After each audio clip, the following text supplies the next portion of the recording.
And here we are, chat. Welcome, welcome, welcome. Welcome, Vesper. Welcome, Grow Pass. Happy to have you here. We're live again. It's been 2 days and it feels weird. I need to. It can't just be 2 days I'm off the air and it to feel weird coming back. It's so strange. I'm probably gonna fuck it up. Anyway, welcome.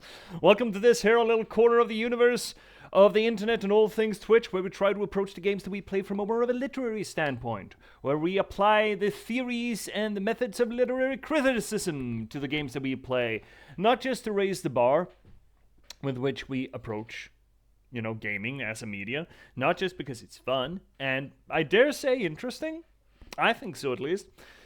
But I hazard to say that primarily it is actually for promotional purposes. You see, I never intended to become a professional streamer. That was never in the cards, really. Never thought I was going to be here in front of the camera. I didn't. I really didn't. But I figured that, hey, how do you distribute literature to an international audience without, a multi-million-dollar budget on hand? Hey, why not start streaming? So I did, to try to promote my literary work. You see, I'm an author, I'm a writer. I've been a novelist for the past 10 years. I've written 8 books in that time, slowly working on my 9th. And I started streaming not to become, professional Twitch streamer, but rather to promote that work on an international stage. And specifically in concert with actually releasing one of my books, my 6th, The Last Box. A cyberpunk thriller about the spontaneous eruption of sapience in a random slug of gaming code, and the people who were unfortunate enough to have to try to reconcile with that fact. It does a few things different than most other AI media that I've consumed, at least. I wouldn't dare to say that I've consumed it all, but I've consumed a bit, a fair bit. And I dare say that this has something special. If I had to compare it to anything, I'd probably put it on a wibbly-wobbly sliding curve between William Gibson's novel Neuromancer and Spike Jonze's movie Her. So please check it out. It is not as conflict-laden as most other AI media is.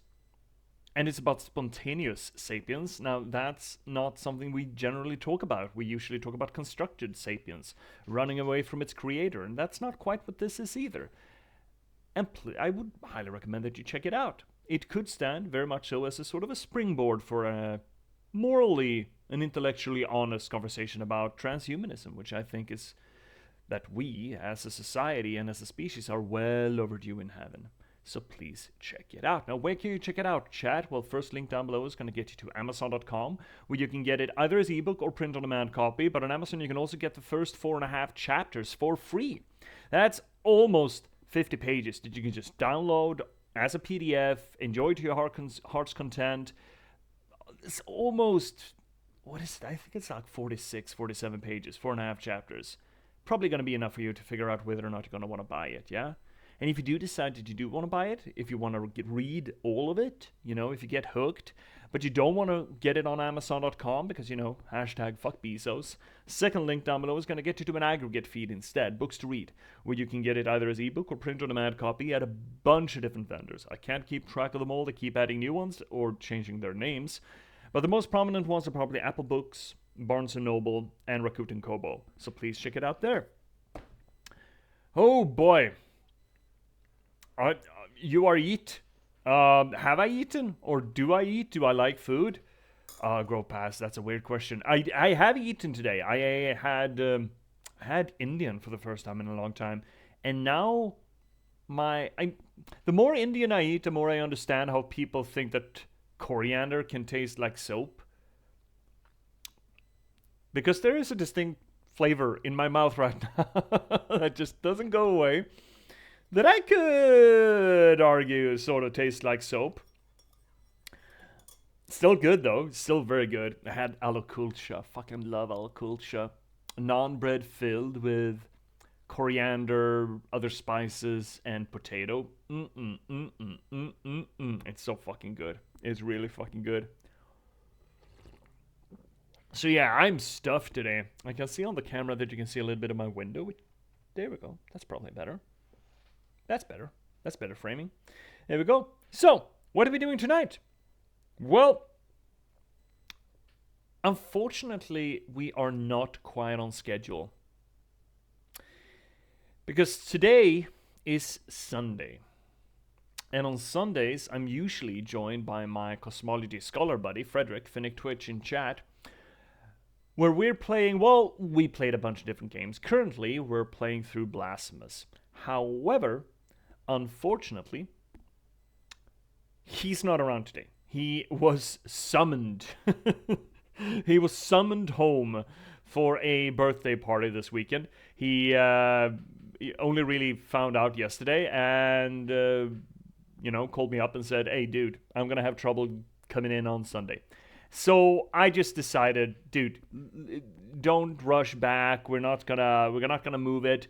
Just do your thing. And if you're available next week, we can do it next week. So tomorrow on a regular scheduled broadcast, we're going to do our Sunday stream instead with more Blasphemous. Starting at, we're not changing the times. Thus, you find me here at 1700 hours, right? Just so you will find me and him at 1800 hours tomorrow with Blasphemous. And instead today, we're just going to continue on with Dishonored 2. Oh, hi, OOZ! Hey-o! How you doing? Hope you're doing well, Z. Hope you're doing real well. We're here. I'm here alone today. There's no cosmology scholar with me today. I'm sorry. Scheduling, I'm kind of impressed how many Sundays we've been running in a row now. We haven't had a hiccup in the schedule since, I think, March or February. I mean, that's not nothing, I think. I think that's something to be proud of. So instead of playing Blasphemous, we are going to continue on with Dishonored 2. I saw on Discord, but I'm not sad because it means more Dishonored, right? Exactly. It's going to be more Dishonored, and we're at the conservatory. Guess what I just bought? I have no idea. See, what did you buy? Did you buy something cool? Did you buy something that you found here on the channel? Oh, no, you didn't. No, now I don't dare. Now I don't dare guess. No, I can't. You bought a longsword. Yes, I did. Fuck. I said I didn't dare.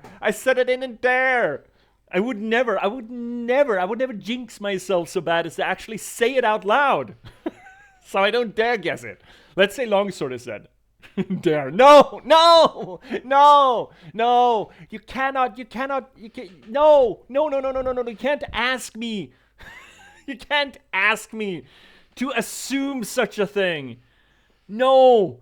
I feel ashamed that my mind even went there, It can't become the kind of a promotional dude that, oh, if you're spending money, why aren't you spending it here? Oh, you already bought a copy. Well, buy another. I can't do that. I feel bad enough just doing the promotional thing here. You bought a longsword. I bet you bought a longsword, OOC. No, a big ass halberd. Now that's the thing. I hear that's all the rage in the British Isles. It's just balls to walls halberds. Yeah. Yeah, I think that's it. Yeah, my money's on a halberd. Halberds are sexy. Yeah, everyone likes a halberd. It's just purchased a copy of your book that you promote so effortlessly. Oh my god, are you saying, see, that I'm actively influencing? Thank you so much, C. Thank you so much. That means the world to me. I hope from the bottom of my heart that you enjoy it and you get something out of it. Hope that you're going to have a good read out of that.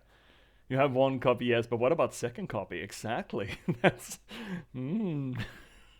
it. Vesper, that sort of logic actually creates a double market. Yes, you had one market, the basic market, but what about second market? That's what happens when you start collecting editions. I still have 80 hard copies left of this thing, but when those are sold, I do plan on making a new edition. So maybe I can start peddling. What would that be? Third editions? Yeah. I think that would make it a third edition. There are some things that I want to tidy up a little bit with it. I actually got around to reading the blurb properly, and it sounds interesting. Oh, I'm so happy, C. I'm so happy that you got caught on it. The blurb is actually one of those things that I do want to tidy up. It's a little bit too much. Or perhaps just moving the biography to the inside of the book. That's probably better. It feels a little busy at back, right? That's a little busy. Just a little busy. I should probably put out some content information also for the publishing firm, some other things like that. It's all about trying to look professional, right? Look like you know what you're doing. And the backside of it is what I'm not really happy about with the book. So I'm going to put some work into it once these hard copies are done with and I stand on the precipice of ordering another batch. I was going to go for a hard copy, but Amazon said like 3 to 6 months. Oh, really? Ew. Wow. Yeah, that's what you get for print on demand, I suppose. I think I heard someone else. Actually, see? I think another follower here on the channel, follow nobody, Canadian gent. I think he ordered a print on demand copy. It's not from Amazon. I think he ordered it from fuck, I don't remember. You could ask him on the Discord. I think it only took a few weeks for him. But that all depends also on what printer they're running at the moment. I'm assuming that the distributors are sort of cycling printers, and it will depend on which country you're ordering from as well, or if they have to ship it. It would be weird if Amazon didn't have printer deals in the UK. That'd be really weird. But I would assume that they don't have printer deals in every country they distribute to, which would mean that the shipping cost and the shipping time would go up. Also, I'm assuming that time it varies a lot depending on when you order, right? I have no idea how that print on demand business works. I'm just happy I don't have to deal with it. Actually, I might end up in a circumstance where I do have to deal with it, because the book is actually available on national retailers, and they supposedly will just contact me and demand a book, even though I may not have it. Oh, hey, I've just noticed you changed your about to say you're Lindberg. Did I? Have I changed something? Did I? What, on the Twitch, Vesper? When did I do that? What, on the Twitch page? I'm Lindberg and I'm an author. I may have changed it. I don't know when though. Oh well. I mean, it's true. I am Lindberg. I usually how did I present myself this weekend? Like the pilot. No relations, which I thought was actually pretty fucking funny. Was it just different between your about and blurb thing? This text is not the same. The one on the back of the book is not the same. I don't think the thing at the back of the book is necessarily the same that I have at either the distributors, or I know it's not the same as on the Twitch. I'm pretty sure. Pretty damn sure. So it depends on which about you're talking about, Vesper. If you're talking about the book, or if you're talking about Twitch, or if you're talking about Discord, or if you're talking about the distributors. One about says Sebastian and it says Lindberg. What do you mean, which abouts? Which are you talking about? There's no about in the book, right? I don't think there is. Not inside the book. There's one on the ass end of it, and that just uses the J.P.S. Lindberg. And then I got an about on Twitch, and that says Lindberg. I just checked. And what other abouts are there? Are there abouts elsewhere on Twitch? The Twitch says Lindberg. Is there an... Oh, it's that about. Right. Oh, well, that's an easy fix. That's an easy fix. Oh, yeah, you're absolutely correct. You know what? I should fix that. Hashtag professional streamer, by the way. Never let it be said. Never let it be said. Where is that text? It's up here? There it is. I think I'd rather go by Lindberg. It works better with the J.P.S. thing, right? Sebastian is, the regular name, but, brands and all that, brand recognition. So I fixed it. I mean, it doesn't really matter technically, but a little consistency is nice, you know? There we go, fixed. Right, there are two abouts. What do you prefer to be called? That's the question. I suppose that is the question. Um, I mean, I don't mind. I don't particularly care. J.P.S is an acronym for, all my names, secondary names and all that. Where Sebastian is, the S, obviously. Lindberg seems quasi exotic enough to, be the author identity, like, Gurm Martin or Ur Tolkien, I guess that is a bit of a weird question. When authors pick initials instead of a given name as their pen name, as it were, how do you refer to them? Because I've run into this problem a little bit when in regards to N.K. Jemisin. I've heard from a lecture run by Sanderson who refers to N.K. Jemisin as Nora. And it feels oddly presumptuous for me to refer to N.K. Jemisin as Nora when they have distinctly put down N.K. as their public persona. So I understand the trepidation, I suppose. But then again, we're already here, right? On Twitch chat, which has this weird, what do we call it? Pseudo-social? No, what is it? Pseudo... What do we call it? This sort of 1.5 way relationship kind of thing. Notice to say J.P.S, and I've been saying J.P.S. Oh, J.P.S, J.P.S. Why do I say J.P.S? Why would I do that? It's a J, right? I think I'm just saying it incorrectly. It might actually be the pronunciation in Swedish. It might be a little bit of Swinglish, actually, as a matter of fact.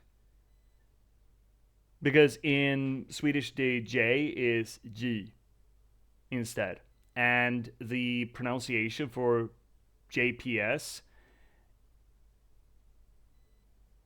I mean, I say it about 50% of the time in English and 50% time in Swedish, and I do have an issue switching back and forth. I've gotten better since I started streaming, but it may just actually be a little bit of Swinglish. You know, the Swinglish accent, where we use the speech melody of Swedish for our English words. And also, some of the speech melody goes in Scandinavian instead of English. Fucking hate that accent, by the way. I fucking abhor it. I absolutely abhor that fucker. I have that thing with Twitch streamers that I talk to outside of streaming. If I know their in real life name, it feels weird to call them by their name, too presumptuous. Right. I mean, yes, exactly, Vesper. There's a word for it. Pseudo parasocial relationships. There's the thing where people generally build up that with celebrities, but it has come into focus with Twitch streaming, considering that celebrities don't generally have to interact with how their followers interact with them, so there's no real surface tension between the two. But when you come to streaming, when you're in front of the camera and doing the whole thing, and I mean, the whole effort is to create this personable vibe, right? This homey vibe, as it were. I mean, that is the one draw of Twitch as opposed to regular television, right? It's just it becomes even more obvious that the personality depicted on camera, it's supposed to evoke this sense of familiarity, but that familiarity goes on, well, mostly just one way. And when people respond to that familiarity, especially in just text chat, there's the risk of that getting weird. So you end up with Twitch really exploring that parasocial relationship issue. Uh, it can be a bit weird, you know. It's a fairly new form of engagement, a form of interaction between people, and I don't know if there's a lot of study been done in it because it's so new, and you know, scientists don't really give a shit about what happens on the internet. But I don't. I mean, Sebastian Lindberg, J.P.S. I mean, J.P.S. probably is the best one because that is the brand, as it were. I don't mind if you say Sebastian. I don't mind if you say. It feels strange to just hear Lindberg. That almost feels like someone would call me Mr. Lindberg, and that's absolutely bonkers to me. It's basically flight attendants that call me Mr. Lindberg. No one else has ever. Usually because the flight tickets usually say Mr. Sebastian Lindberg. Otherwise, no one ever calls me Mr. Lindberg. But I'm guessing getting into that age where I'm gonna have to start getting used to that. Let's see. So I've been playing World of Warcraft in 2006 and had a fair few meetups, and we all just call each other by our game names. Yes, I've had two of those. Not World of Warcraft, but EVE Online. Went to Finland to meet a lot of people, and we had people from the US, we had people from Germany, we had people from all over, but most of the people in that corporation or the guild were Finns knowing each other. So we went there for a nerd con. And I immediately just said, just stop it with your ordinary names. Just give me your in-game name. You cannot demand this of me. You just fucking can't. So yeah, it just became standard that we called each other by our in-game names. I feel that that's natural, right? That makes sense. Hi, NBC. Should we call you like this? At the end of the day, whatever feels right for you, I think. If I feel seriously uncomfortable by it, I will call it out, and I hope that we can consider it no harm, no foul. If I say, oh, that feels weird, please don't. Because I think I need to get used to being called. I need to get used to. Familiarity due to me showing up on camera on a regular basis, right? So I need to get used to the Sebastian. I need to get used to the J.P.S, considering that is the brand that I'm building. Not just with the books, but with the publishing company and all that. So I need to get used to the J.P.S, and I certainly do need to get used to my last name being something that people approach me with. So either of those three is fine. All three have quote unquote issues, but those issues are on my end, not yours. Um, I'm just gonna say I'm just gonna say the same thing to you as I used to do to the kids that I taught back in the day. Call me whatever the fuck you want that you feel comfortable with, unless it's insulting, and then you'll end up in detention. That's fair, right? That makes sense. I'll bonk you to not horny jail necessarily, but to the banhammer chamber, to the shadow realm. There we go. But it's easier to hit the key combination at G and then tab to write the username. Yeah, so much faster. Makes sense. Sure. Just give it a blaring background too. Yeah. I mean, however it works for you, really. Either of those three work. I've fixed the discrepancy between the about pages because that sends weird signals. So thank you so much for letting me know that. But other than that, Sebastian, Lindberg, or J.P.S, or a combination thereof is fine. It's absolutely fucking fine. All three are a little bit weird, and all three are things that I need to get used to, It's fine. It's fine. It's fine. It's absolutely fine. Anywho's, it's how do you guys feel about a little bit of Dishonored? You want some Dishonored?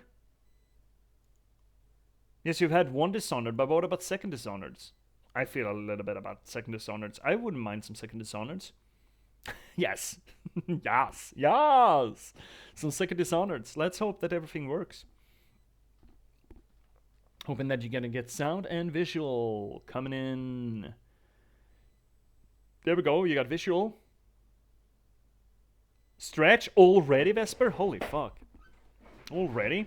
Okay, so let me do a stretchy while we're doing a recap then, I suppose. Oh, you got sound. Great. Okay. So, what happened What happened last on Dishonored? Last time on Dragon Ball Z. Well, please be done with the sound effects. Thank you, game. We finished the Clockwork Mansion. We lobotomized the inventor, which I feel is a little rough, but you know, what can you do? What can you do? That probably actually would have been more humane, just killing him. I had the impression that we were gonna be able to recruit him, that we would bring him on the boat and his personality would have just been wiped, but he would have maintained his intellect so that he would help Sokolov. But apparently we just absolutely lobotomized him, which, wow, that's harsh. But I guess we are the incumbent empress of a authoritarian regime. So, you know. Oh, here we go.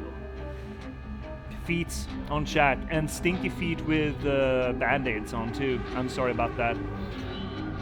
I flayed my toe, I flayed my foot a few days ago, and it's been bleeding profusely. It's been a bit of an issue, actually. It's fine, but holy shit, it bled. It's just the epidermis, right? The outer layer of skin. Just flay it off, but I guess if you put enough capillaries next to each other, they will bleed, you know? Oh, fuck, that's the J.P.S. Oh, that's good. Holy moly. Dishonored 2, let's go, ready for the daily lurk. Oh yeah, getting real cozy, NBC. Yep, gotta keep the body happy and may as well get it over before the game actually starts. That's correct, Vesper, that's absolutely right. Okay, recap, but the title screen music is cool. Yeah, it works well, right? So, we wiped poor fucko's head, and I actually feel like it would have been more humane to just kill Jindosh in that case. That is one of my great fears, actually. Having your mind slowly go. Holy shit, that's even worse than your body, I think. For me personally. Imagine the horror, right? I mean, we've seen that happen to Terry Pratchett, for example. He got Alzheimer's, right?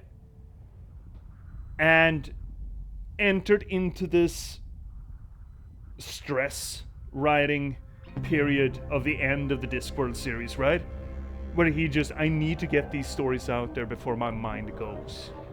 Imagine the fucking horror of feeling that clock at the back of your head before your mind just fucking is gone and all your stories just go with it. Yeah, that's a bit of a horror show, so I feel a little bit bad about Jindosh. He was an absolute asshole, but still, better just kill him in that case, right? So we did that. We are sent to, what's her name? Ash something? Brianna Ashburn Ashworth something? Who's supposed to be a museum. She's a bit of an artist too, I think, but mostly a museum attendant at this conservatory. And hypothetically, she's a witch. She's part of the Covenant, and she paints paintings for Delilah's purposes, probably using them to control other people, which our idea is that that's what happened to Alexandria Hypatia, right? Over in the conservatory, OVRC. We're just getting into it. We're just getting into the conservatory. Because we had the implication, there were theories in documents about what happened to Hypatia, but she did have a Delilah-style painting in her office. And we had the whole... we have had references to that, I think, as well. But, I mean, the sheer reason that we have the conservatory here, I feel, is a callback to the first DLC of the original game. Or both of the DLCs, I suppose.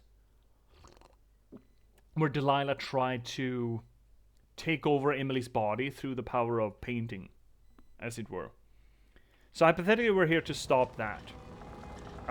We are in a bar just outside the conservatory. And we're just looting, you know. Gin, 2 ounces. Cane, sugar, a small spoon. Ice, a handful. Nutmeg, fresh. Yeah, sure, that could be a drink. Yeah, I can see that. I can see that working. Is that a flammable one? Oh, it is. I should probably bring that. Hi. It's fine. I'm just sneaking. So if someone would come to your place of work, sneaking like this with a knife out and a hand, you know, hovering in some sort of mystical crab claw, would you call out or would you just ignore them and hope that they were just gonna leave you alone? Hungry. Might be time to spring for fish cake.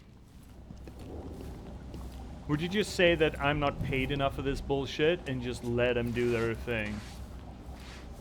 Oh, there's smoke up here. Why is there smoke lingering when you got a fan? Oh, I like the fan, by the way. It's getting hard to Look at that thing. Can we stop it so we can get a proper look at it? I like it. It's like dragonfly wings. I like it a lot, actually. But, oh, there's a thing? There's a thing close by? Where are you? Ooh, there we go.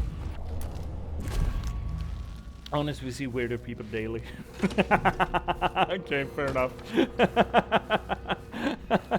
Oh, that's a guard. I see a guard. I see a guard. You see a guard. Like piss. What a dump. You know what? I think we're just gonna take her and put her in a bar. I think that's best for us. Let's just put her in the bar. Let's just put her behind the bar even. Oh shit, not there, not quite there. I'm gonna put you, I'm actually gonna put you here. This is a perfect place for you. Oh, did we just strangle her with the, I think we did. We just choked her. What do you call it, strangler? No. Choke her, strangle, suffocate her. That's the word. Suffocate her with a pillow. Having a nap. Yep.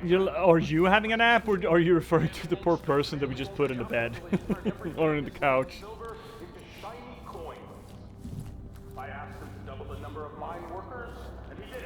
Oh, it's D'Onofrio. Yeah, okay. Oh, I like this. Well, this part of the bar is not very fancy, but I kind of like the idea of you just come in here for a short little... Wait. This is behind the bar. The real bar is on the other side of the shutters. Or maybe this is just a public place where you just go. Do you need to just top off after work? Just grab your own pint glass and just give it a tap, you know? Come on. Come on. There we go. Now, this is an obnoxious way to regain your mana, isn't it? There we go. How? Okay, here's a question. The person looks like they're napping. Yeah, of course they're just napping. Of course, they're getting brain damage because we cut off their oxygen, but they're napping. Of course they're napping. Why would you imply that they're not napping, Vesper?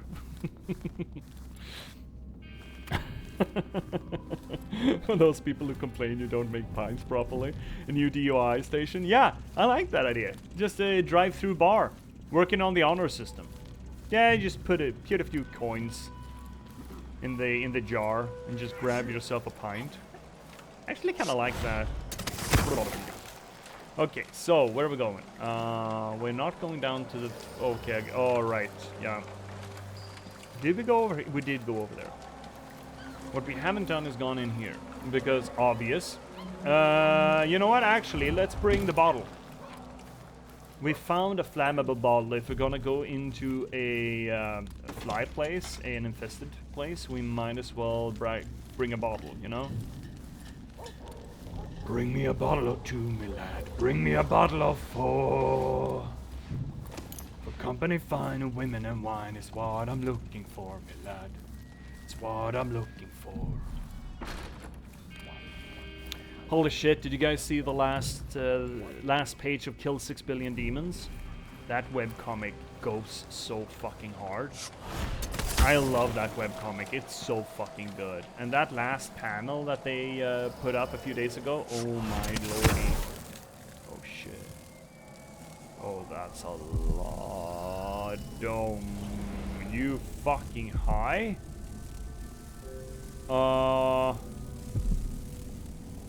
That's a lot of nests, my dude.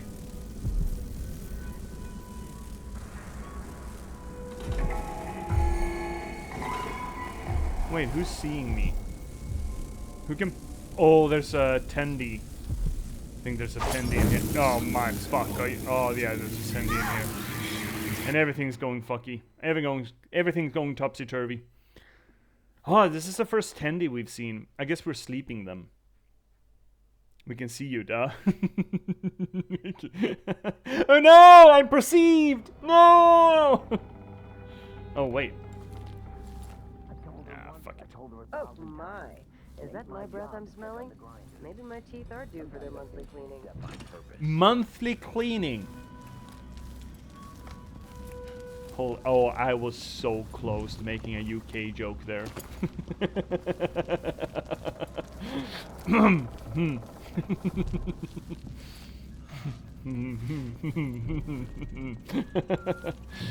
Who can see me? Oh wait, it's chat. Oh no! Pika. Am I playing peekaboo with chat? Peekaboo!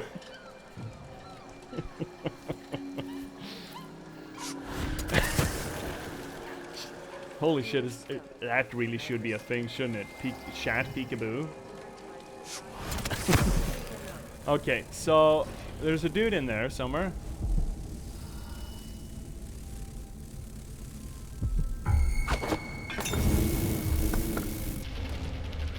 Speepy?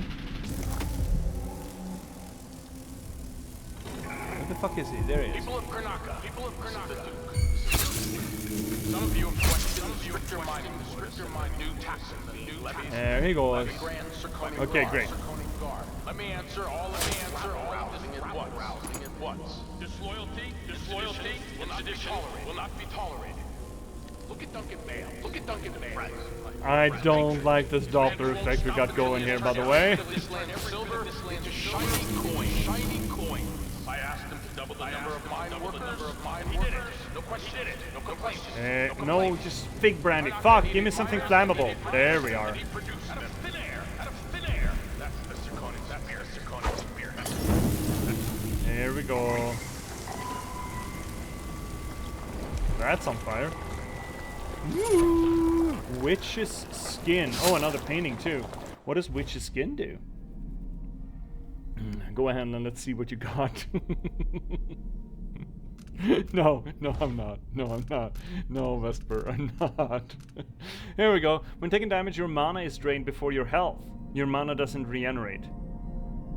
Why is that good in any way, shape, or form? Why would I ever want to use this? Especially if I'm a witch and I'm using spells more than I'm using my HP. Why would I... Okay, so we're draining more mana and we're not regenerating mana.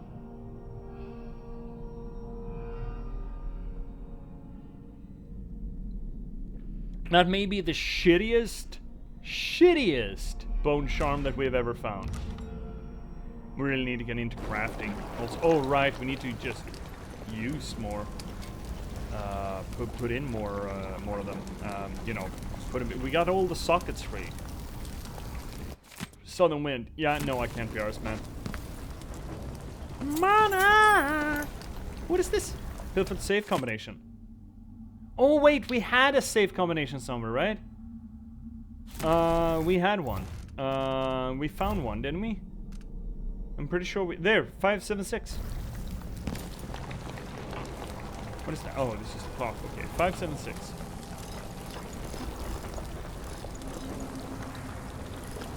I'm not comfortable with all this fluttering in my ear. Did I say 6? I think I said 6. There we go. Open up. Wow, the ceiling's high. So high. That's a lot of fucking money. And gun. Money and gun. It'll take lawyers, guns, and money to get me out of this. Any Warren Zevon fans in chat? No? No Warren Zevon fans?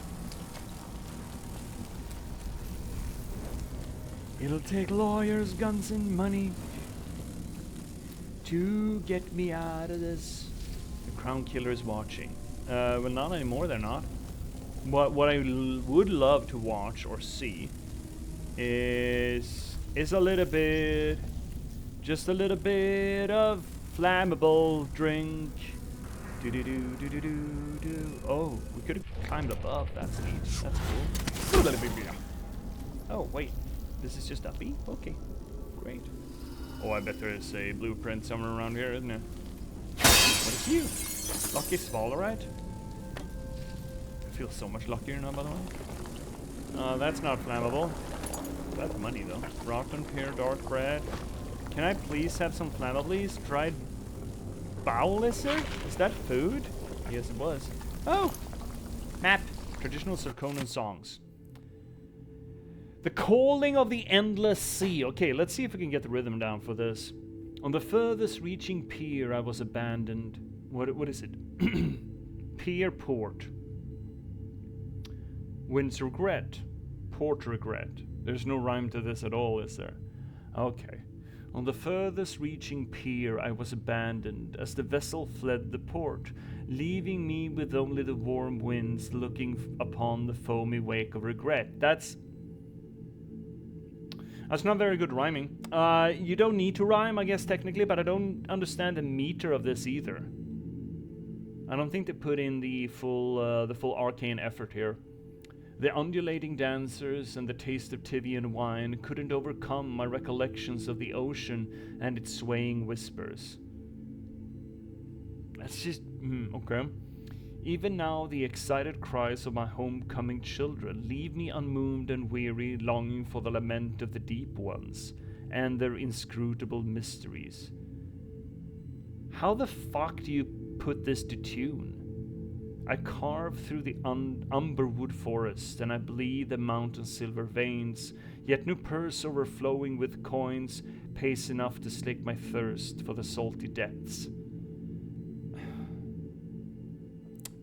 I'm no aristocrat or lord, no overseer or well-versed scholar, and I'd burn all their tomes and melt down their precious crowns to be young again and back on the endless sea. This is not a very good song. Not a very good song, I'm afraid to say.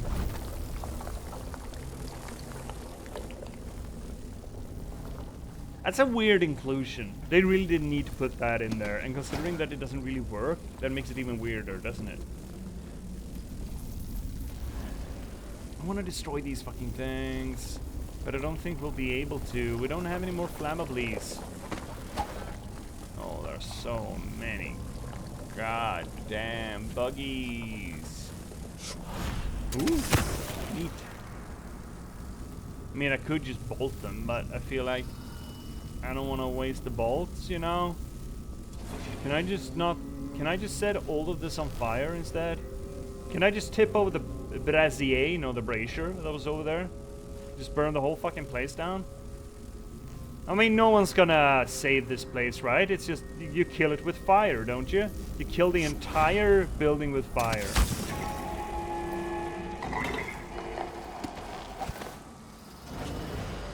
Well, that lad we need to close down. Oh, I can't reach him? Well, that's unfortunate. He's not gonna see me here, right? Don't move. Chat. Be cool. Be cool. Everything's fine. Nothing's done. Everything is fine. Oh, look at this wood banister. Oh my god.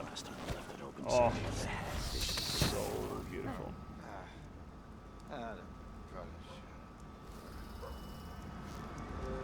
So we're gonna close this boy down first, and then we're gonna check the way up. Then we're gonna check the place for stuff before we go into the conservatory. For stuff, we're gonna jank it when it's turned correctly. There we go. Wait a minute. Can we use the whale oil tank to set fire to all the nests? Let's try that. No, we can't jump to that. Okay. One night at the boarding This house. cockle was as wee as a minnow. I'm covered in He tugged chancres. on it nightly, then ever so slightly, it grew to be large as a narwhal. See, these songs, these dirty little ditties that the guards quote, they're better than that song that we found in there. I wanna go over here. I wanna go over here! We should consult the heart, shouldn't we? So there's no stuff in there. Where we still haven't found... Ooh. Ooh. The rest of them are inside. Okay, great. Right? Yes, the rest of them are inside. It's just this little one. Alright then.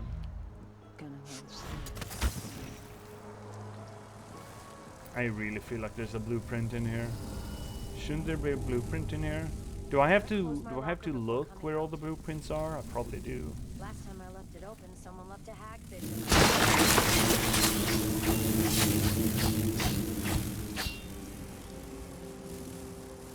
One down.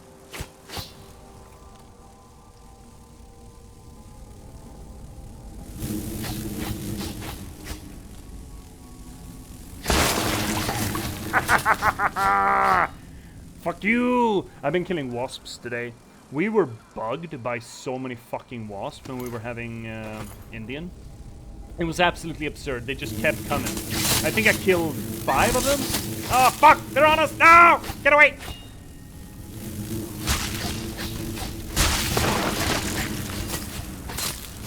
And they just kept coming. I understand that it's like the end of August, and they feel lazy and just want to get some chow down before they die, but, I mean, get a hint, you know? If there are, like, 3 corpses of dead compatriots just lying around, maybe not, maybe fuck off. I also had the... the most demanding pair of sparrows watching me as I ate. And I have never before actually had food begged from me by sparrows. That felt really fucking weird. So when I started killing wasps, they had opinions about that, which I felt to be profoundly strange. They started chirping at me, telling me like, why are you pretending to throw food at us? To which I, of course, respond, hey, fucking eat these! What eat the wasps? Do your fucking jobs! And they just stared at me. The little bastards. I feel like there's a division of labor, you know? If there are tiny birds watching you eat, the least they could do is chase away the wasps, right? Right? I don't feel like I'm the one demanding too much here. I feel like I'm demanding the precisely correct amount of work for the sparrows to get some, you know, shreds of rice or whatever the fuck they got from me. Right? Makes sense. Right? I don't think I'm unreasonable here. Is there anything here? I don't think there is. No. Oh, there's a civilian over there. Well, never mind. They did get some rice, even though they didn't do their jobs because they were goddamn cute. Okay. They were really fucking cute. I couldn't really not, you know. How do we even get in here? Do we get in here from the side of the building? Could you just... Please, let me... got it. Can we even get in? Oh, there's a balcony. I see balcony. Oh, I see a gate. See gateys. Wow, these trees though. Oh my god. Wow. Why would you build a... No, yeah, wait, well, can I please reach the lampy? No, no, reach a oh, no, don't, please don't tell me I need to do a wall jump kind of thing here. This is not Titanfall. You can't ask me to do this. No, come on. I think you can do it. If you put your mind to it, I have faith, Emily. How else am I supposed to do this? Oh. Come on. No, come on. Yeah, you can do it. You can do it. I have faith. I have faith. Would you please, please, please, please, please, please, please. No, no, no, no. What the fuck's going on? Okay. Ow, fuck. Yeah, you're a bit roughed up. I get it, Emily. You're fine.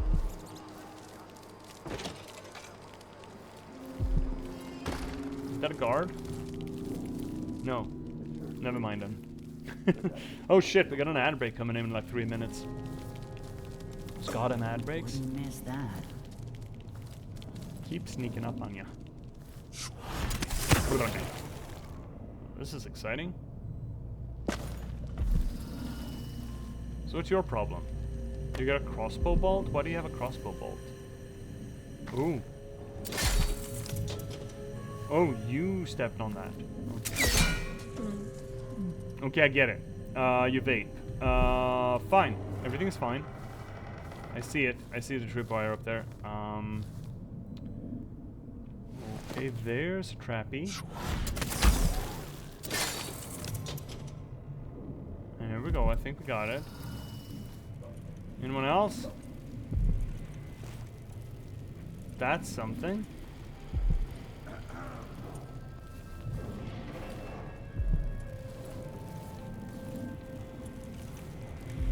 Is that something? No, that is not something. Is there anyone up here?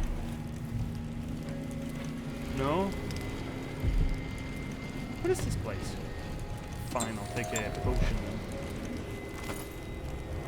Oh, there we go. That was a blueprint, right? I think that was a blueprint. I think so. Opportunity. I have a new assignment for one of your unique talents. I'd like you to retrieve an old Roseboro prototype on display at the Royal Conservatory. It is likely well protected, but I'll double the finder's fee. Bring it to me. Bring it back at to God. Language, sentences, words reading. Bring it back to me at the shop. There we go. That's not so fucking hard, is it? Okay, mission. Sure, we can do that. What is this then? Unnerving target. How unnerving are we talking about here? Words are hard. I mean, apparently. As it turns out. Unnerving target. There we go. Enemies sometimes drop grenades and throw debris at their feet. Wait, what? That sounds fun. Why though? Why though? Grenades inflict more damage. Killing blood flies or rats restores health. Oh, that doesn't sound very bad for us. That sounds pretty good, actually. Oh, shit. Ads coming up. Right, I did say that, right? I did totally say that the ads were coming up. So, first ad break, chat. I'm sorry. Can't be helped, you know. Twitch is going to have its pound of flesh. Either let's take 3 minutes. Cycle your fluids. I'm going to go pet my... I'm going to go touch my pet grass. And I will see you all at the end of this commercial tunnel, yeah? Please don't let the signs hit you on your way through. Duck and cover, and I'll see you in 3 minutes. Please don't go anywhere.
back.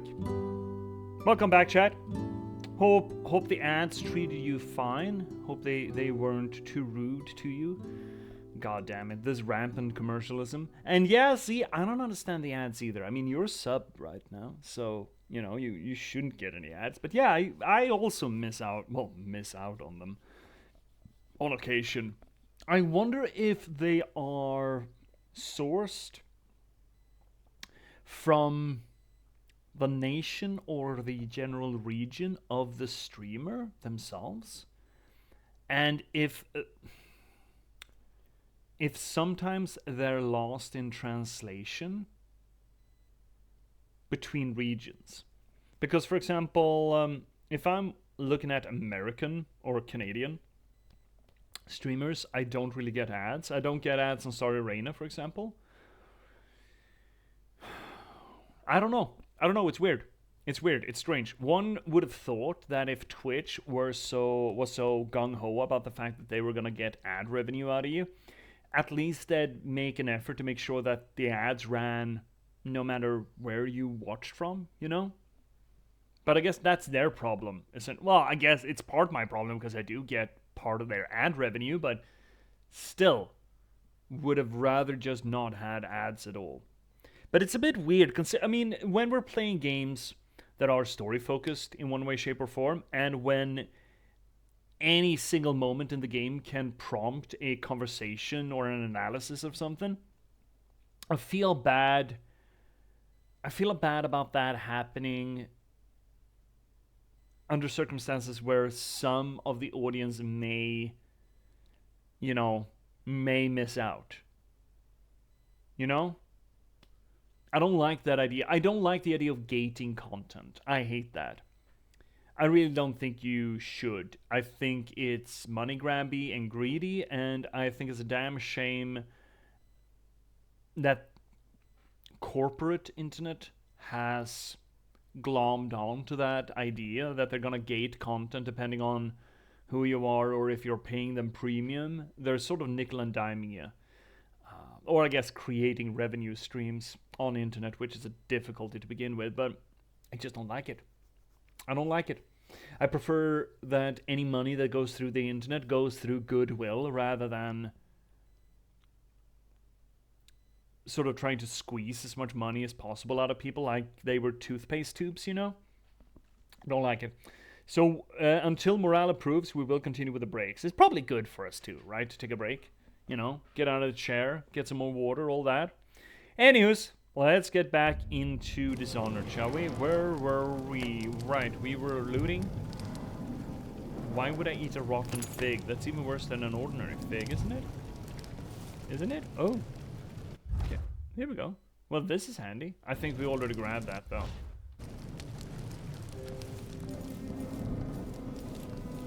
Okay, so this is the place of someone who was doing or planning to do a coup. A coup, what's it to you? Oh, right, I just held down tab to try to toggle on my flashlight. I haven't played Fallout London in a while. I got kind of bummed out by the fact that the settlers don't work in Fallout London. This is not a shitter. So I haven't booted it up again, which is a damn shame. I'm sort of waiting for the Folon team to fix their shit. And you know, considering it's a mod team, you never know how long that's gonna take. Unfortunately. Unfortunate. Come on. Come on. There we are.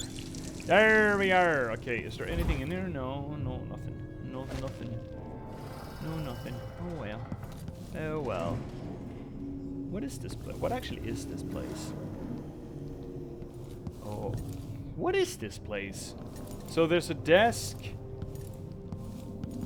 There's a surgical-ish area. Some sort of a convalescence room. What is this office? It's redacted. It's a redacted office. I would argue that maybe this is some sort of a dentist office. Would that make sense? And I'm assuming that if they... Yeah, chloroform, exactly. So that's why they need a convalescence room where you can sleep off the drugs. I think that makes the most sense. I believe. I do believe. Okay. Oh, we even got an... Oh, way of entry here. Oh, look at this. Look at this. Okay, so I think we grabbed it all. I really should bring up a blueprint guide for us on the side here. I'm gonna do that real quickie. Dishonored 2 blueprints. IGN, you had me covered last time. I'm sure you're gonna keep covering my little bum bum. What are we? Royal Conservatory? That's the one we found. Second one is in the conservatory. Third one, side quest for the black market shopkeeper. And in the office, hypothetically. Basement, so everything's in the conservatory. Okay, except for the thing we get from the black marketeer. Aku, what's it to you? I mean, obviously we're going in this way, right? Now that we have access, why would we not, you know? Why would we not? Est. Oh, well, there's a guide the player with light, eh? There's a lot of beady hardies here. Can I open these windows at all? Guy? Could style. Not that one. Not that one. Not that one. Well, hello there.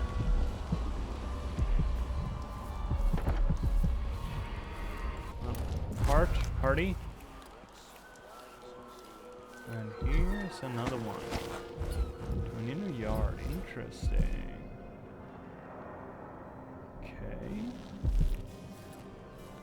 Okay, well, let's check out this place. Oh, the conservatory. I wanted to visit this place with Wyman. She wanted to raise the blood briar, but cannot. After trying to make grave hounds for weeks, she gave up. You should have seen the twisted things she made. All snouts and teeth and tails. Oh, those! Oh, shit. That's just the way it is, dear Parmelia.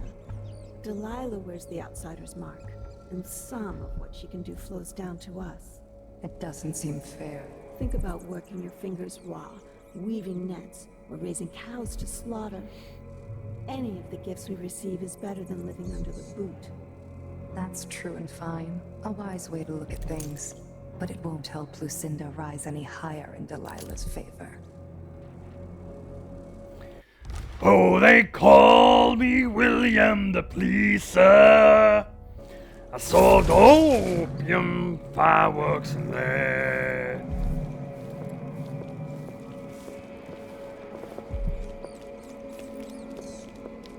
Every time I hear the name Lucinda, I think of that Tom Waits song.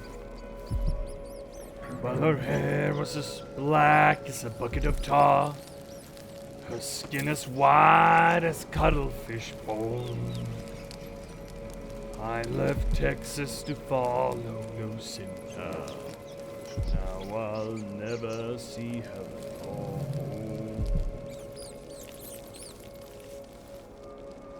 Oh, hi. I'm sorry. I'm just gonna take this fly. I bet you don't need that anymore. You can keep your eels for the time being, though. It's fine. From a drowned man's leg. Okay, so we got witches. I mean, we knew we were gonna have witches, right? Beepity boppity boom. Big fish. Big fish. There's a lot of big fish in here. That's just a statue of a fish? I don't feel like you're doing natural history very well. Why is there blood on these fish? Also, that. What's the name? What's the name of the bone shark? It's Duskolopolis or something, right? Dusko. Vesper, I'm sure that you could help me with this, right? Thrice. That's the part I always mix up. Why do you just bring the Tap fins? elbow thrice, not That's so twice. mean. Why do you cut off the fins? Why do people need to be so fucking... What the fuck? Zirconon Legends. Old Sea Beast? That's fucking Cthulhu. Bit peckish. That's just fucking Cthulhu rising from the depths. Why are you so fucking calm? That's a cool painting. That's a really cool painting. I would not mind putting this up in my room. Holy fuck, that's a good painting. That's a big burb. Shit, now we need to move. No, fuck. Now we host. No, hide. Hideys. No. What's going Shit. on? Okay.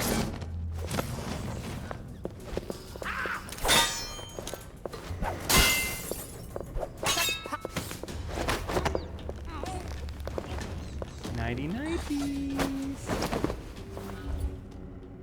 Okay, I do love that there's some sort of a energy to that. You can hit the lamps. Oh, we got her. Do we have anyone up here? Could I dump her here? Could I put her down here? Peekoo. I'm sure we can put her down here somewhere, right? I really do like the fact that there's a non-lethal way to finish combat in this game. Oh, those are tattoos, crafts, I don't know. Love the vest, the waistcoat though. Waistcoat's good. Waistcoat's very good.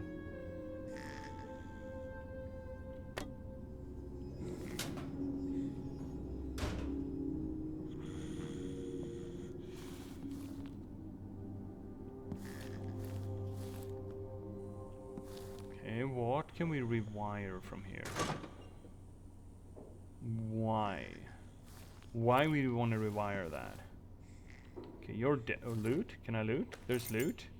Oh, this is the security room? Oh, neat. Good for me. I suppose. Blue bats? Well, we're full of blue bats. And this is the thing that we're supposed to get. Yeah, okay, we can.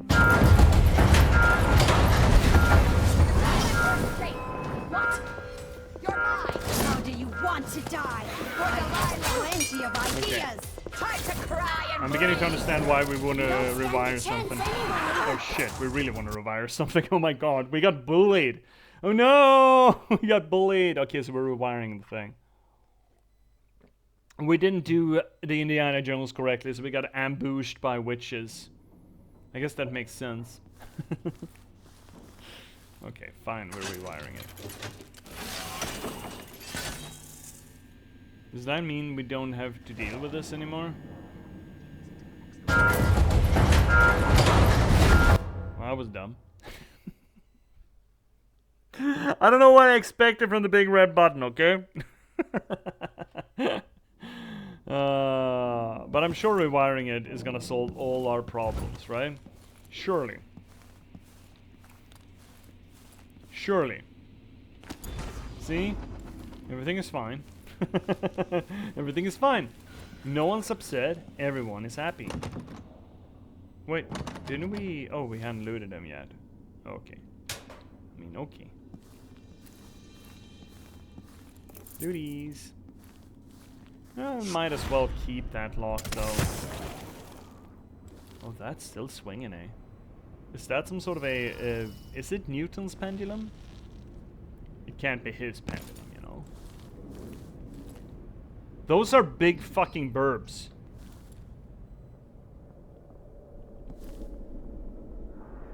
Those are really big fucking burbies. Those owls would probably eat you, right? They could swallow a man, surely. That's a man-eating owl, that is.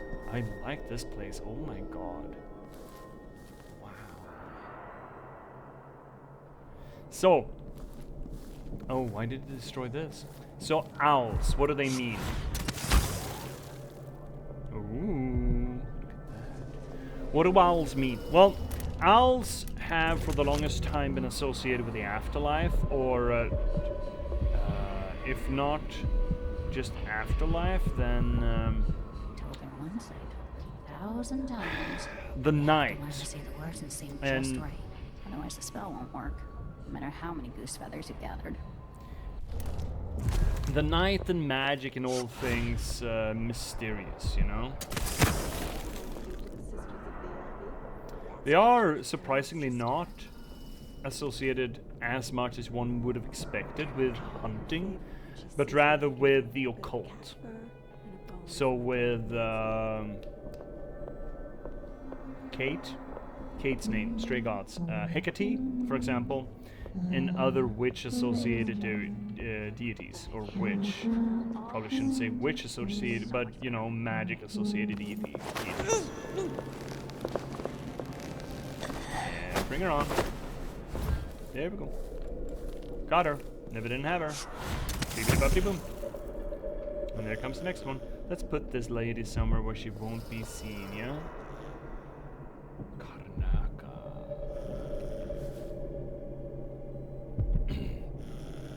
Which makes sense that we start finding depictions of owls where we have witches. That makes absolute sense. As far as this, oh, it actually is slowing down. Great. Otherwise, it would have been a little bit too cool for school, you know. A perpetuum mobile machine would have been a little bit weird to find here in a museum, but I guess you would find it in a museum. Okay, I'm gonna put you down here too, lady. You also have a pretty cool waistcoat, not gonna lie. Oh, she looks unhappy. Oh no, she's got a little choker though. Good for her. Those are weird shoes to have to 3/4 leg pants, right? Shouldn't you have like knee-high boots to that? That's weird. Oh well. Who am I to judge fashion? You know?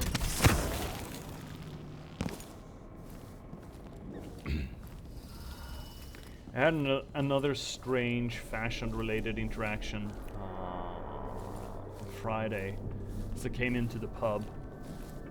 Someone started gushing about my duster, my coat, which is fine. It is a eye-catching piece of clothing, I understand this. But then they just kept on. Then they saw my shoes and immediately pegged them as Red Wings, which I don't understand how a person can do, but they did it. Oh, dogs. Feck! We got Degs! You like Degs? I hate Degs. Well, no, I love Degs, but... I'm told he's a gibbering idiot now. I don't know, Delilah. Forgive me. Ooh. No, my dear. It's a loss. But I doubt he had anything more to give us. Sokolov was taken away as well. Wait, Delilah's here? Who would want that ancient fool? Never mind. How goes the communion? I am hungry to whisper into the ears of the oracular sisters. My influence grows. Last night, I From where are they walked through a talking? dream with one of them, and we drank from a fountain in the town where she was born. Vice Overseer Burns' suspicions were right. Business with Jindash won't affect things. No. He continued to tinker with the lenses, thicker. Oh, she's talking to a statue. It was tiresome to watch. I still have the old lenses and cast-off parts piled in my workshop. That makes sense. Jindash finished some time ago. The rest is up to me, learning to use the machine. A tricky thing, touching the void through such a device. Blood and biscuits. I look forward to using it myself once you're ready. We visit soon. See, calling me out. You know, I'm not surprised you wear a duster. No, fair, I guess. It's a good duster. It's a really good one. Waxed cotton. I've been wearing it for like, I don't know, 20 years, 15 years? Over 10, surely. It's getting a little bit worn in the inside, but the canvas, still perfect. The leather around the collar is getting a little bit worn out as well, but I'm hoping it's gonna last me forever. No shade, they're cool. They are cool. They're really cool. I love that. That might just be one of my favorite articles that I own. My coat. There are a few things. My coat, my pen, my collected works of Shakespeare. actually, chat, now that we're talking about cool stuff, I'm sorry, I might just have to gush about this because I never get a chance to gush about it. It's not as difficult to get a hold of. Oh my god, it's dusty though, because I never bring it out. Oh my fuck, it's big. Oh god, it's dusty. Wait, oh Jeebus. Oh Jeebus, this was a mistake. I made a terrible mistake. Oh my god, dude, I need to clean you. My little buddy. And here I am gushing about the fact that I love you so much, and then I see you, what I've done to you. I've just left you. Oh, my poor little boy. My poor little boy. I mean, he's not little. Oh, you're gonna have a treat from this, chat. Trust me. I'm gonna flex my literature muscles. You know, you say that... You know what they say? Only literature nerds and villains know Shakespeare. That's better. Holy fuck, you were dusty, buddy. So, my three most favorite things that I own. My coat, my pen, and this thing. This thing. It's about as big as my torso almost. It's a big fucker. This is everything he made. Everything the Bard made. In one massive volume. I mean, it is, yeah, about as tall as my forearm. It's big. This is a big boy.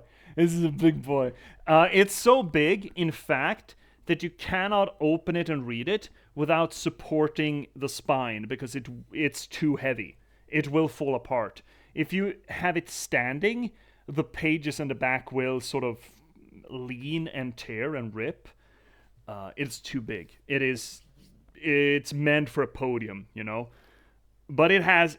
Oh, how can I show this off? I don't even know how to show this off without breaking it.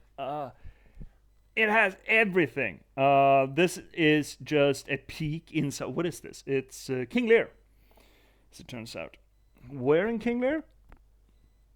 Act 1 in King Lear.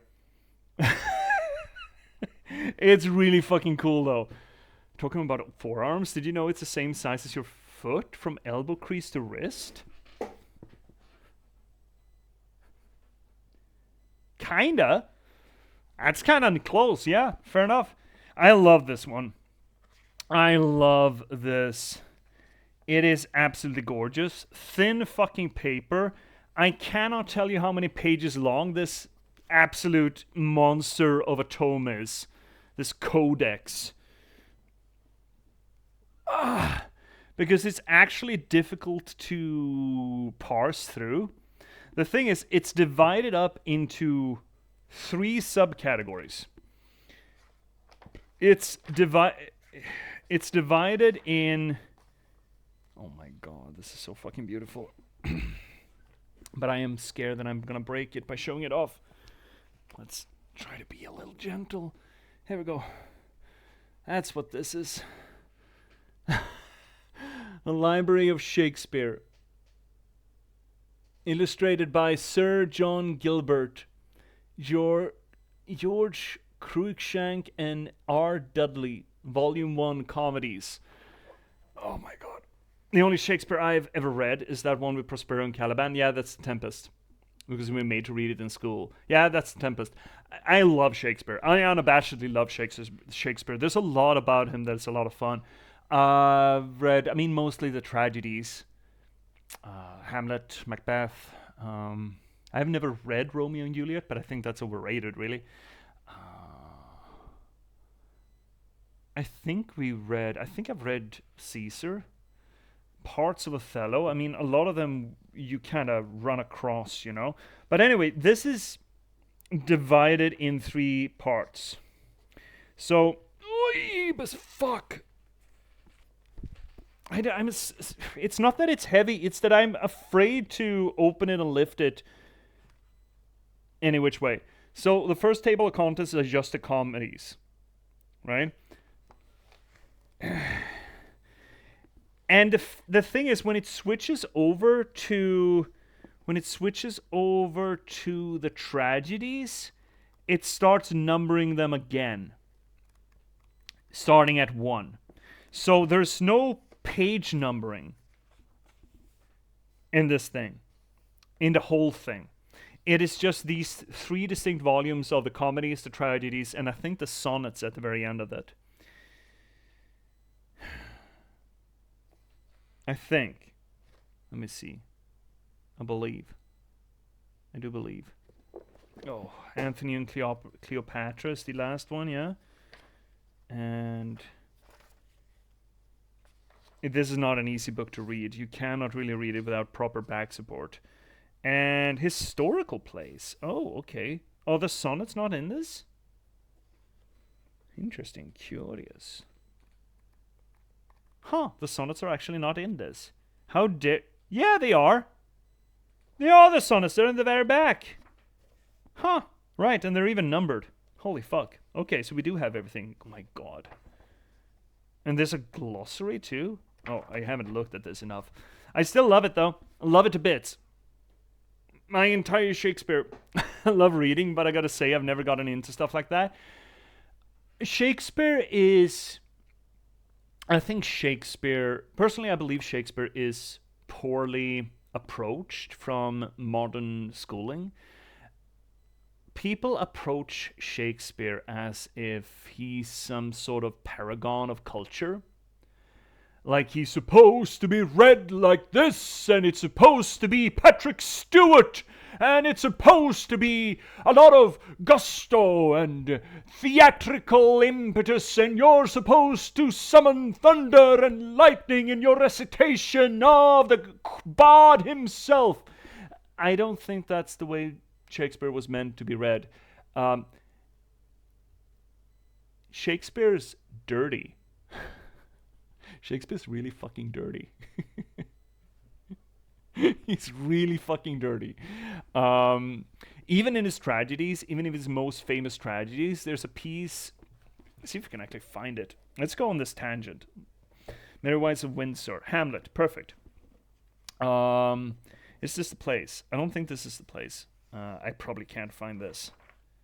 No, you know what? I can't fucking work with this bugger. Oh, that's gonna take so much goddamn time. Instead, let me do it like this.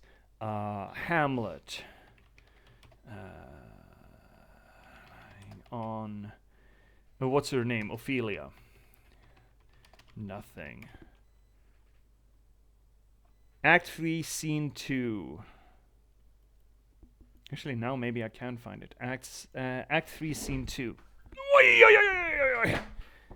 I have no idea how much this weighs, but it's a cumbersome amount. What did I say? Act 3? What did I say? Act 3, Scene 2. Okay. Hamlet, come back. Not Beth, not Macbeth. There we go. Act 1. What did I say? Act 3. Act 4. And now it's Ophelia. She started getting wonky in her head. Let's see here. Act 3. Scene. This is not easy to work with, this fucking thing. Why do we even have this? What is that? It's the play in the play. Oh, right. It's so fucking weird. Scene 2. Is this really the part? Hole in the castle. Where do we have... It's this weird exchange where Hamlet asks to lay on Ophelia's lap.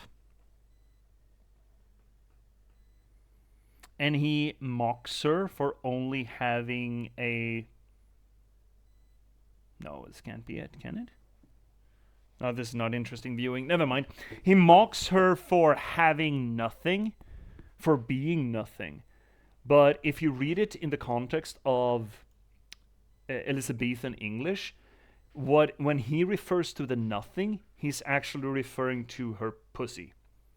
A hole, thus nothing, as opposed to the prick, which is put into the nothing. So when he talks to her like she means nothing to him, he's actually saying that your only value in this castle is as a sexual thing, an object, something to be traded. He doesn't necessarily say it as a mock on her, but rather her position in court. It is absolutely bizarre. There are other places. I know it's in Henry VIII, I think, where there's this soliloquy about by hour and hour we rot and we rot, and by hour we rot and we rot, and thereby hangs a tale. And the modern reading of it is just, oh, by hour and hour we get older and we get older, and from birth to death, somewhere in between, we create a tale for ourselves that we tell. But with original pronunciation guides, it actually becomes a joke about fucking prostitutes, and thereby hangs a tale is the reference to your tired dick. It's really fucking weird. The thing is, Shakespeare wrote for the masses. He didn't wrote for the aristocracy. He wrote for the lowborn. So there's a lot of lowbrow jokes in there that have just aged poorly. I think that's the thing. My brain just doesn't really want to stop and interpret the meaning behind the words. That's fair. And again, it's 400 years in between the intention and the recipients these days. So you need to be, I wouldn't say you need to be well read or well studied, but it helps to understand some of the Shakespeare. Then again, there's a lot of Shakespeare that's just fun. Prickle, prickle in my thumb, something wicked this way comes. Open locks, whoever knocks. That's just fun, you know? There's a lot of fun Shakespeare that just rolls off the tongue in a neat way. There's a lot of stuff that just aged poorly, like The Taming of the Shrew, for example. Perhaps. Dunwall Tower is mostly in hand. The High Overseer won't be a problem anymore. And there's the matter of my own project. I grow more excited with each brushstroke. When I come to Karnaca, we'll drink an ocean of good wine and stay tight as a boiled owl. I look forward to it. For now, I need your eyes on the Duke. At least until we have the sisters under control. There's no one else I trust. I'll reach out to you again on the morrow. Farewell. Goodbye, Delilah, my empress. Okay, so plans within plans within plans within plans. Okay, well, we found Brianna, I suppose, and her doggies. It seems rather rude to die here, whoever you were. What do you mean, me? I'm not here. Anyway, I understand. What do you mean, a corpse? There's no corpse here. I understand that Shakespeare's not for everyone. I absolutely adore him because he's, well... He's considered to be highbrow when he's actually lowbrow as all hell. And I really appreciate that. I guess you could be... What did I even get? Invisible thread? Far reach renders you invisible during move. Oh, that's so fucking good! And people believe that Shakespeare is so highbrow, and it's actually just absolute dirtiness and dick jokes. You know? I think that's funny. I think that's very funny. Black bone charm notes. 5th, I've set out to craft a new bone charm, and I hope to have it blacken, in keeping with those of greater power. It will complement the one I've carried since finding it within the mausoleum in Alba. Though it's rare to meet others touched by the void, summoners beware, for as long as I carry that bone charm, their rats and vermin will turn against them, and the new charm, if it works, will shield me against assassins. I am still working on my protective charm. I've taken Tivian Grey bone recipe and altered it using much more burdock root. The instructions were vague and the safeguards it offers are weak. Neither chamomile nor nasturtium added to the mix give me the right effect, though they perfume the air quite nicely. I feel well protected from unpleasant smells, but not much else. Okay, well, I don't particularly care on your experiments there. Holy shit, this... Okay, are we... Is this the shitter we're doing shitter watch on? No, there's not an actual shitter, it's just a bathtub. No, it doesn't count. Doesn't count. No shitter watch. Oh, dude, I'm so sorry, buddy. So sorry. Hate when that happens to you. What is that? These bags of red? So do you two... These odd lenses might be linked to what Ashworth is working on. Wow. It's a lot of weird stuff. Brianna Ashworth's notes. The original lenses Jindosh and I devised for the Orichalcum were horribly flawed. Rather than focusing the energies of the void, the faulty lenses scattered them. My head was filled with the noise, and the spiritual channel linking me to Delilah's magic was nearly extinguished. I will not cease my efforts until our coven controls the sisters of the oracular order, but I know now that I proceed at grave risk. The old lenses could have been my ruin. They are stored in my workshop for now, but must be destroyed. Okay, so we can... Okay, so this is the non-lethal option. We can cut Brianna off from... we can cut her off from Delilah. If I can sabotage Ashworth's communion device, she'll be powerless. That's more fun. That sounds more fun. Ooh, oh, wait, don't mind if I do. I meant nothing to my fine family, beyond an advantageous marriage and years of childbearing. They promised me to a man 3 times my age who wheezed on about our wedding night. But a curious thing happened on the way to the altar, Delilah. From the first time I slipped out of the manor in the dead of night, there was no returning to my cage. Looking at the stars and drinking wine on a rooftop, I was free. Instead of seeing the overseers for marriage, I visited my father's banker and raced away from my own life toward Delilah. Those were the Coven's glory days.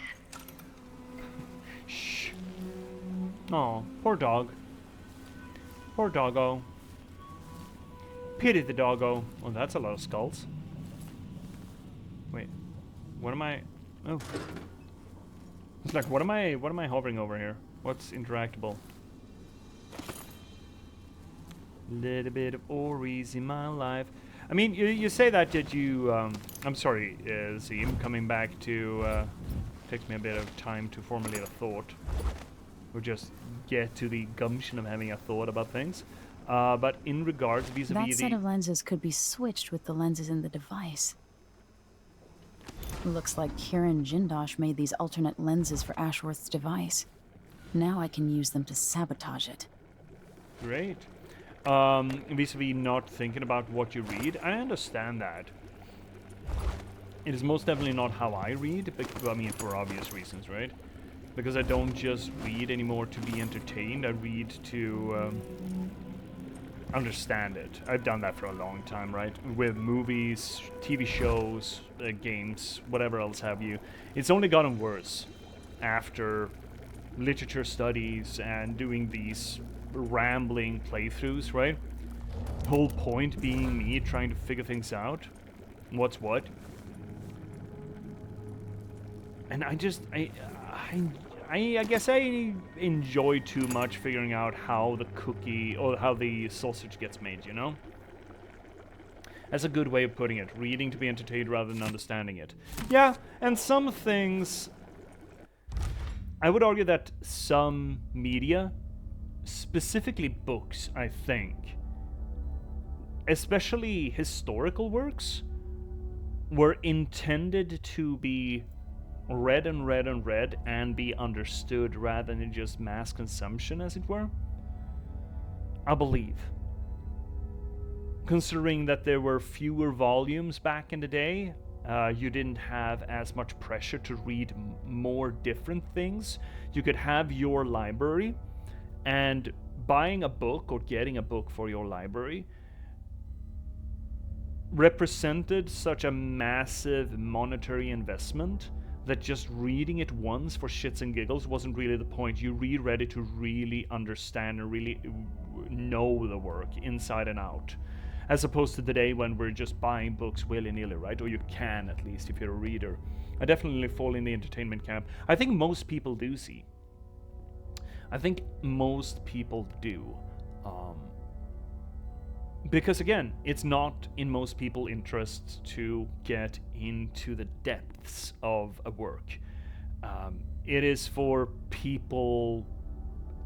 It's essentially for people like me, right, that work with the medium, that are quote unquote professionals or craftsmen that want to understand how a thing is made. Most people don't give a shit about how a thing is made. Even the things that they like, they don't give a shit about how it's made. Most people playing games don't give a shit about the programming. They don't give a shit about the mechanics. Well, either more so than that they liked it or not. Pretty much everyone can say whether or not they liked a thing. I liked this. I liked this movie. I liked this book. I liked this game. Or I didn't like this book. I didn't like this movie. I didn't like this game. But there are few people who make the effort of asking themselves, okay, what part was it I didn't like? What part of it is that I do like? Can it be many different parts, that some of them which I do like and some of which I don't? And then further, most people don't ask, okay, why did I not like this thing? Why did I not like this part? Was it not made well? Did it jar with my preconceptions on what it should have been? Did it just not connect with me on a personal level? For example, I recently read Left Hand of Darkness by Ursula K. Le Guin, and I felt it was fine, but I didn't feel tremendously for it.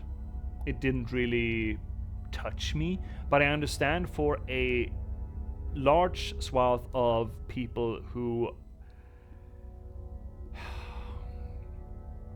associate themselves with the trans movement.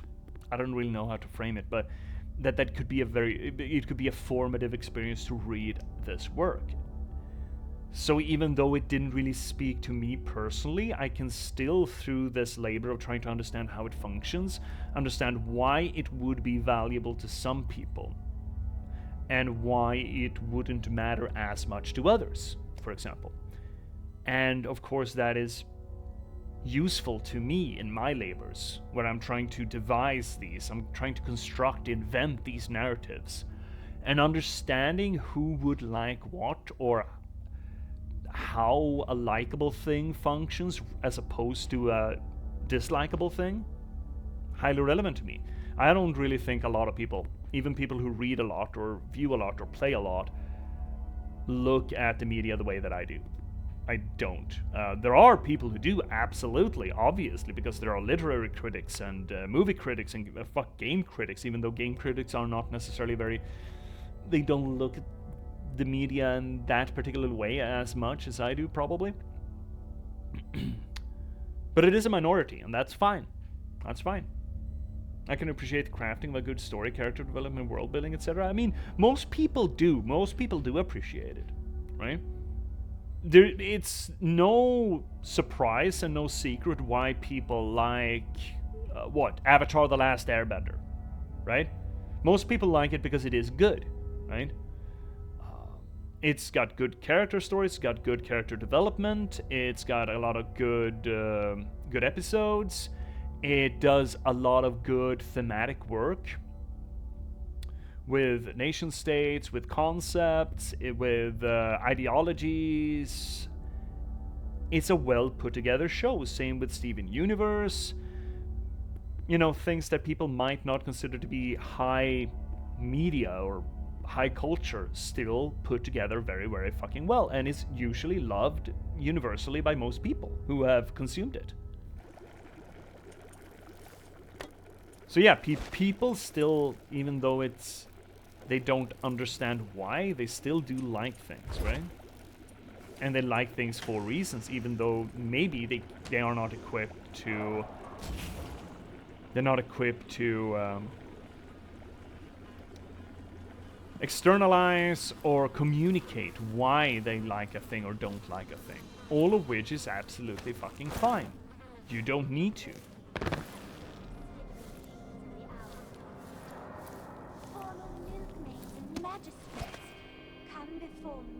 What are those things? For I am Delilah, your queen.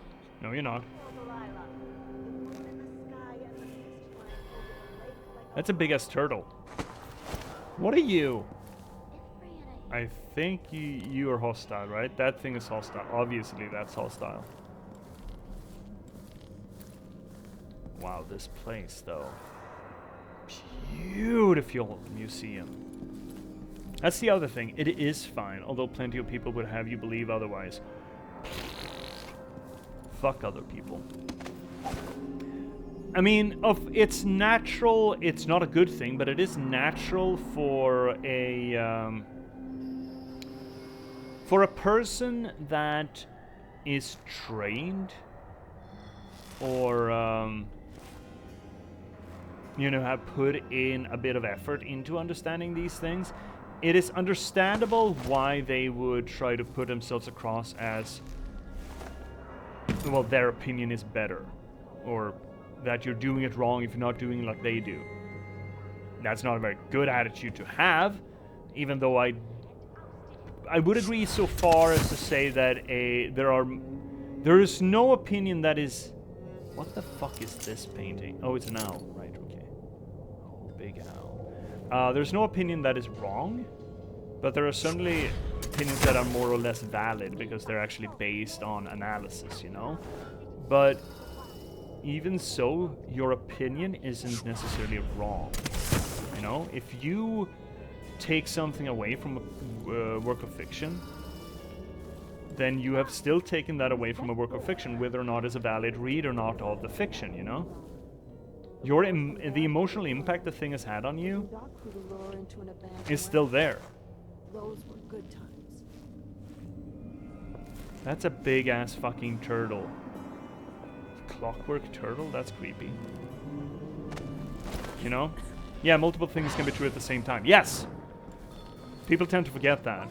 I think nerds might just be worse at remembering that several things can be... bested the infamous royal protector and oh shit, right, his that thing. daughter to take her throne. I think nerds can be worse offenders at that logical misstep. Nerds can occasionally, I'm putting myself really in the bullseye here, nerds can potentially, on occasion, be really bogged down in black and white rule structure view of the world. There are naturally letter combinations, diagnoses that interplay with that, but it is a common logical fallacy that nerds are not unique with, but they are particularly prone to it, I believe. To believe that if A is true, B must be untrue, you know? Which is complete hogwash. Absolute hogwash. Here's the thing.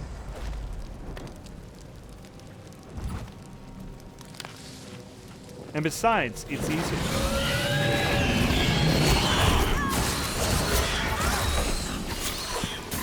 Shit. You're still around, aren't you? Fuck, he's bringing. Ow! Stop your slappy! That's been shit. What was I saying? Jesus Christ, before I was so rudely interrupted by Dags. Yeah, right. If A is true, then B must be untrue.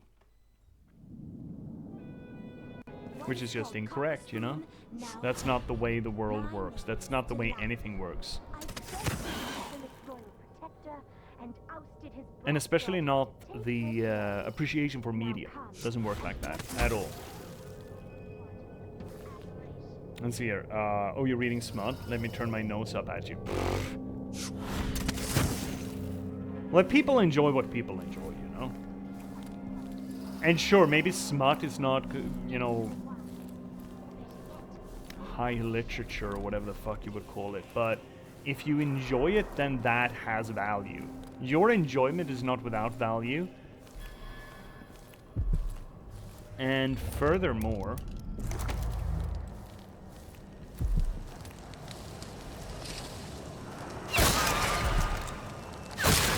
there we go. Furthermore,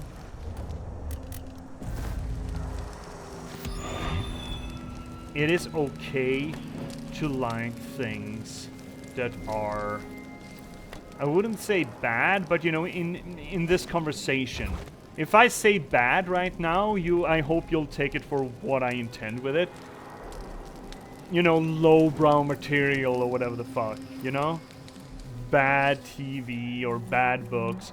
I mean, I absolutely adore the Dresden Files, for example. I'm just now on the cusp of finishing the second to last reread of the Dresden Files.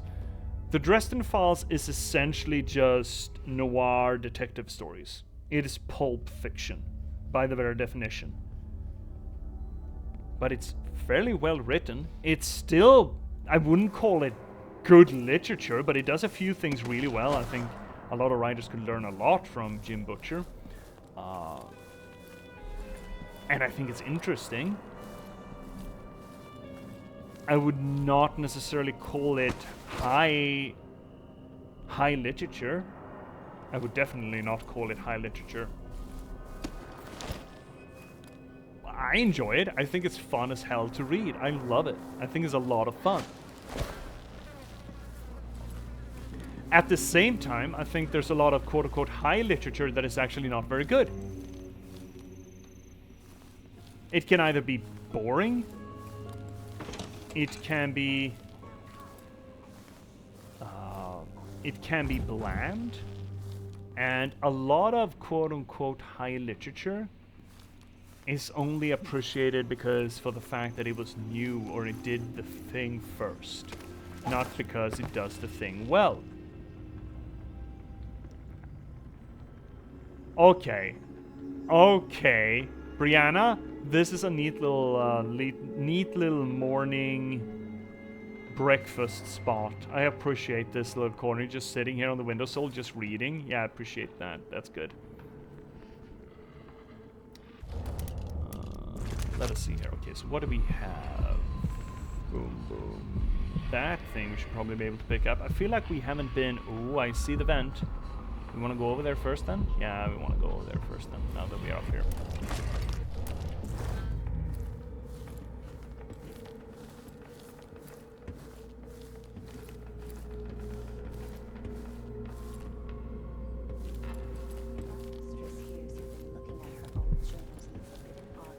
I believe that anyone who tries to convince you that there's a wrong and a right way to consume media, Fleet Fighter, is essentially only looking at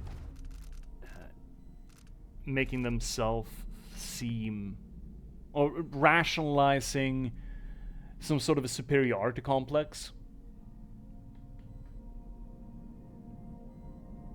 And again, I enjoy looking into things, you know, picking things apart and looking at what is beneath the skin of the media. I think it's helpful for me. I think it would be helpful for most people, but that's not to say that what other people might enjoy, that is inherently worse. Of course, there is bad media out there. Sure, but that is not the same argument, right? Your movement is not slowed when your weapons are unsheathed. That's a pretty good one. We can equip that. I wanted to know what it was. I have no idea how to fix it. It's a fraud subject. I probably should put it down. Foreign curse written and researching by Tabitha Alba. The Great Rat Plague, the Spreading Death, the Foreign Curse. These are names we give to the disease that bloomed briefly, taking tens of thousands of lives as it spread across Crystal, from home to home, town to town, preferring neither rich nor poor. The capital city of Dunwall suffered the most, settled so thickly by both people and rats. Many feared the plague would spread to Serkonos, but even beyond the naval blockade effected at the time, several factors kept the sickness from reaching our shores. First, in Serkonos, the population of disease-carrying rats was kept in check by bloodflies. Natural enemies, rats are known to feed on bloodfly larvae, and fully mature bloodflies lay their eggs in rats. Second, it is simply true that Zirconians are healthier than most. Oh, that's nationalism, by the way. With the best foods, morning constitutionals, and a strong work ethic, oh my god, we have some immunity to diseases that afflict less vibrant folk. Wow. Lastly, mining dust was found in trace amounts of Serkonos even during the time of the Dunwall's Great Crisis, and that dust played a critical role. It's True that the plague was spread by rats, but some natural philosophers now believe that it was also carried on wind currents. As such, we can be thankful that in addition to bringing us wealth from silver, the mines also protected us from the greatest plague in living memory. That's propaganda. That's propaganda spread by the mines, arguing in favor of bad, Jesus, of bad air conditions. That's propaganda, that is. We got another ad break coming in. It doesn't seem possible, that's all. My dear Orlando, some people see doors where you and I only see walls. Maybe we should take that ad break before we jump down here. Yeah, let's actually chat. Let's actually take that break first. It's coming in like a minute anyway. Yeah, let's just grab it. Anywho's, coming in for the next ad break. So let's go get. That is to say that we are going to run the ads. It's going to be 3 minutes. Twitch is going to, unfortunately, savage your attention spans. But afterwards, we're going to come back with more gaming. So please don't go anywhere. If you get bored, why not check out the free sample of The Last Box? I guess, I mean, or for that matter, if you already bought it, pick it up and read a little bit. I probably will. I'm going to go grab myself some more water, and then I'm just going to pick up, as I mentioned, the next to last novel of the Dresden Files, because that's about to be finished. And say what you will about Jim Butcher, and there's a lot you can say about him, but he sure knows how to drive a story forward. It's exciting. It's fun. So I'm probably just going to sit here and read for a few minutes. Anywho's, I will see you at the ass end of this commercial tunnel. Please don't let the signage hit you on the way through, and see you soon, yeah? Please don't go anywhere.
There we are. Right on time. Hope you're doing well, chat. Hydrate. Where's me drink? Ah. Okay. Let's carry on with the game, shall we? And this beautiful conservatory. It is fucking gorgeous. I love these 19th, well, turn of the century steel fittings.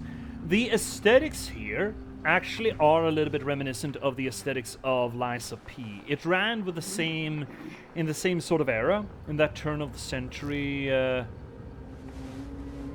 adoration for, I mean, knowledge, I guess. Well, the veneer of knowledge, or the beginning of knowledge. Not the beginning, I guess, technically, because you've had the, you've certainly had the,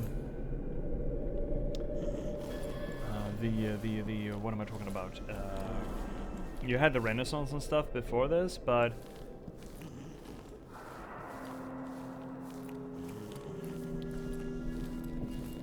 it was the century that considered itself to have understood what true knowledge is, you know? Still listening, but just gonna be AFK, sort of dinner. Oh, yeah, of course you will. Of course.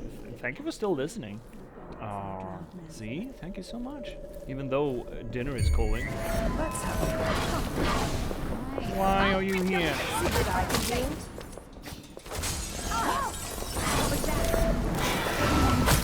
Why are you... You're bullying me! Oh, we killed him. Why are they bullying me?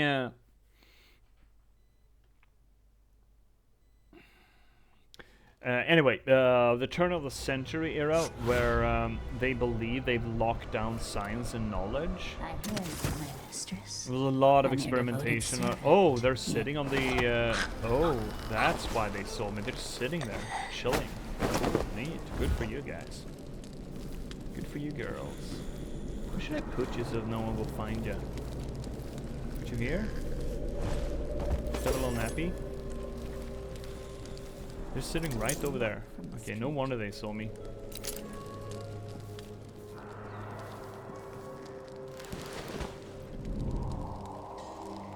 It was a turn of the century and everything was possible suddenly. It's not like science hadn't been around previously, but there was this rush, you know, at the industrialization. Not at the end of it, but when it was mature, I suppose. Oh, look at this fucking instrument. Oh my god. It's so cool.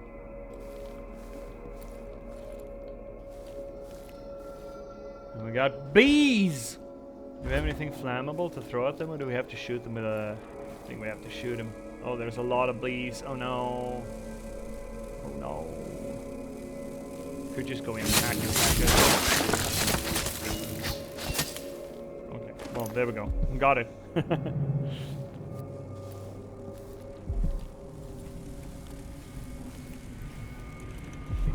have something flammables in here. No flammables? Flammablues? Unfortunate.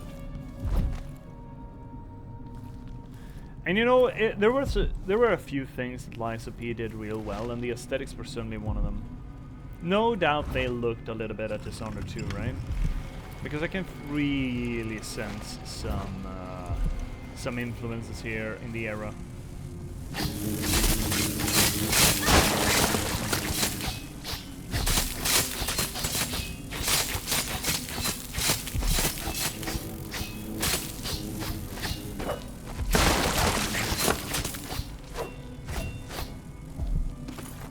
This is going a lot better. Just fucking swing. Okay, so this tactic actually kind of ruins the game a little bit for us, doesn't it? The fact that we can just go in swinging. Well, that's a bit high, so maybe we need to shoot that. But otherwise, a little bit like a sheets. Okay? A little sheety. Any more? Are we done? Are we Gucci? I think we're Gucci. I think we're done. Come here, little bastard. No? No? You wanna run away? Chicken. Pour the gin over the sugar and stir. And the ice and great nutmeg over the top. This is the same. This is the same bartending recipe. Sieve in a shot glass will make it hot instead, if you prefer, and if we like you. Okay. So what? This is a witch's brew sort of drink. Now I kind of want to try this. Cane sugar, ice, nutmeg. I mean, all of those things are things that one could get. Eh? Oh, I see you. This recipe's all over Death of the Outsider as well. Oh yeah? That seems to suggest that it means something.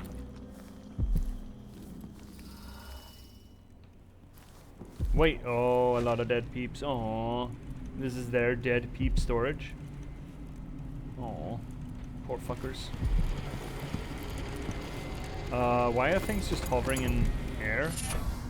Spiritual sacrifice, yeah? What's spiritual about your sacrifice anyway?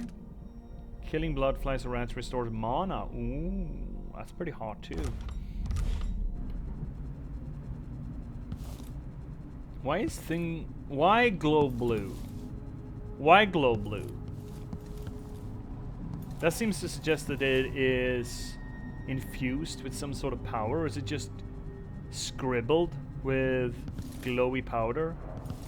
Probably just scribbled with glowy powder. I mean, we see powder there, that's glowy, right? Kind of looks like whale oil, actually. Some sort of whale oil dust thing, distillate. Huh. Blue will go shiny. Blue glow good. Is it always? Maybe it is always. Maybe blue glow is always good. Could be. Okay, so that's how we get into the office, and those gonna be Hounds and Brianna, and we don't want to fuck with her really yet. Oh, why do you do that? Why do you deface? Why do you gotta hate? Why can you not be professional? What is with this demonization? Oh, it's from Jessamine too.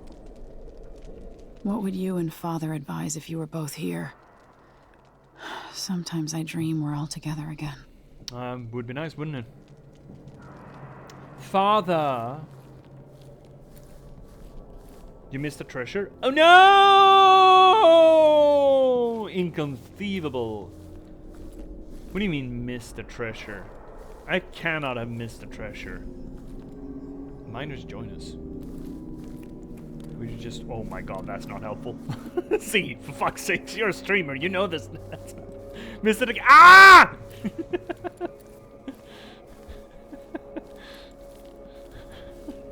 No! What, is something in the cases? Where's this thing? No? It's along the corridor. This corridor. Or the other corridor. Which... There we go. Tivy and Or. There we go.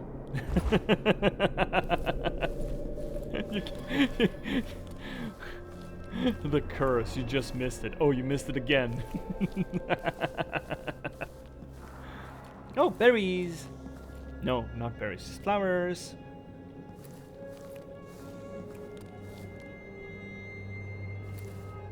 Can we open? Can't open. Nope. Nope. No. Just... There we go. There were a lot of fucking witches out there. Not gonna fuck with them unless we have to. What do we have? We got a rune down there. What did we actually have? Are there only 2 things left of this caliber? Cool. Cool. Cool. Cool, cool, cool, cool, cool, cool, cool, cool. Well, we'll also have the blueprints, so I still feel like we should... Oh, that's the thing. Okay. I still feel like we should be... Oh, there are so many fucking witches just lounging about in here. Neat. Cool. Good for you, girls. Good for you, girls! So what do we feel? What do we want to do with Brianna? Do we want to kill her? Do we want to take her powers away? What do we want to do to her?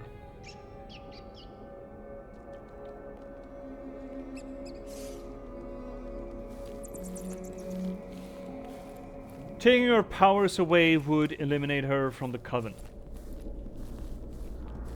But why would those powers not just be reattainable?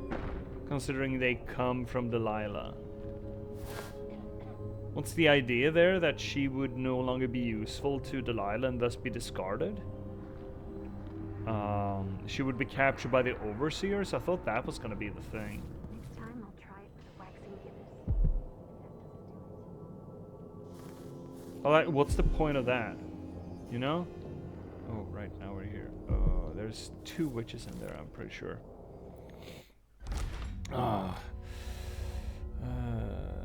The thing you can join have a subtly distinct look to them. They have that little white or outlining of them.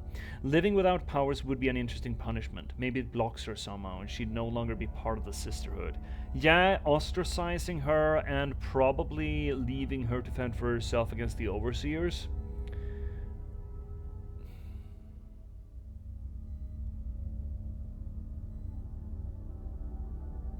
But again, why kill her? Other than...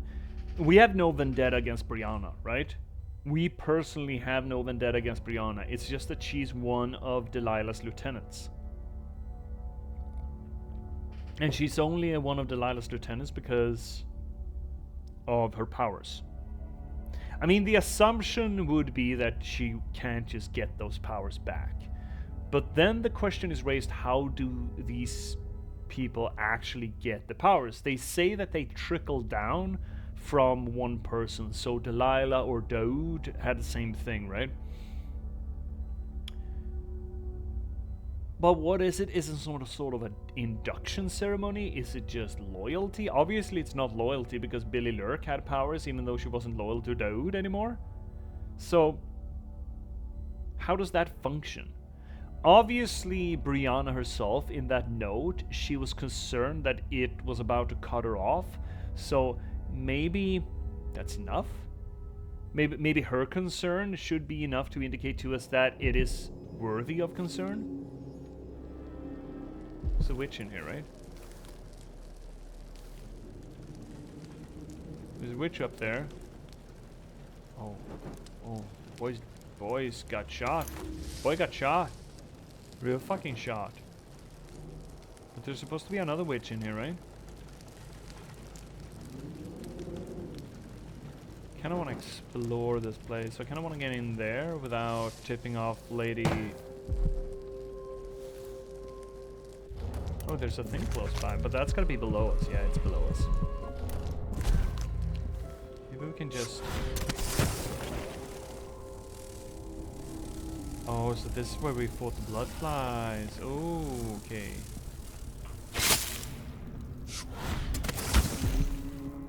Okay. Wait, what? Oh, it's that thing probably? Or, is it? Did someone see us? Oh well. Oh well.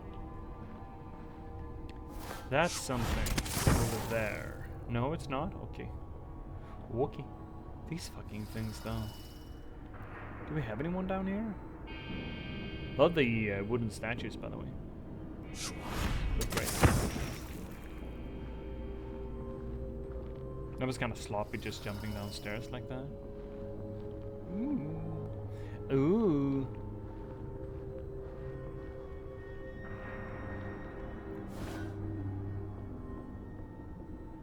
Which?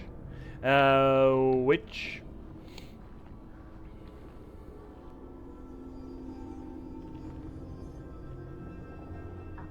Why is there no sound to that? I can do with a bit of cat fur and a bone from a drowned man's leg.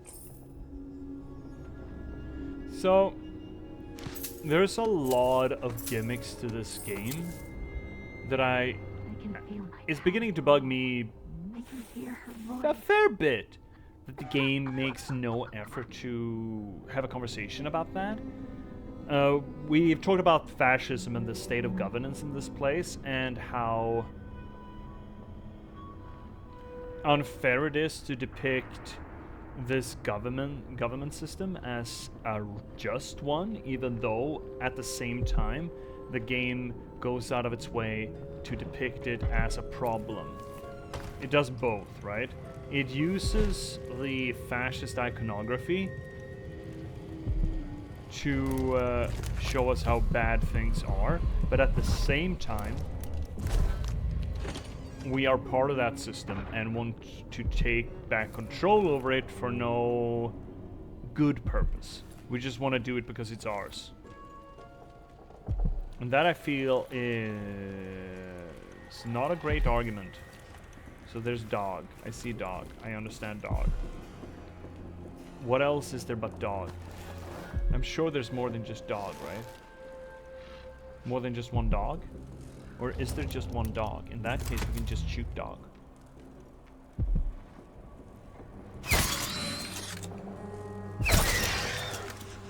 Perfect. There's always more. There's always more dag. There's always dogs in the banana stand. Another thematic framework that I feel that the game doesn't address enough is the whole witch thing. What happens to my ad manager? It's gone. Oh well, I'm sure it's fine. It depicts the witches as revolutionaries, right?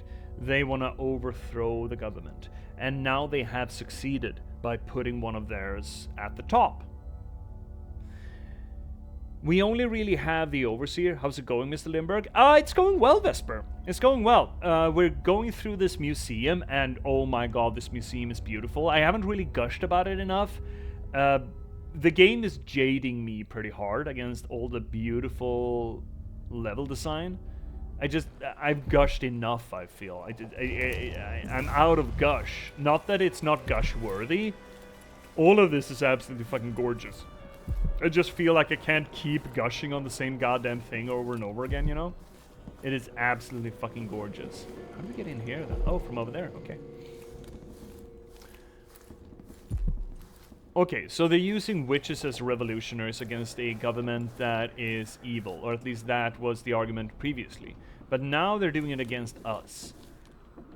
And if the witches represent some sort of a feminist line, which witchcraft tend to do in any media that doesn't depict us as purely evil, and I feel like some of the game design here plays around with that. You have witches saying things like, oh, I was forced into a bad marriage and all that, so it still seems to reflect some sort of a feminist movement, which is fair, but it's still antagonistic towards Emily. Okay, actually, we talked a little bit at the end of the DLCs in the original game. We talked about what witches represented and their representation of the primordial system of governance of faith structure vis-a-vis the outsider. Let's talk about what they actually reflect vis-a-vis Emily as the Empress here. That's a conversation to be had. If you want to gush, go ahead and gush. Yeah, I know, I know that no one here is bothered by my gush. It's just that we spent like 2 streams getting absolutely fuck all nowhere because I kept gushing about things. And it's not like that it's not gush worthy. It's not even that I feel bad about gushing so much towards you. It's just that eventually you get inured against it, you know? Things are absolutely beautiful. The design is absolutely gorgeous, but at some point you need to insulate yourself against it, or not you need to, you get insulated against it, and I feel like I've gotten there. So if there's something that you see that you want me to talk about, please point it out. I'd happily sit for hours and listen to you gush. Oh my god, Vesper. Oh, ooh. Ooh. Well, lucky for you, Vesper, lucky for you, see, there is absolutely fucking hours of me gushing about things, either here on the VODs or the YouTube archive. I still love the first video series that's up on the YouTube's the Bastion playthrough. I fucking adore that one.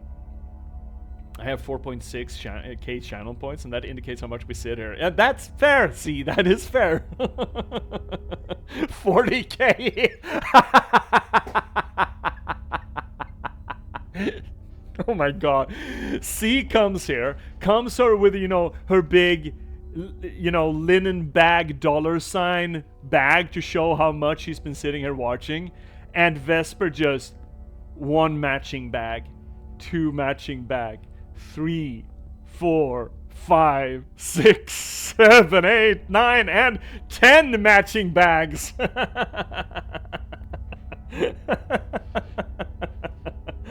Oh my god. Yeah. Vesper coming in here like the Monopoly man, just oh. What level are you on? About 5 or 6, my dude. Oh, you're but like a baby.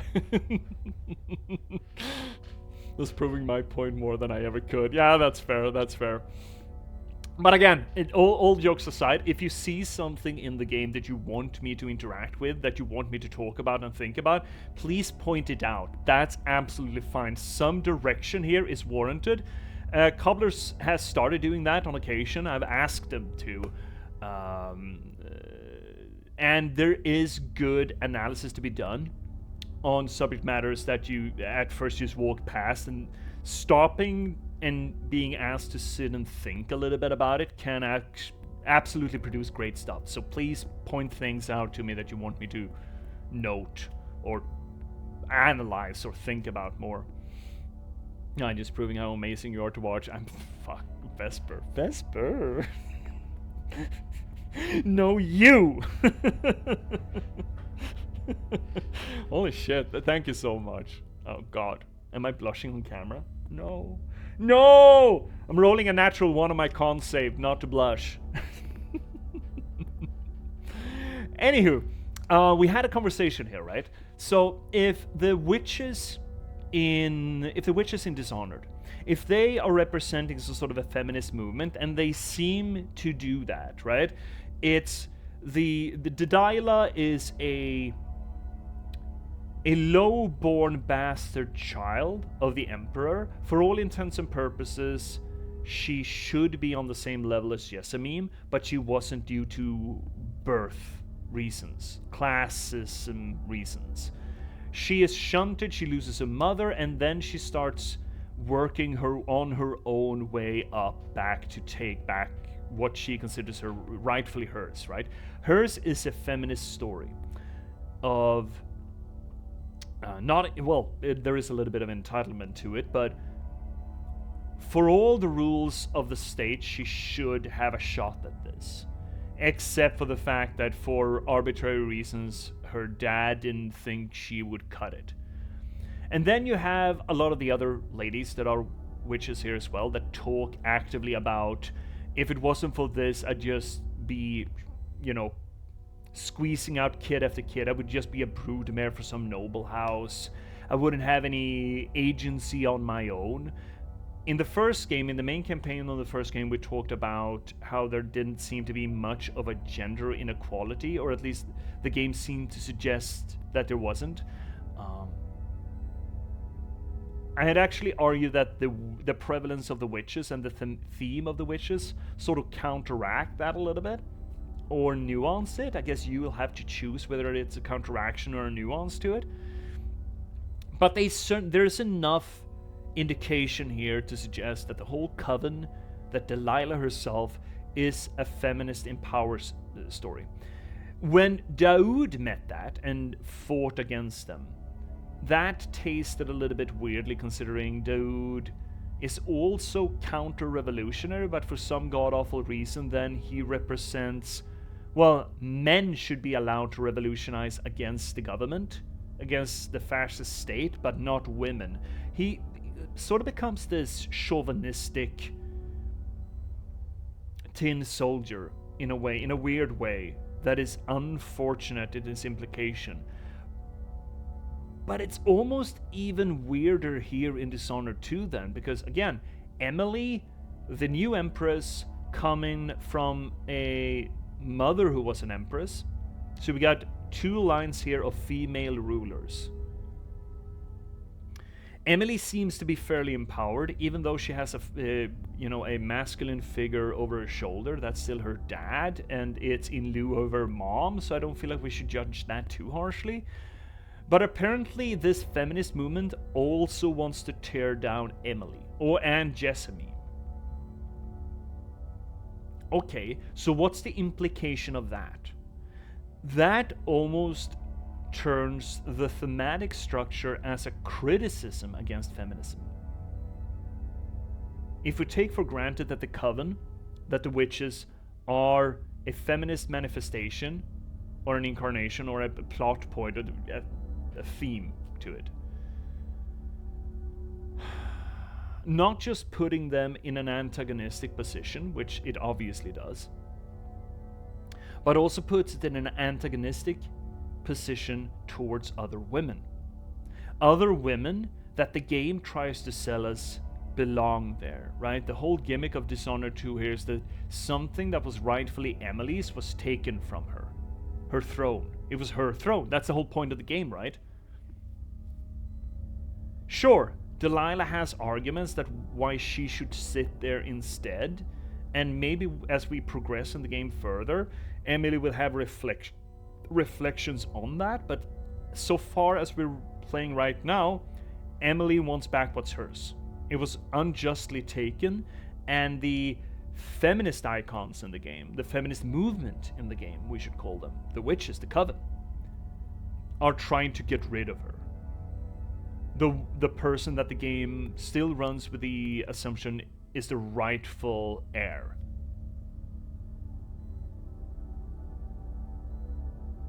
So the implication then, what the game is saying, is that the feminist movement tears down women as much as it does men, or almost exclusively, considering that Delilah's scheme in the DLC was aimed at Jessamine. No, it was aimed at Emily still. Yes, because she wanted to get into Emily's head. Which is a weird argument to make. It's not an argument that lacks precedent in our current political climate. You know, with the whole TERF debate, where feminism has picked up baggage.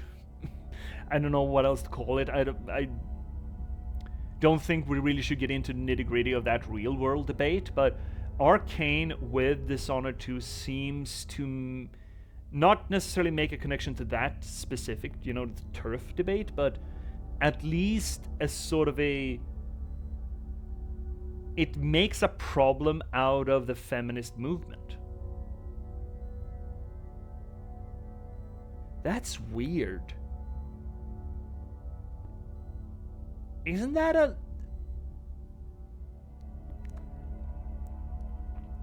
That leaves a bit of a sour taste, doesn't it?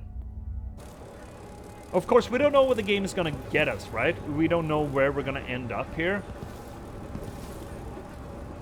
Oh, those are teefies. You got teeths. Big teeths. Many teeths. Fish teeth. We'll see. We'll see what the game gets us. I'm beginning to think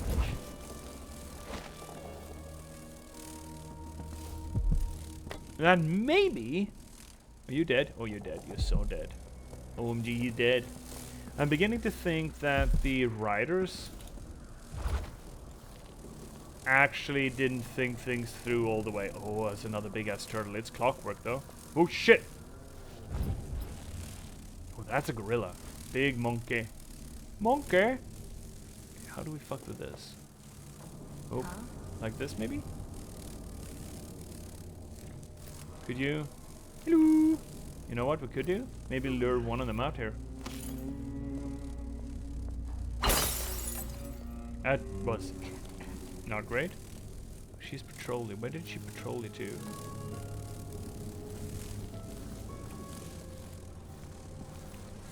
Bit peckish. Ooh. This is a fine nest, my dears. Fuck. Wait, they're spreading blood flies? They're immune to blood flies?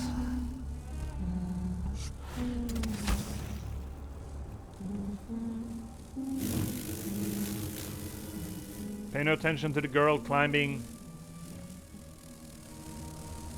on the bookshelves. I'm fine. How are you?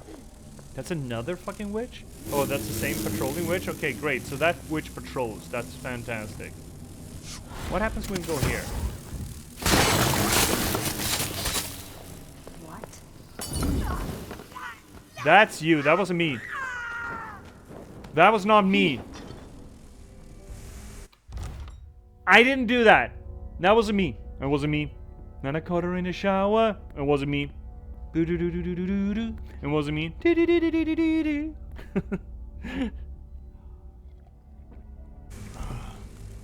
That was not me. I didn't do that. I did not set fire to her or the nest. I did not do this. I'm still gonna be blamed for it, right? I'm absolutely gonna be blamed for that, right? We're witch positive here. I keep saying we're witch positive here on this channel. I didn't do this. It's the modern age. Can't just go around burning witches, J.P.S. Oh my god. This is the modern ages. I'm sorry, I didn't mean to. Oh, she looks so surprised. Oh, I feel bad about that.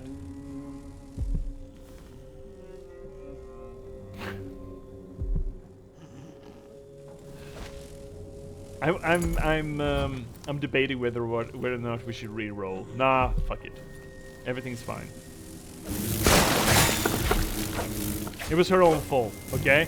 We cannot be held accountable for that. Even if the game engine does, I will not be held accountable for that. I will not accept blame. No sympathy for the self-inflicted. That's a motto in my life. No sympathy for the self-inflicted. I will not accept any blame here.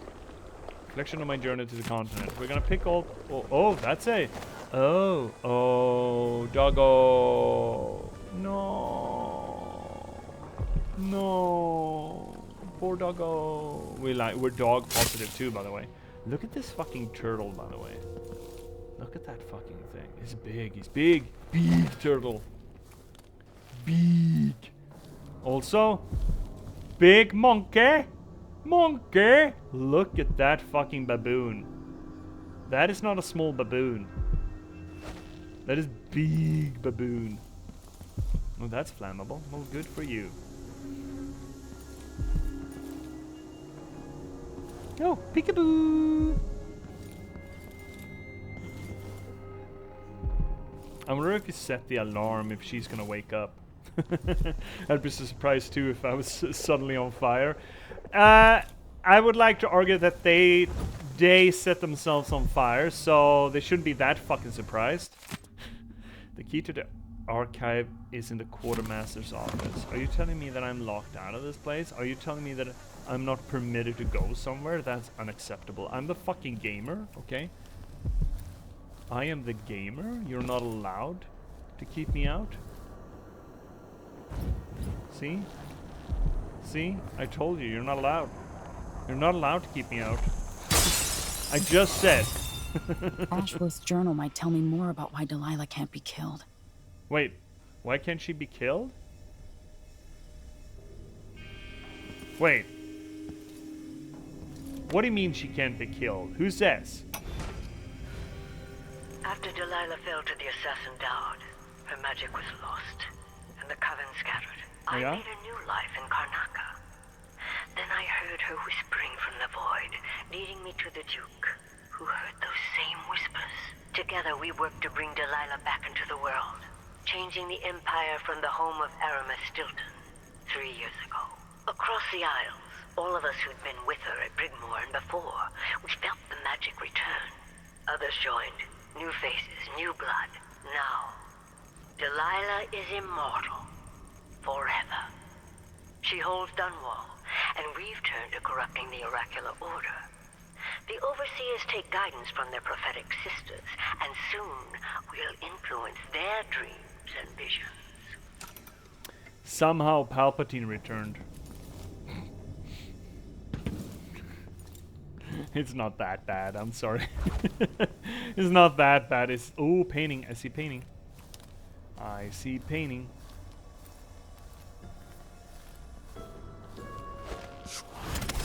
Somehow Palpatine returned. Oh, that's of Billy. Her heart I bathed in poison. Yeah, that's Gans. She drove Billy to... Oh, maybe Billy's mind wasn't her own. This seems to suggest that Delilah had control, some kind of control over Billy. Right? Because that's a Billy lurk. Her heart I bathed in poison. So at the end of the first DLC, it seems to suggest that Billy was... She wanted to switch teams to Delilah. But maybe Delilah did a painting thing on Billy and forced her to betray Dode. Maybe. Anyway, go get. Get! Okay, so we got these things. Fantastic. There we go. And once we've done this, I think we've done the whole conservatory. I absolutely love this place. I mean, this place is great. The whole conservatory has been absolutely gorgeous. Oh, that's the door. Yeah. Okay. That's gonna be dangerous because it's probably gonna be peeps up there. What's up here? Interesting. Scooby. There we are. Key. We're gonna. If we're ever gonna read those reflections, we're gonna read them all in one go. Spiritual pool. Spiritual pool. Mana regeneration is slightly faster. Okay, whatever, man. Is that it? Ooh, rewire tool. Don't mind if I do. I think we got all those things. There's supposed to be a blueprint down here, I think. I believe. If I don't misremember. I did bring up the guidance here. First one is that one. We got that one. Second one is first floor in the conservatory. Is located right in the main hall of the conservatory inside the workshop room with a mini wall of light. Okay, we haven't been there yet. Then it's the mission ward. Then it's in Brianna's place. And next to the audiograph. Oh, if you didn't find this blueprint in mission 3. Okay, so that didn't spawn because I did not see that. So we only really have one that we need to find in here. And that is on the first floor in the conservatory. In the workshop. There's supposed to be a wall of light next to it. Okay. Sorry. Hashtag sorry, not sorry. Well, we can go upstairs though. And that's just a shop. We're probably gonna have to go back there anyway. So we don't need to bother with it now. And that's outside. There's no purpose going outside. We haven't really been down here though. There's a witch up there.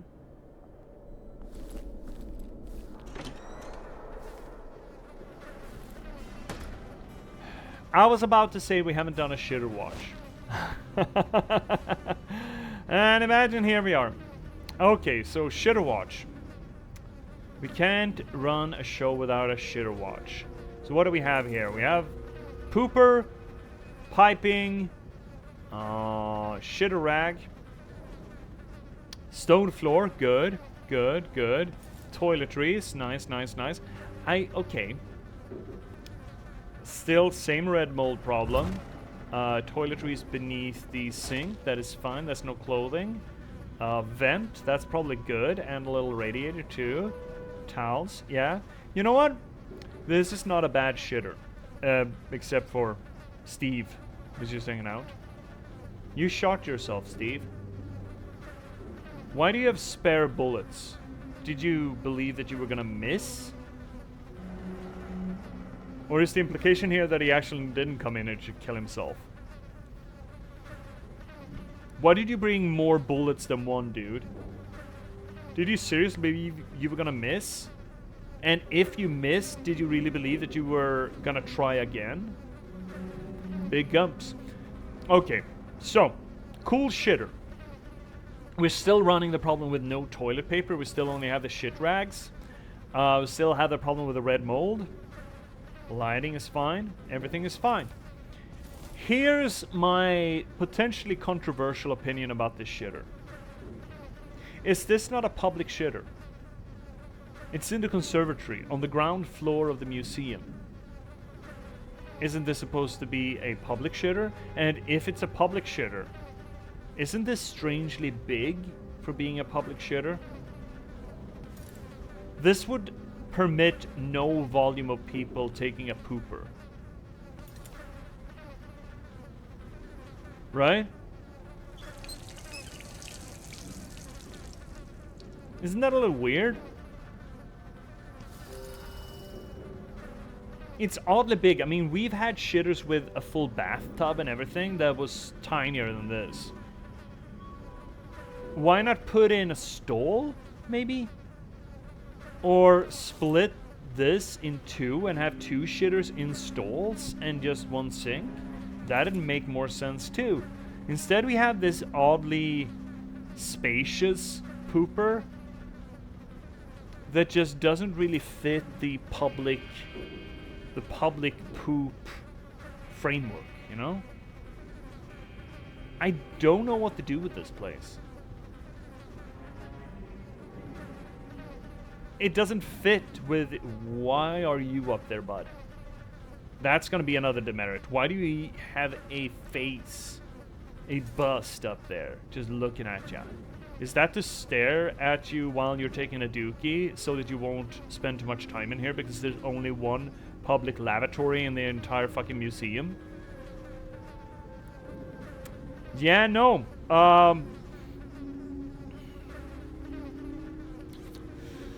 Still no poop paper. Red mold. Oddly displaced. Creepy face for no reason in a public toilet. Oddly fine furniture for being a public toilet too.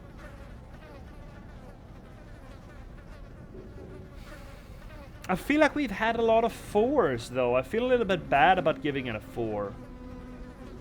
But 3 is too low. Because it's essentially functional.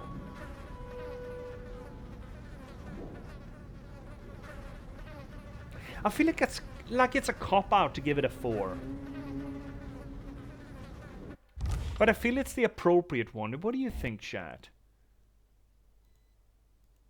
Do you think this shitter is appropriate? An inappropriate shitter? I don't think it's inappropriate.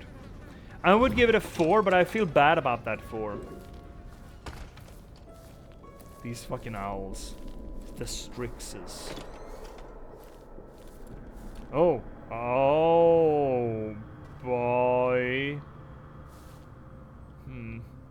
I'm unhappy about that shitter watch, but I can't really make anything else out of it, you know? Oh, dude, I'm so fucking sorry. Yeah, that's a fucking way to go. Yeah, that's a way to go. You didn't even get to eat your fig. Oh, no. You didn't even get to eat your figs. And your pears, oh, poor boy. Oh, nice screening room.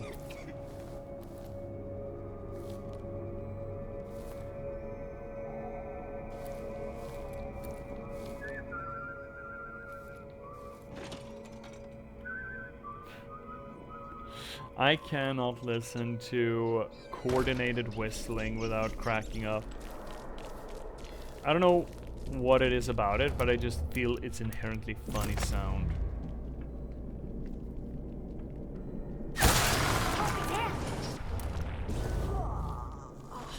There's no one there.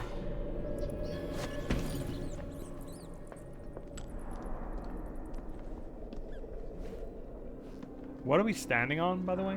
Oh, the light fixture. Yeah, that makes sense. Too late. Better search the place. What do you mean better search the place? Everything is fine. Looking at the tables? Who do you think you are? I didn't imagine that. Yes, you did. You absolutely did. We really have nowhere else to go. Yeah, what you gonna do? What you gonna do with all that cash? All that cash. Wait, we didn't... Oh, there were 2 dags? Oh my god. 2 dags?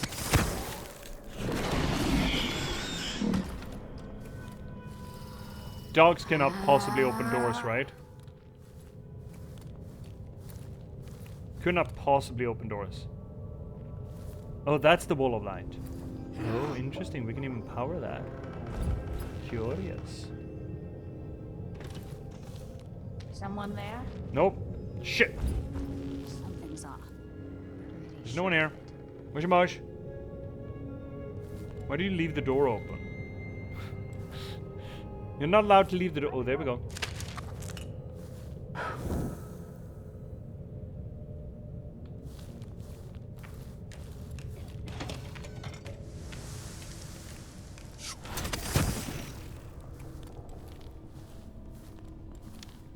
I'm not gonna break that glass just to pick up some oil. You know what? I think we've done everything in here. Sister, are you? What do you mean, sister, are you? Everything's fine. You did not find a knocked out sister. There's no knocked out sister here. That's horrifying. Oh, apparently there is. Who fucked her up? What happened to her?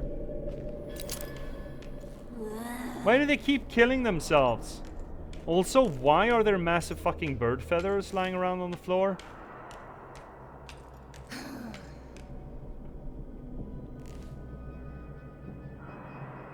Why are these stuffed Strixes shedding feathers? Oh, dog. Dig.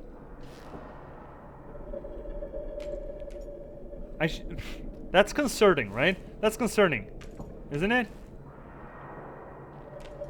Why are the stuffed Strixes shedding feathers? I don't like the eggs. Do you like eggs? I like eggs. Have we been in here? Yes. Okay, so what we're gonna do is we're gonna load in the wrong lenses. Let's go the non-lethal route, you know? Let's go the non-lethal route. Let's see what that gets us. It's more interesting than killing her. Do we have any witches up here? They're patrolling downstairs, I know that, but... Oh, there are witches. Look at them just hanging out.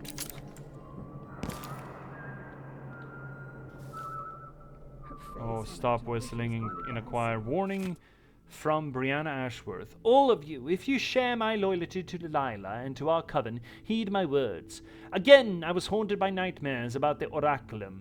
The original lenses Jindosh used in the device nearly ruined me. I felt Delilah's magic flicker, and the flame she rekindled in me almost went dark, like it did after Brigmore 15 years ago. I fear another accident like that will cost me everything. My connection to the void, the magic itself. We cannot afford any more mistakes.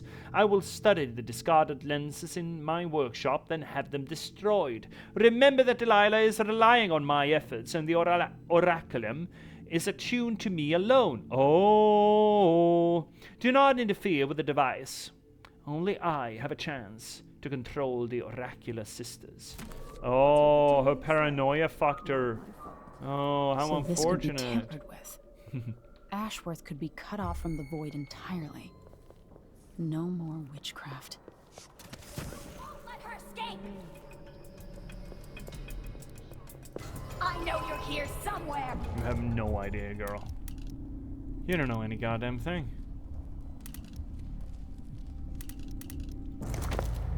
I don't like that. Better have a look. No one likes this.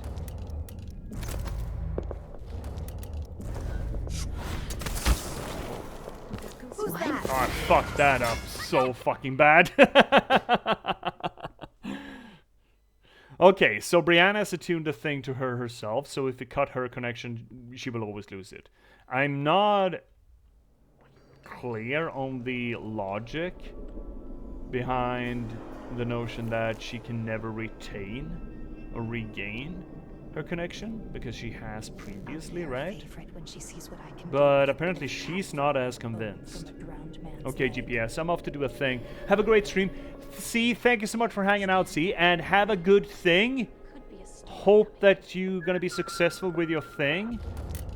I have high hopes, and I'm sure that you're gonna do great with your thing. I will see you later, C. It's an absolute pleasure to have you here as always, you know?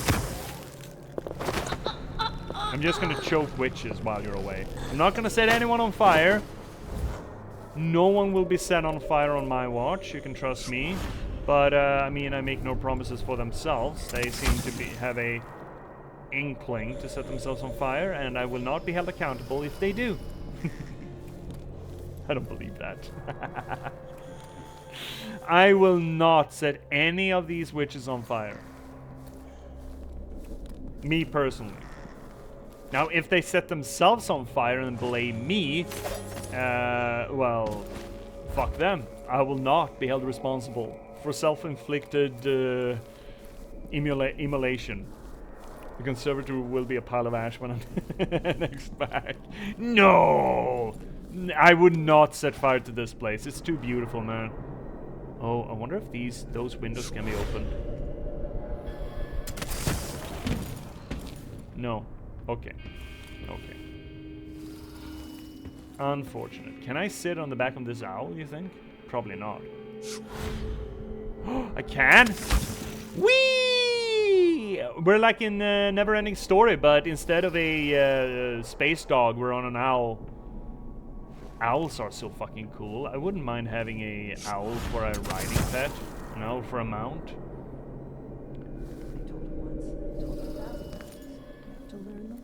Yes, right? So this could be tampered with. Ashworth could be cut off from the void. I'm glad I'm still here. No witchcraft.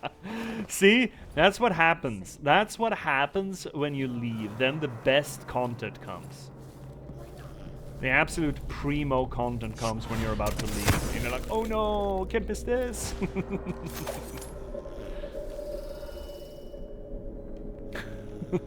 My husband is like, it's a dragon. And I'm like, it's a fucking dog! Fucking space dog. I mean, it is both, right? The face is modeled as a dog, a golden retriever or some such, but the body is most definitely Asian dragon.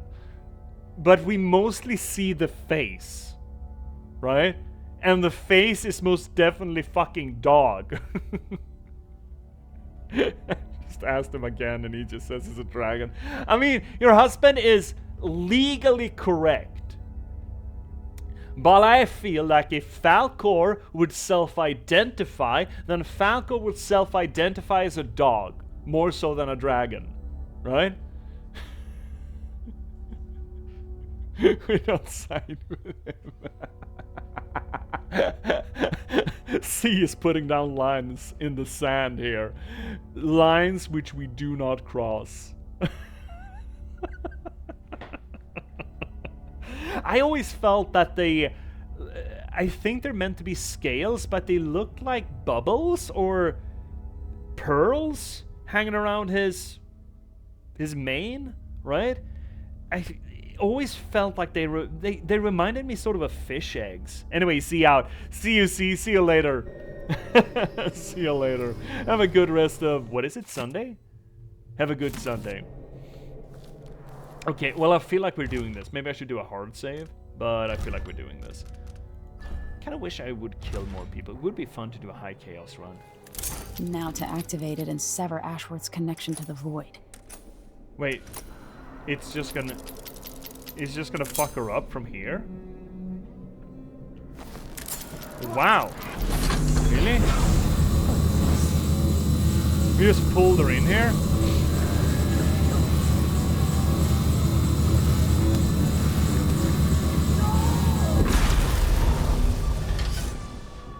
What will I do now? I'm ruined. Feeling the things I could do. The touch of the void. The Lila. It was everything I had. You fucked up. Also, we haven't even touched on the weird oracular sarcophagi you got wired up here, but I guess we don't have to. Yeah, you're just gonna sit there and pout? Yeah, that makes sense. We're gonna permit her a chance to mourn what she's lost. I don't begrudge her that. We're gonna deal with her dogs on the way out. I'm assuming that the dogs are not gonna be happy with her now that she's no longer cool. Are there even dogs here anymore? Oh, I guess the dog's gone. Dog's gone, motherfuckers. Unfinished letter to Delilah. Why are you sending letters when you can talk through statue? Oh shit, we got another ad break coming up already? My god. Delilah, when we can't talk, I write. There are things only you will understand. Daily, I feel my connection to the void growing, and through me, your power calls out to those who would join our coven. New faces, new voices. Our bond is stronger than it was at Brigmore, yet you feel so far away. If we were together, I could say more.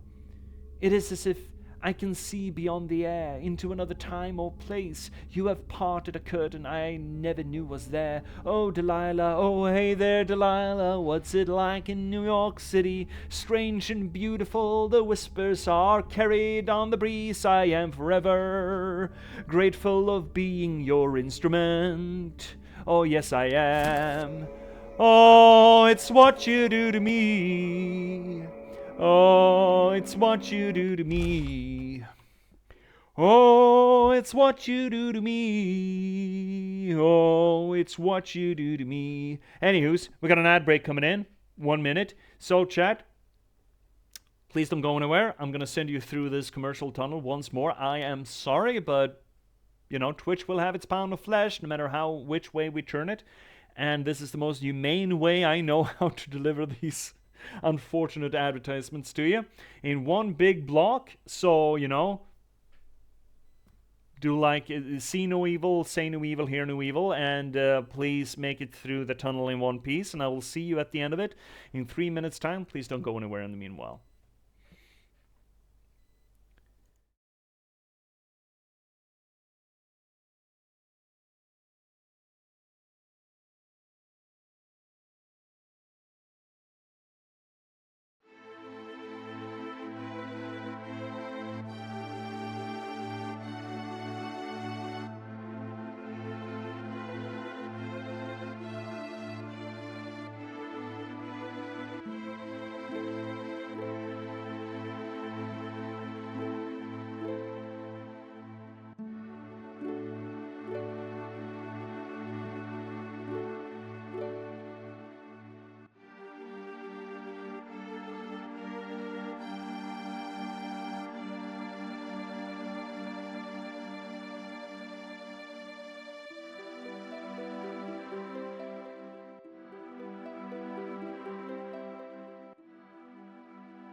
And we are back, chat.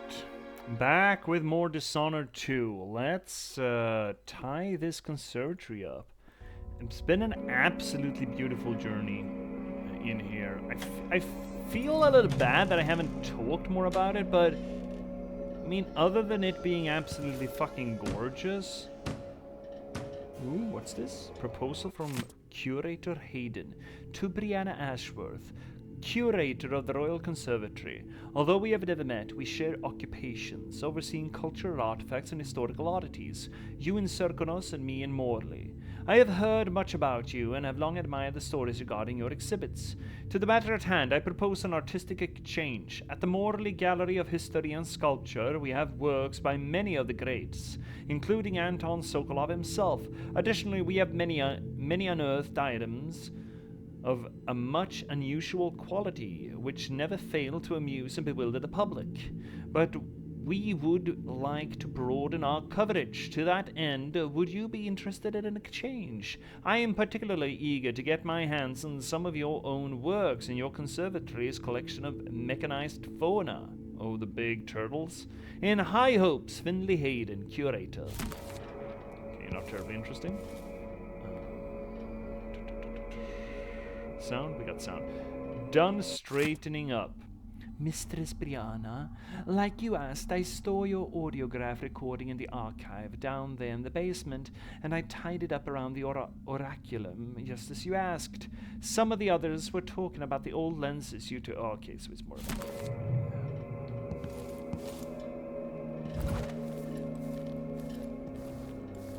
Oh, I can talk to her. I probably should. Kind of wanna.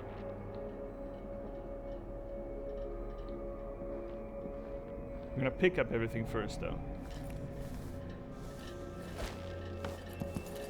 Any new paintings here? Any cool paintings? Any interesting ones?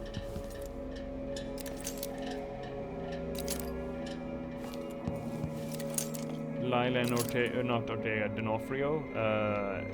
Abel. Who is that then? My fires burned within Brianna's marrow. That's also a Delilah piece.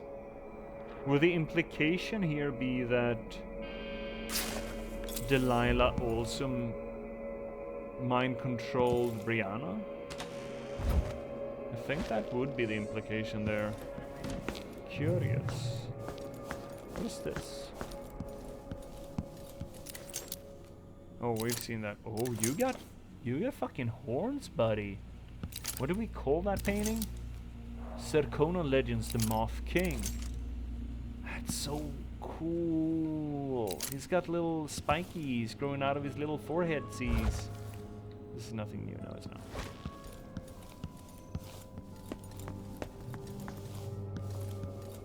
Okay, let's talk to Delilah. Hey there, Delilah. Actually, what's back here? Nothing. It's just a place for me to hide and listen to their conversation, probably. Hey there, Delilah. Hey there, Delilah. As if you could ever hide your face from me, Emily. Little Black Sparrow, free from your cage at last. What do you mean, at last? It's done. Brianna Ashworth is no longer a witch. You villain! You don't even know what you've done. A great bloom wilts and fades from the world. Delilah, I will take apart everything you've built until I have what's mine. Oh, Brianna. I don't believe we will speak again. The thought of seeing you reduced to such a pale, sad thing. It's too much to bear. I hate you for this, child. No, tough. I'm not only going to restore things to the way they were, I'm going to make them better. Uh-huh. Sure, Emily. So if at least Emily gets a chance to talk back at the villain here. I wish we had more opportunity for that in the dreams. Because she doesn't get a chance to talk back to the outsider, and she didn't get a chance to talk back to Delilah either when that happened. And I feel like that's a missed opportunity, again, for character development. We talked about that, with Daoud as well. I mean, back in Corvo's day, right? Corvo wasn't permitted a voice, which, damn shame. But that made it understandable that he didn't have any, you know, interactions with anyone. It's a shame, it's a damn shame still, but it was part and parcel with being a silent protag, you know? But since, dude, we are absolutely judging the game for not permitting interaction between the main character and whoever the fuck, you know? And here we actually got some interaction, which is great. This is what you want. This is most definitely what you want. She's still there? What happened to you? Wait, what the fuck happened to you? Why are you dead? Well, she's unconscious. Why are you unconscious? What happened to you?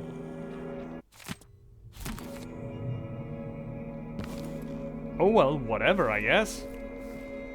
I didn't do anything. I did nothing. I didn't touch her. I don't know what happened.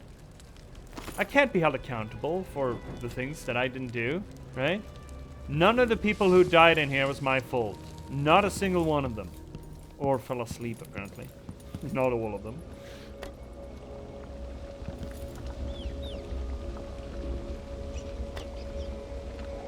Oh well. I guess we're done with the conservatory. I mean, beautiful place. Absolutely gorgeous. A little simple, perhaps? I mean, but then again, we're coming off the Clockwork Mansion, and I don't think... Everything can't be as convoluted as the Clockwork Mansion, and everything shouldn't be as convoluted as the Clockwork Mansion. Right? That should be a special, special place.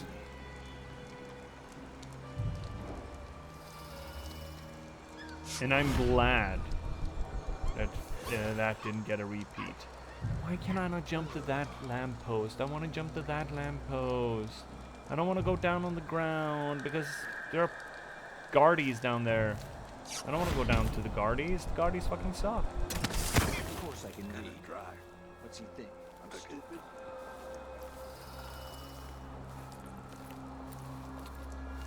I don't like being on the ground. I want to go uppies. I want uppies. What I wouldn't give for a bottle of pear soda. Shot. Something unsavory going on. There's nothing bad going on down here. I want to go uppies. Can I please get uppies? There we go. There we go. Perfect. No! God damn it. Who's that? No one. No one's here. I don't know what the fuck you're talking about. Ugh. I don't like that. What do you mean there's nothing not to like? There's nothing not to like. Nothing is wrong. Stop saying that. Everything is fine. Everything is fine. Every little thing is gonna be alright. So we are going back to the shopkeeper main entrance. Why would we go there? Well, we're going back to the shopkeeper first so we don't miss out on that. Whatever the fuck. Are we not going back to where we came from? So to speak. I mean, getting on the boat at the same spot where we got off it. Is that anything fun? No. Nah, not really.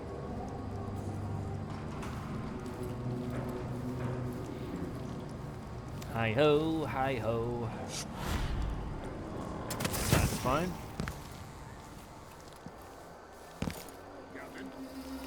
Captain? I closed my locker before coming out.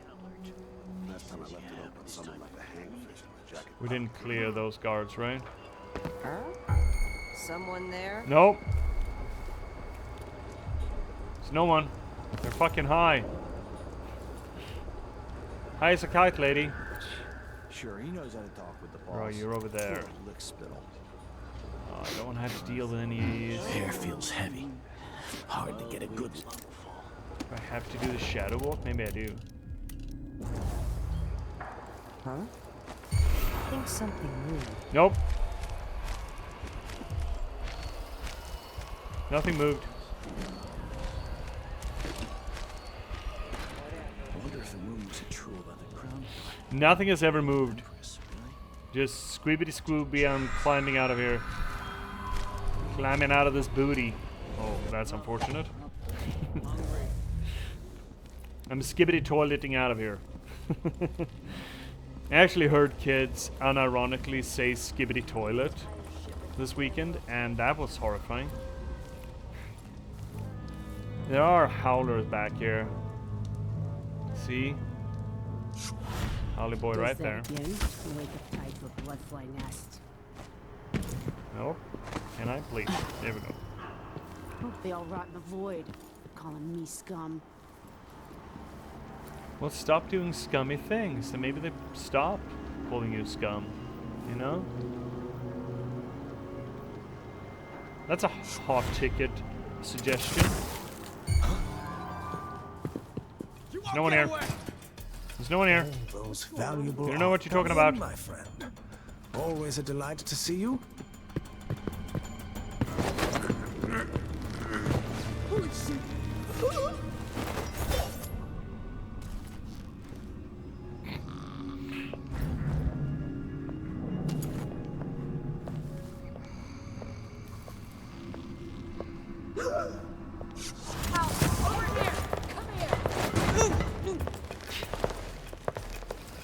This won't take long. What won't? What won't take long? What did you say? Did you say something? You said something about taking long. How long? Which long?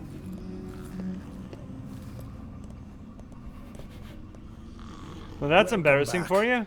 Please, take your time. Like a fucking boss. Welcome back. I see you found the prototype. I did. Your acquaintance didn't make it. It is a risky line of work, I'm afraid, but let's not dwell. I expect you'll be interested in payment. First, Yes. your finder's fee, of course, and if you like, I can draw up some schematics based on the prototype, Please. something you can use to modify your tools. Please. And as a token of my appreciation, a discount at the shop. A fair deal.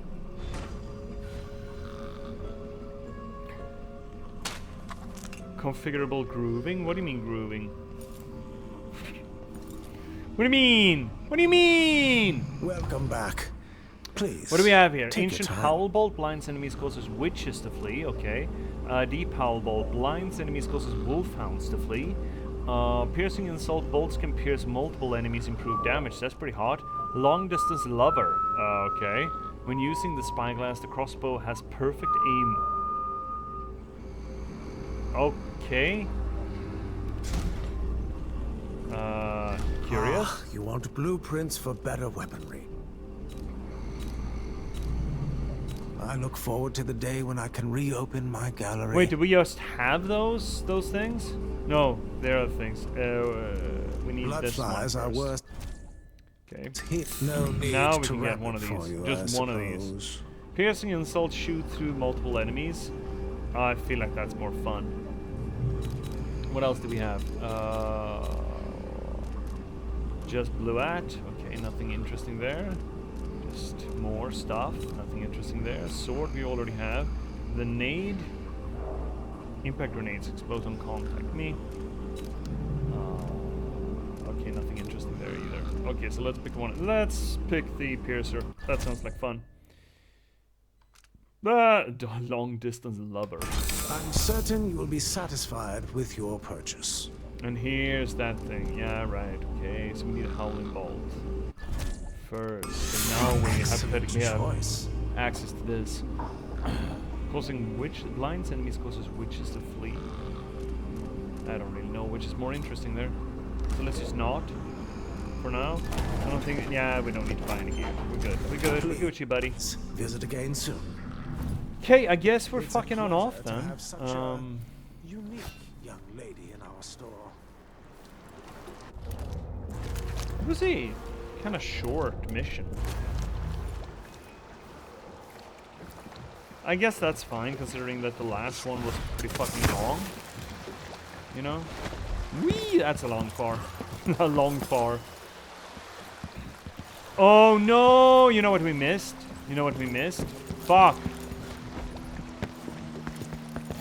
Who's running around over there? No one. End of the road for you. I won't let you get. God damn it. You know what? We didn't use the heart on Brianna. We want to do that. We want to use the heart on Brianna. Fuck. We're going back. Shit. We're going back in. God damn it. Fine. Okay. How do we fuck this panda appropriately? Is there a way to fuck a panda appropriately, you ask? You know, chat, that's exactly the kind of questions that you come to this channel to have answered, isn't it? How do you appropriately fuck a panda?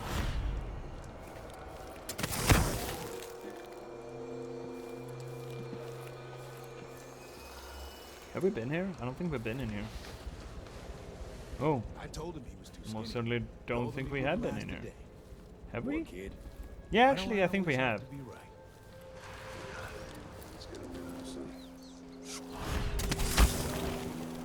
Have we been in here? I don't fucking know anymore. Yeah, I think we have. Let's say that we have. Alright, so we want to go all the way up there. Then up there. Just have to finish my shift. Then I can go home. Put my feet up.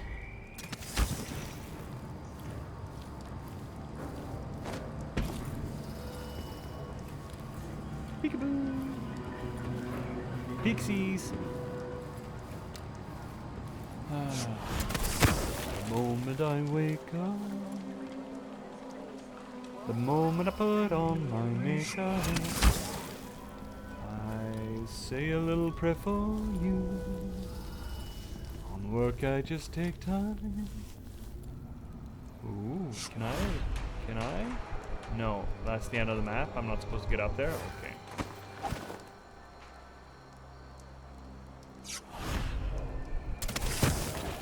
Ooh, that's close to falling off. 2 guards? That's unfortunate. Maybe I could... Can I get in here? No, I cannot. Fuckles. There's a dedicated Audi, and that's a guard. Fuck, we're host. Shit.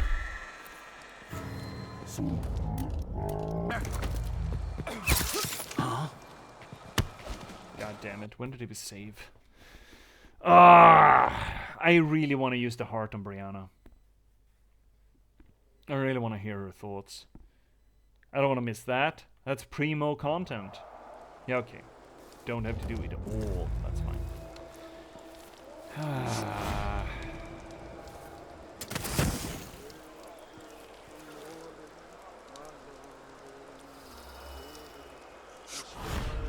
Hey there, Delilah, what's it like in New York City?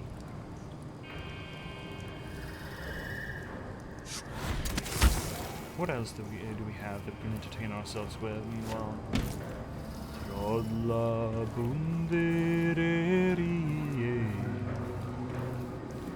erie, gallra madur festin me. Festime Trodla bunden jup muinesa Oi muinesa. Okay, how do we... there's a door on the first floor over there, but there are 2 guards in the way. God, why is this approach so goddamn difficult? I just want to get over to that balcony, you know? All I want to do is get over to that balcony. I wish I could reach. Oh, that's actually kind of perfect. If I have 2, and I give him 1, I still got to be 1. But then if I eat it, that's what. If he eats it, perfect. Perfect. Perfies. All right, going back up here. Yeah. Bibbidi bobbidi boom. There shouldn't be any problems. We're playing dice tonight. You in? Despite the fact that I'm hearing problems, there shouldn't be any. Shouldn't being the operative term. And There is no stuff to pick up. No, there's not. Great. Okay. Great. Fantastic.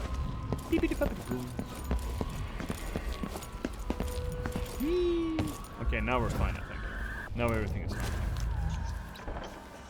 Isn't it kind of shitty for, Delilah to just nix Brianna? Oh, it would be so sad to see her without her power. Oh, the vines are gone now. Were they connected to Brianna's power? Probably. That's cool. So now, just because Brianna can't spell anymore, Delilah just... I don't want to look at her. Here we go. 16 years ago, it was just Brianna Ashworth and Delilah when they founded the Coven together. Oh, the original sister. Okay. There's something she made from whale bones, more powerful than a simple charm. Oh, we haven't looted her either. We should. We went to Delilah after death and across all these years. So she's second in command, essentially. Was. She has no more secrets that I can see. Oh, that was short. That was all? Picky pocket? Talk. I kind of want to talk to her too. Is there talk to be had? Leaving me. Oh, she's just pouting. Okay. Okay. Okay. Well, fair, I guess. Shouldn't judge her for that. I understand. I understand completely. Okay, now we're getting out. Now we're continuing on. We're trucking on. Whee! Ow, fuck.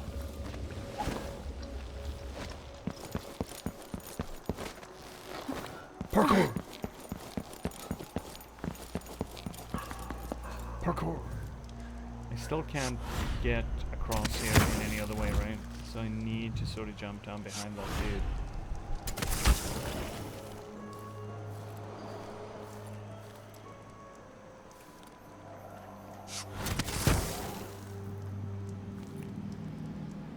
Regen.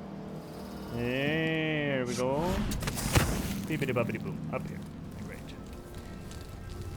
So, I mean, we still have quite a few streams of Dishonored 2, but I feel it incumbent upon me to start thinking about what's coming up next on our regular stated broadcast. And I wonder if I want to do a palette cleanse after this, because we've been deep in the Dishonored tank for a long time, right?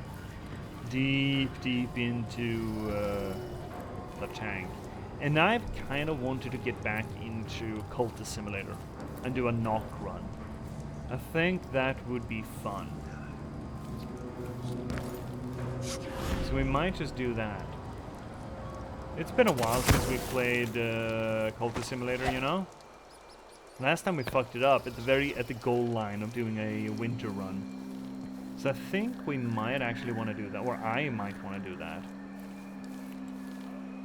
I think that would be cool to get back into. That's probably not going to be for another week and a half or 2 weeks, I think.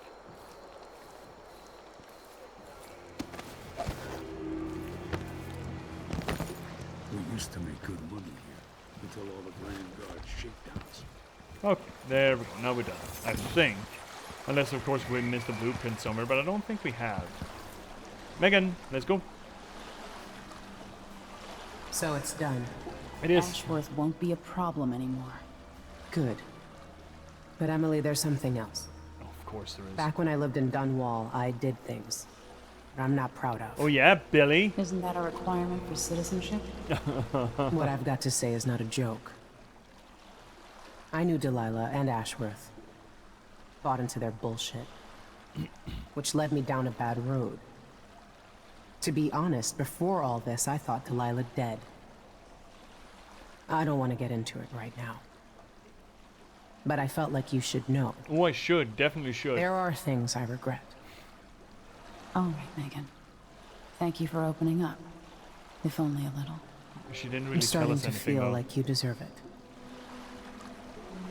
Well, I guess the name Billy Are you Lurk wouldn't ready to matter. leave now? Maybe Dodo. Saying that you were with the Whalers. That might be worthwhile. Let's go.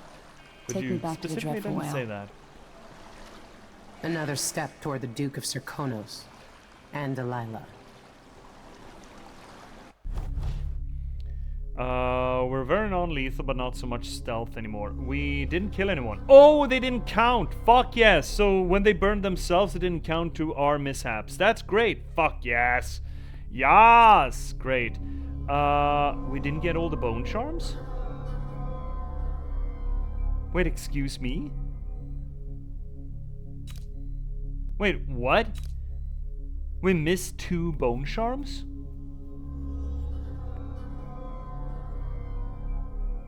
That's not acceptable. Where are they supposed to be? Shrewd negotiations. Best price for the rose. Okay, whatever. Took to light a cold win after eliminating Brianna Ashworth. Her right hand. Yeah, okay. Forever severed Brianna Ashworth linked to Delilah's magic. Found output. Blah, blah, blah. What do you mean we missed 2 bone charms? 2 entire bone charms? Where the fuck are they supposed to be then? Cobblers! Cobblers! I need you.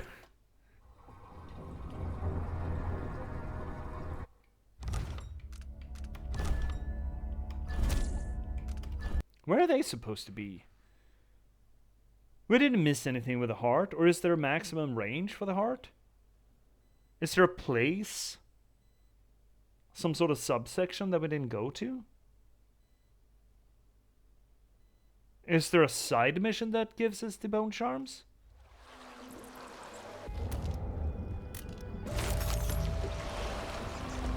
I'm not seeing anything with the heart out.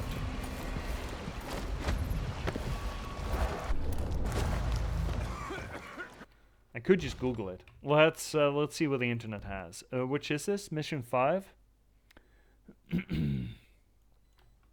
Dishonored 2, Mission 5, missing 2 bone charms. Let's see if anyone else has had that. Issue, missing bone charms. Royal Conservatory. Seems like I'm not the only one.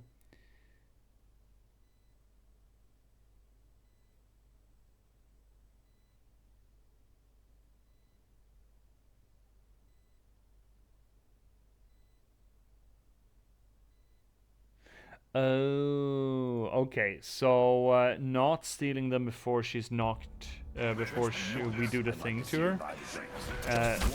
Soft key locks us out of them. No one knows what's happening. Could be anything. But there's a way we can deal with it. That we can get it. So the bone charms are on her apparently.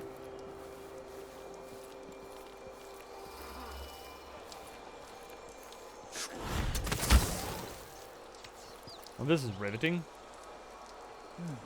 I really want that bone charm though.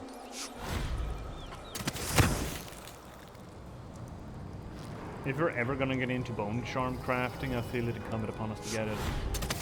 But on the other hand, we haven't really gotten into bone charm crafting, so maybe it's pointless, but do we have enough to boost this?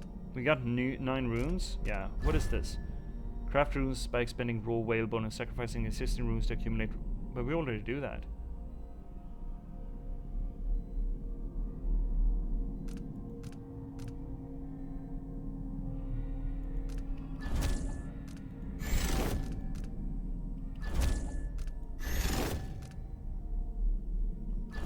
You know what? Let's go.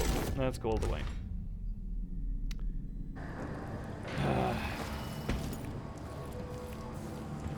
Wait, no, I'm about to fall off. Oh god, my toes. Oh, they're tingling. Oh, I don't know if you saw that, but I was on the edge of falling off the pipe. My god. My little body. Can't possibly deal with that sort of disappointment.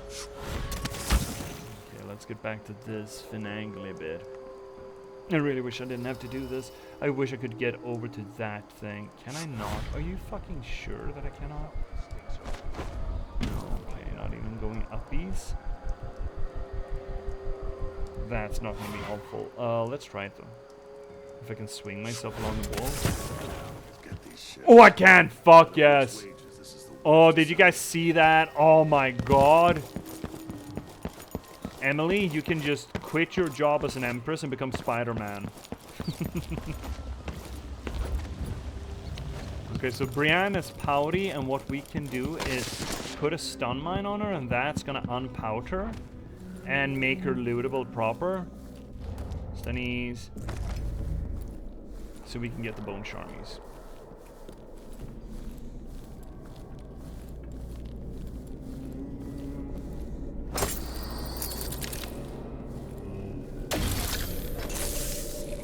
Oh, stop! Stop squirming! Oh my god.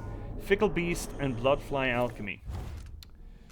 Fickle Beast and Bloodfly Alchemy.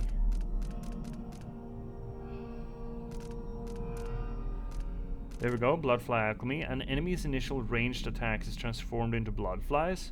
Why would that be helpful? Fickle Beasts. White Wolfhounds fight on your side. Wow. Okay, those are interesting. Both of those are interesting. Probably not gonna use them. Paradoxically. I didn't like the shake she did. Oh my god. Her leggies just went all... Ooh. That makes me feel bad. I'm sorry, Brianna. That's really adding insult to injury.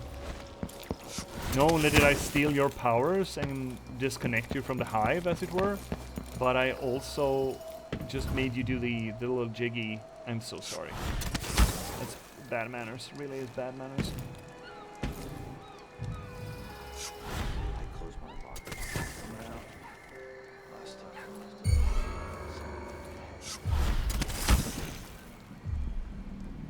Can't see me? You just can't. It's in the contract. You're not allowed to see me.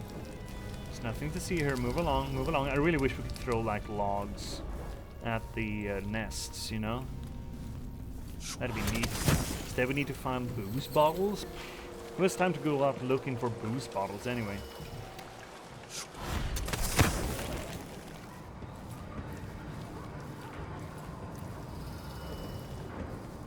So level design. Let's try to say something about level design of this level, because it is beautiful. It is absolutely fucking gorgeous. I love the museum. It has been great. Haven't talked much about it other than saying that it's fucking great, which I feel a little bad about. So what's the implication here? A museum of natural history, a place that venerates the natural beauty of the world, is a place of power for a coven of witches. It is a place where first I'll yell, then evil hides for us. If we're gonna continue on the conversation that we had about the depiction of the Clockwork Mansion as a representation of Jindar's personal character, then I guess... What does it say about Brianna that we find her in a museum of natural history? A museum is the preservation of the natural world, right? It's the... it's showing off what the natural world was before civilization encroached upon it. It's a piece of amber where we capture the ecology of different settings and marvel at it from a safe distance. Now, Brianna is curator of that.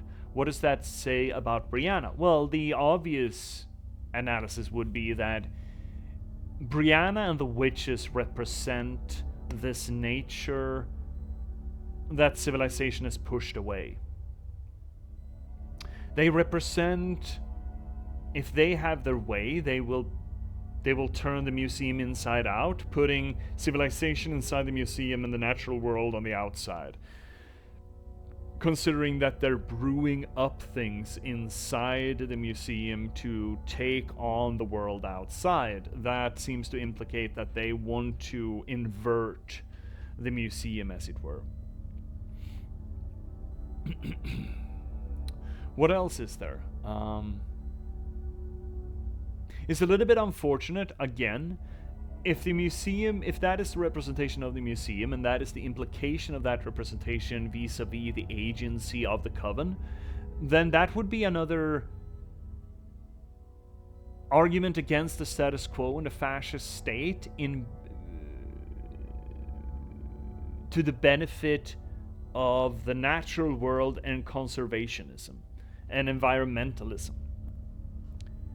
And it's unfortunate that the game puts them up as the villain. Again, that is a hostile act that the game is portraying. The very fact that we fight the people that are represented by this place suggests that they are the problem. That idea is the problem. That environmentalism and conservationism is the problem. That is a threat to society, that is a threat to civilization, and it's just rule of that civilization. I understand putting that up against this. That is an interesting conversation that you can have. The problem here is that I'm not sure that they're gonna have that conversation to its full gamut, that they're gonna permit Emily to internalize that and have her actually change the society. What you could do if you frame your villains in that light, what you would do then is work with a theme of, if you dance with the devil don't change, the devil changes you. So you would play around with the idea that this fight against Delilah for Emily would be a formative experience in the way that she is absorbing political ideas, ideological ideas that were not part of her life previous, so that she could use those ideas to shape her society when she steps into power, where she can assimilate these things, these notions, these ideas, and turn them into a benefit for the society that she rules.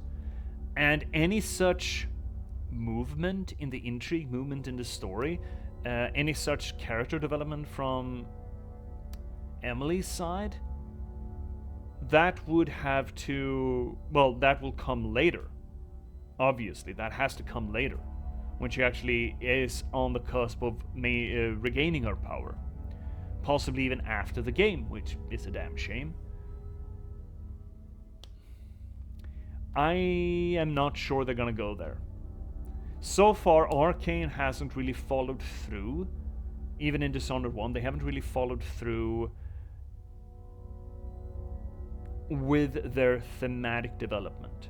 They never commented on the idea that Corvo was a beneficiary of this fascist society, even though they painted the fascist society as the enemy. And I'm not sure they're going to do it here either. So I don't have great faith in them in that regard, unfortunately. But we'll see if they get to it. Ashworth won't be a problem anymore. Okay, we already saw this real recently. Okay, let's carry on, shall we? Let's go. Take me back to the Dreadful Whale. Another step toward the Duke of Serkonos and Delilah. Hey there, Delilah.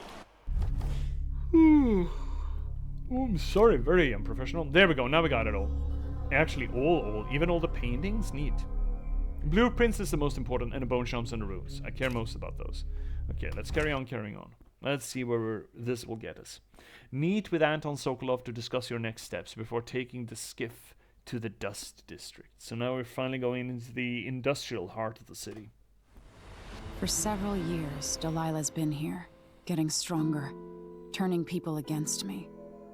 Why didn't I see it coming? What was I doing during that time?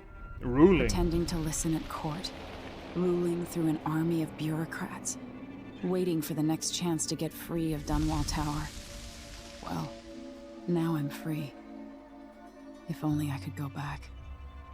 Aramis Stilton was once an ally of the Duke, the owner of Karnaka's mines.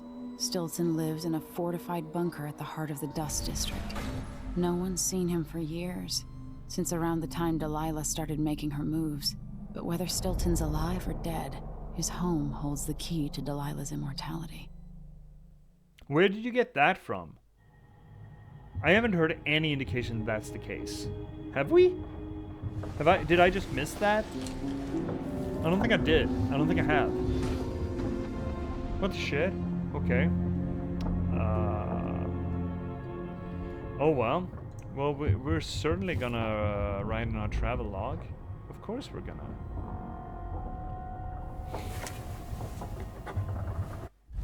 Scribble, scribble. Sokolov safe. Delilah in the void. There we go. Brianna Ashworth, I know her by reputation. I only know her by reputation. Born to the Dunwall aristocracy, she's a sculptor and the curator of the Royal Conservatory in Karnaca. One of Delilah's lieutenants, maybe her closest confidant. They share a taste for the occult while being held.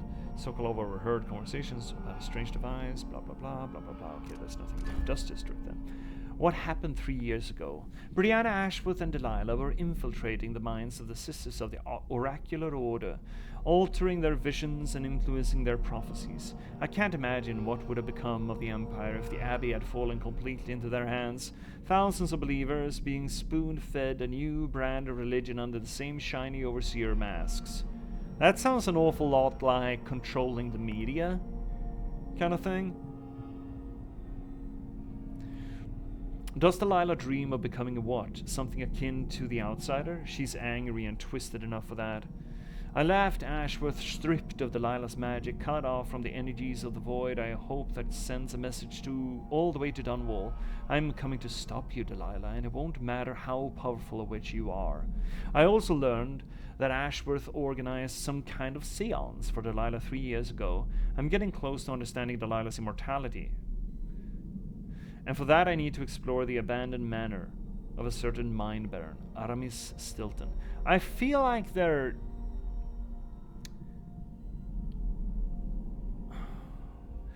not arguing their line of reasoning real well here, I feel. Why do we believe that Delilah is immortal? Number one. Where did we hear that? Maybe some document I didn't pick up, but maybe they should have, you know, actually included it in the game rather than just bits of reading material. If it was that important. And why is the connection where's the connection between Stilton and Delilah's immortality? Have I been skipping out on reading the logs, or is the game not really connecting the dots here? Megan Foster. So I found out Megan Foster worked for Ashworth many years ago. I think Megan knows more than she's saying. What is she holding back? Sometimes she won't meet my eyes. Even when she smiles, she looks sad because she helped kill Jessamine. But my gut says I need to trust her, at least for a little while longer. Can't sleep. I try not to think about my father too much, but I'm worried sick. I hope Corvo's going to be alright. I hope he can't feel the days and weeks passing, not knowing that I am alive and coming for him. 15 years ago, he was the one to rescue me. We spent our days hidden in the Hound Pit's pub, and I thought I would never see Dunwall Tower again. I remember I was almost happy about it, thinking we would live a life of adventures. I think it helped me deal with my mother's death, as if it wasn't real, as if it was another life. Sure. Sure thing, girl. Allons-y.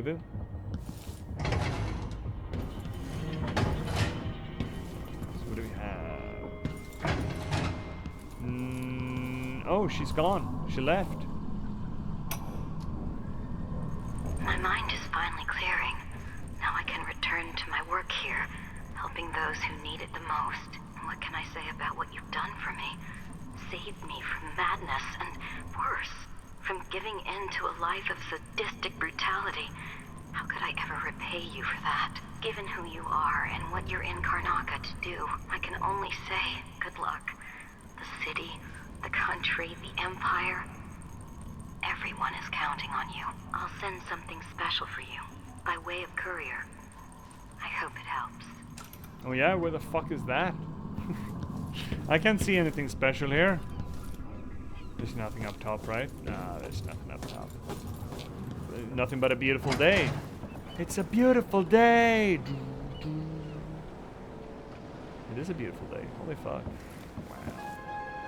You know what? I wouldn't mind living on a boat like this. You know?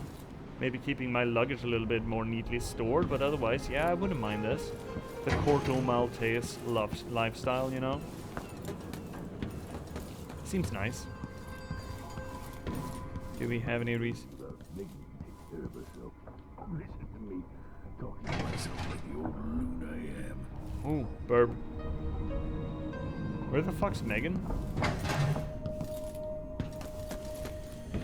We don't have any more flybloods here, right? No, they're good. It's all good. Just rats. Here's some little watsies. Brianna Ashworth, the Duke, Jendosh. Big fish. They caught big fish. Taken by Delilah, as I was for a time. Big fish. Big. Another one of those Dunkleo. It's not quite a Dunkleo because they didn't have teeth. They just had armor plates that chopped. The Dunkleo something something. Strix, So smaller. many years ago, Strix. I'm a prisoner in that old pub, sleeping in a dog kennel. Now in this tub, will wonders ever cease? With Ashworth eliminated, that should hamper Delilah's plans. Sure, knocking them off one by one. On howlers. Strange being here with you. On Great events give a shit about arise overseas. from unexpected interconnection. Aramis Stilton's home looks more like a bunker than a mansion.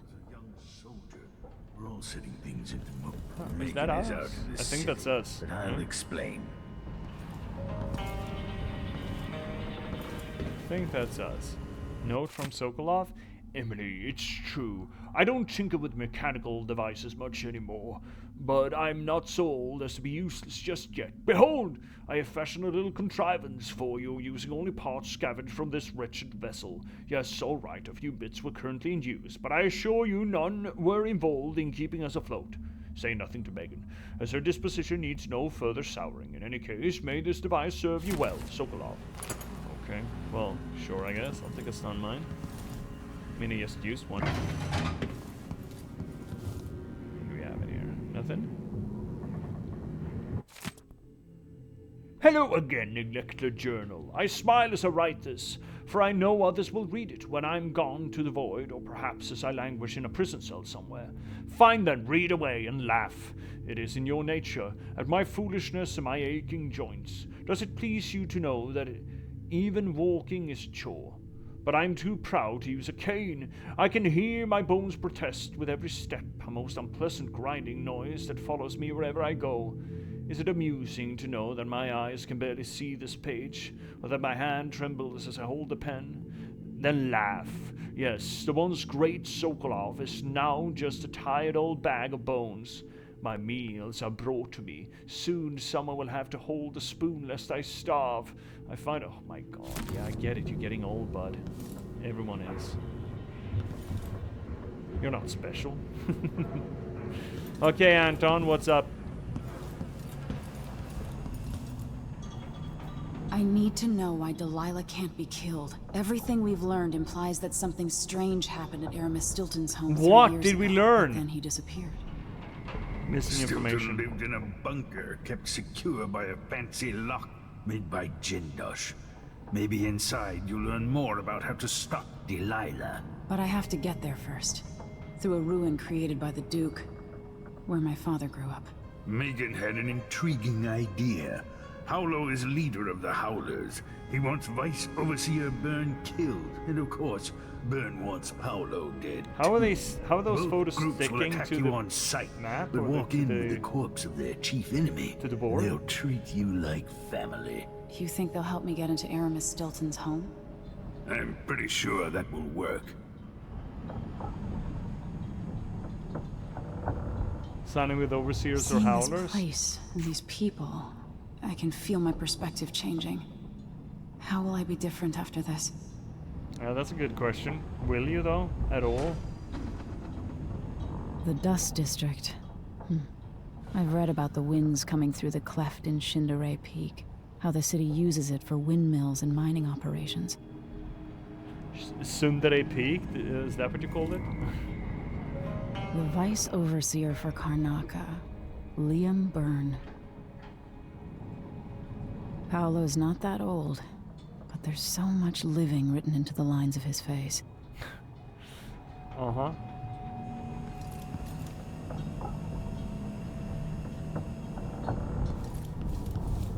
Dude, I hate to be the one to say this, Anton, but that painting looks exactly the same as before you left.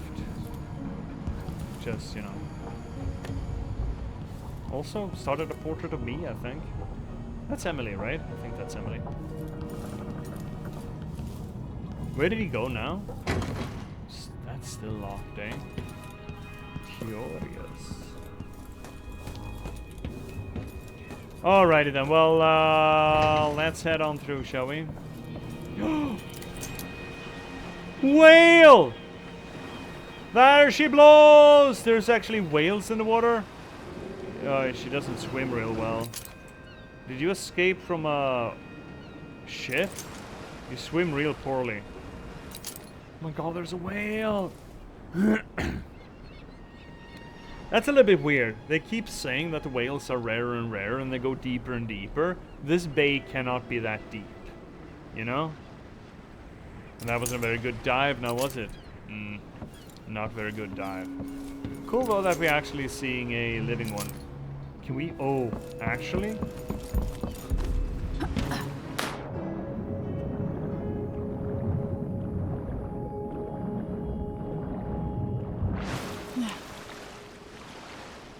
Where did it go?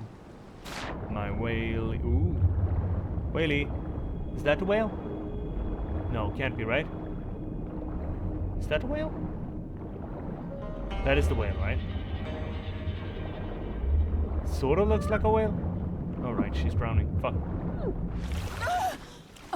Can't believe we're getting away with this. That is the whale. I think that's the whale. I'm pretty sure that's the whale. Yeah. Gobble gobble. Get some air. Is it staying away from us? Is it just sliding away? Are we not permitted to check out whale? Are we getting away from the ship? Oh. Or are we stuck? Are we not actually getting away from the ship? I think we're stuck. I think we're not moving. No, but I want to check out whale. No! I can't see if we're moving. I don't think we are. No, we're not. God damn it! I feel betrayed. Okay, chat. You know what we're gonna do? We're running up on another ad break. It's a little bit... We got a little bit of time, but I kind of want to run it. I kind of want to take a tinkle. I want to refill my water glass. And while we did start an hour earlier, so we could run a little late, we're probably not going to run the full extra hour. Well, the extra hour, but, you know, till 10 local time. But we are going to run a little bit longer and check out the Dust District. Could get me a little prepped for it. So let's run this ad break. It's going to be the last ad break. Before we get it back into Dishonored 2, check it out a little bit more, and then, you know, tie off the stream. So, chat, please don't go anywhere. We're going to take that 3-minute ad break. And I will see you at the end of this commercial tunnel, yeah? Please don't go anywhere in the meanwhile. I'll be right back.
Look at me getting caught in reading when the ad break was over. Okay, let's throw ourselves back into this for a bit, for a spell. Get into the new mission and have a look around, see ya. Still love this skiff. Oh, the whale's back on the escalator again. Oh, sneaks a little whale, see? Oh, Sokolov, you're driving? Where the fuck's Megan? We haven't listened to Sokolov, I think. Have we? Where is Megan? Where did Megan go? Megan! Megan! Where the fuck is Megan? You up here, Megan? Megan! Megan! Pistol? What are you, Griff? So our young friend is headed into the Dust District. Nobody lives there unless they don't have a choice. And people like Emily don't even visit. According to Sokolov, she'll be trying to get into Aramis Stilton's house. Not easy. I've tried. Stilton was a friend. Even as a mine owner, he was a good man who came up from working people and never forgot it. I went looking for him the night he disappeared. But the house was swarming with the Grand Guard. I showed them what I was worth, but it cost me. I'll live to see that score settled. Okay, so she's already in the Dust District, is that it? She's coming with us, or she is already there? Is that the implication then? What's that? That's just fucking me, dude. Also... Anton Sokolov, painter, inventor, and philanderer, famous throughout the Isles, loyal only to himself. Certainly sounds like Rasputin. Sokolov wonders now if it was all worth it. Once put forth, some ideas take on a life of their own. The years have softened him. He seeks to make up for the wrongs from his past. You experimented on people during the plague years. Yup, he did. Unwilling subjects who suffered needlessly at his hands. Oh yeah. Finally bringing that back up, that's nice. It's brief, but his time at the Hound Pit's pub as a prisoner stays with him. He was strangely happy. And his guilt within him for the things he did. Well, that's good, I guess. But curing the rat plague saved so many. Not so long ago, the nobles vied for his attention, sent him gifts and flattery. Whose invitation would he accept? Whose portrait would he next paint? His past torments him. Yeah. Can he ever atone for the pain he's caused? He is full of regrets, this old man. Sokolov, the once great alchemist.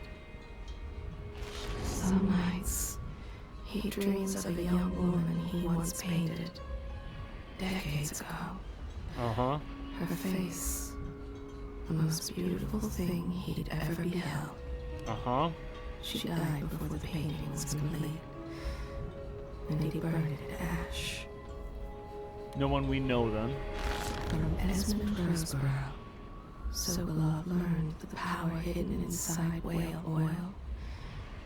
He harnessed it for devices that kill, and Roseborough took his own life. Some nights he wakes for the toilet, thinking he's at his old apartment on Caldwell's Bridge. He's confused by the layout of the dreadful whale. He retreated from Dunwall, tired of the petty squabbles of the elite.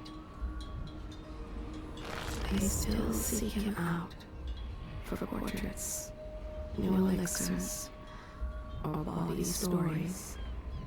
Some just to see the great Sokolov, now stooped and humble.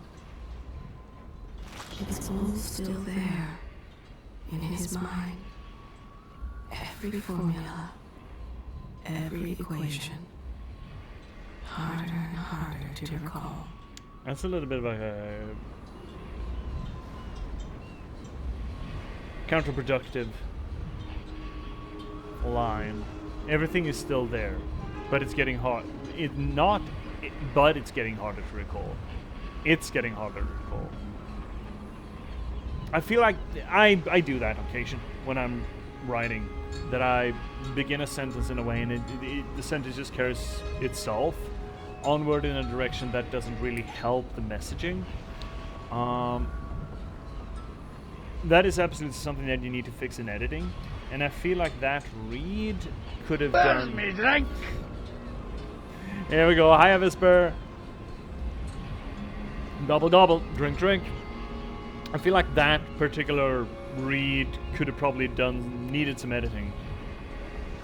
I think it was a little bit of a contradictory statement. In his dreams, he sees the names and faces of every subject he experimented on in the name of progress. They would flock to his lectures. When all the seats were full, they would line the hallways, straining to hear. Hypatia, Jindosh, all the great minds of today owe him a debt. That's very Da Vinci of him. When Jindosh held him, Sokolov believed he would die, and that changed him. He is so tired. The idea of a great man being undone by having to face his own mortality, I mean, that works, I suppose. When you're larger than life, you're rarely thinking about your own mortality, right? That's not what's gonna happen to you. And then you sit there in your cage being mocked by one of your former students, and you know that the former student is either gonna kill you outright, or they're gonna warp your personality to become essentially an intellectual lapdog. Yeah, I could understand that would face you. You know? It's not a bad character motivation. It's not a inventive one, but it's a logical one. Makes sense. And again, you really don't need to invent a wheel every goddamn time you write a character. You really don't. But you probably shouldn't write a character for the trope exclusively. Rather, writing a character that makes, sense. Some tropes, some archetypes do make sense in their context, absolutely. And it's not a bad thing to write them.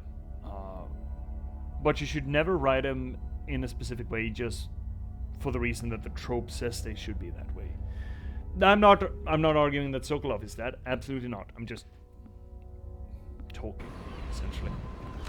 He's remembering a great voyage he took by sea. You got a lot to say about him, Mom. So many men lost, reaching Pandysia. Burning wastes. The burning wastes? That's new. Anton, how great you were. Rest now, my friend. Well, not quite yet. He's gonna drive the boat, Mom. No, there is nothing more about him. Not that I can see. I mean, you gave it your best. Ready now? Mom. Yeah, we're ready. Let's go. Ready. We'll take Megan's skiff closer. Allons-y-vous. You must travel through the Dust District to Aramis Stilton's manor, which contains more of Delilah's secrets. Vice Overseer Byrne and his religious followers are at war with Paolo, the leader of the Howler gang. Either Byrne or Paolo will aid you for a favor. I kind of do hate having to pick a side in these things.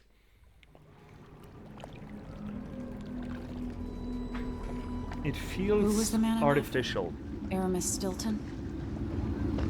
An ally to the old Duke, loyal and smart. Stilton helped build modern Karnaca with those silver mines. Started as a miner and worked his way up until he was a prince of industry. But now the new Duke drives the mine crews night and day. Dust falls non-stop onto the district. What was once prosperous is now in ruins. I suppose the Duke doesn't care, as long as he sips from silver cups. And what are the cups of Dunwall Tower made from, Empress? Yeah, you tell her. In any case, you'll have to pass through the Dust District to reach Stilton's home. Maybe he's still in there. Or maybe he's dead. So what Sokolov actually did there, he turned that back on Emily in a way that nothing and no one has done previously in the game. We have talked about it, right? She's part of the problem. Her... Find Megan once you reach the Dust District. She'll tell you more. I'll wait here with this skiff and take you back to the dreadful whale after you finish. She's a part of the problem. We've kept saying this. That who is she to complain about the state of the world when she is part of the reason why it is the way it is, you know? And I am happy that Sokolov actually put that on Emily. If only in passing that, oh, Empress, you should, you know, not throw rocks in glass houses, you know? I really do appreciate that. Serkanos finest, you're never alone in the hand of the crone. Meeting place and purveyors of strong food and drink. Come one, come all. Nothing else compares. Home to the 5-con dice game. Blah, blah, blah, blah, blah, blah, blah, blah, blah. Yeah. Taxes, taxes, taxes, taxes, taxes, taxes. Yeah, I fucking feel that. But I guess I don't personally feel that much. Considering I'm not gainfully employed, but you know, still. Taxes, taxes, taxes, taxes, taxes. Windmill operation. Check the wind. Oh, don't care that much about wind speed. I'm not a wind engineer. I'm gonna be a water engineer, not a wind engineer.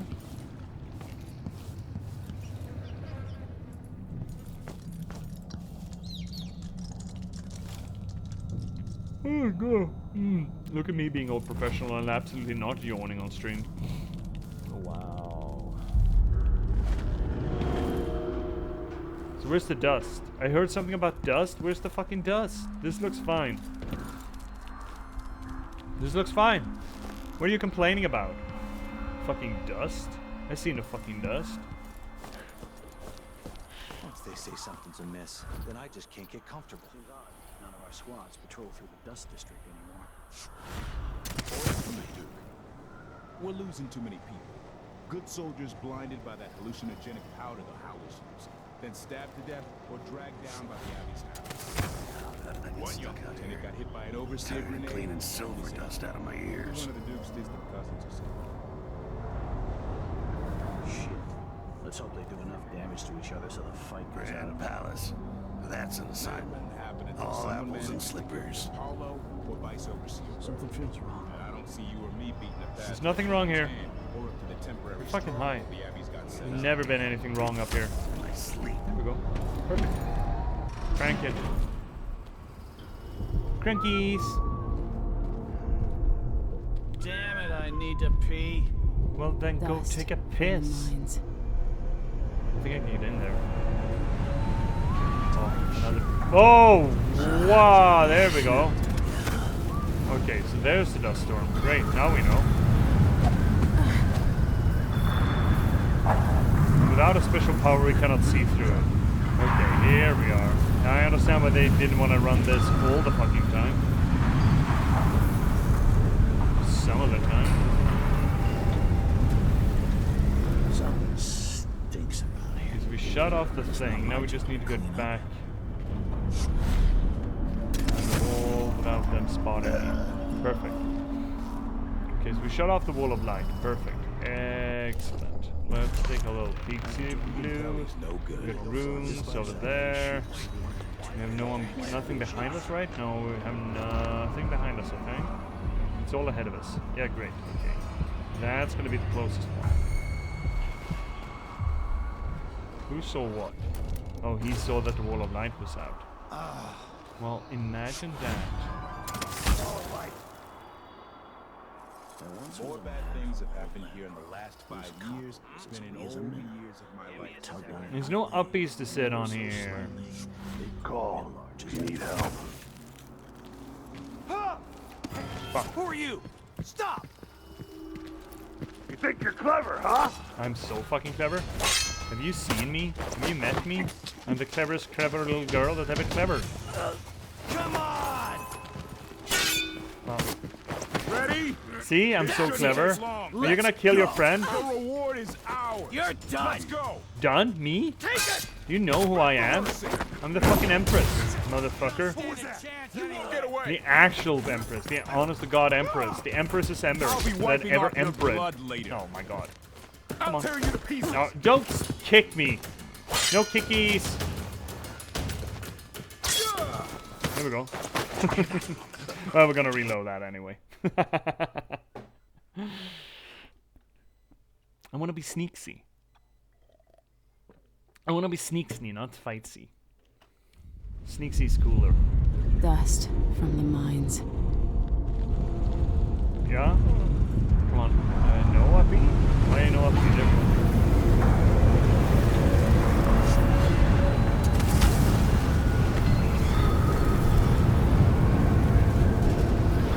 Charge!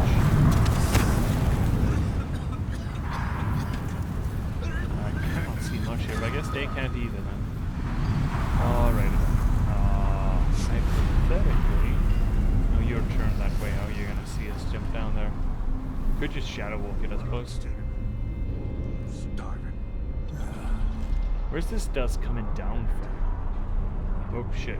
Dude, no! Hello? There's no one here. No, there's no one here. I don't know how many times I have to tell you, there's no one here.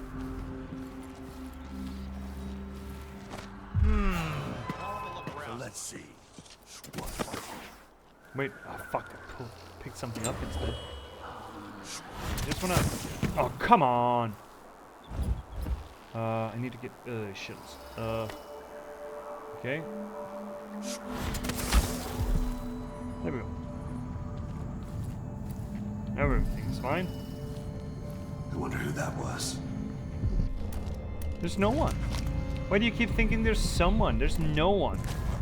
There's no one around. Quiet, chat. Be cool. Be cool, chat. Fucking be cool. How do we get in there? Through there? Don't get in through there, at least. Oh, above-y, probably. Probably above-y. Yeah, these houses are filling up with dust. Guys, fuck, seriously. In this real estate market? Oh. Oh, I like yeah, that they're, that the shutters are swinging back and forth. That's nice. That's a nice touch. We already raided a shitter. I broke my back in the silver mines. Yeah, that's why they call it mines, right? Oh, hi, Megan. Hello, Emily. Stilton's home is just beyond here. But getting inside will take some effort. Oh no. Effort me? But I'm a gamer. I don't want to make an effort. Hi, Dude, hi, Summel Mage! Dude, it's been an age. Dog's age! Is there different outcomes if you go stealth versus loud? There's a different outcome whether or not people die. They measure that in low or high chaos. Same thing was in effect in the first game. So the ending of the game will vary depending on low or high chaos. Essentially, how stable is the state once you're done on your revenge trip? But also, as I understand it, the maps get progressively harder, or there are more enemies and stuff. In the first game, it was specifically more sick people. It was a rat plague, hemorrhagic fever, and at the end stage of that sickness, people turned into what was called weepers. They were basically people who ran up to you and started vomiting blood and shit, causing damage on you. Those enemies were more prevalent in a high chaos run as opposed to a low chaos run. Other than that, I guess in the first game it was a bit of a moral statement as well. The game tried to push upon you to do a high chaos run. And with the symbology of the around the game and around your abilities and stuff, there was a conversation to be had about the place of murder in vengeance, as it were. I don't feel that that conversation is as apparent in Dishonored 2. Perhaps because it's repeated with pretty much the same tools, which is a bit of a shame, really. But yeah, for practical purposes, the ending and the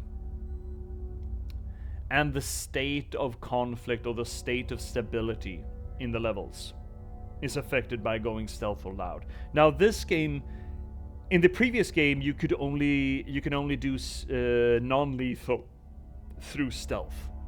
But in this game, it is actually possible to do a lot more non-lethal while in combat, so you can go loud and non-lethal. It's difficult and your options are limited, but then again, most of the options you're given in the game are, well, they used to be lethal. In this game, I actually think it's about 50-50. But in the original game, your non-lethal options, they were limited. It's basically sneak up on someone and choke them, or a narcotic dart that put him to sleep. In this game, you can, as you saw when people swarmed me, I can do a sort of, if I parry correctly, I can do a karate chop that permits me to choke him, which is nice. I've been doing reconnaissance, talking to people. The Overseers and the Howlers have divided up the district. Just ahead is neutral territory where no one will harass you. No one? But further on, the Howlers and the Overseers both have boundaries set up. And beyond those points, they'll attack you on sight. So, same thing as everywhere else. Stilton is the real goal. Sokolov said you had an idea. Yes. I believe that if you take out Paolo or Vice Overseer Byrne, the other one will grant you safe passage, and will help you get inside Stilton's home. Neutralize either one of them, and bring him to the other. What else do you know that might help me? Byrne is protected by the Overseers.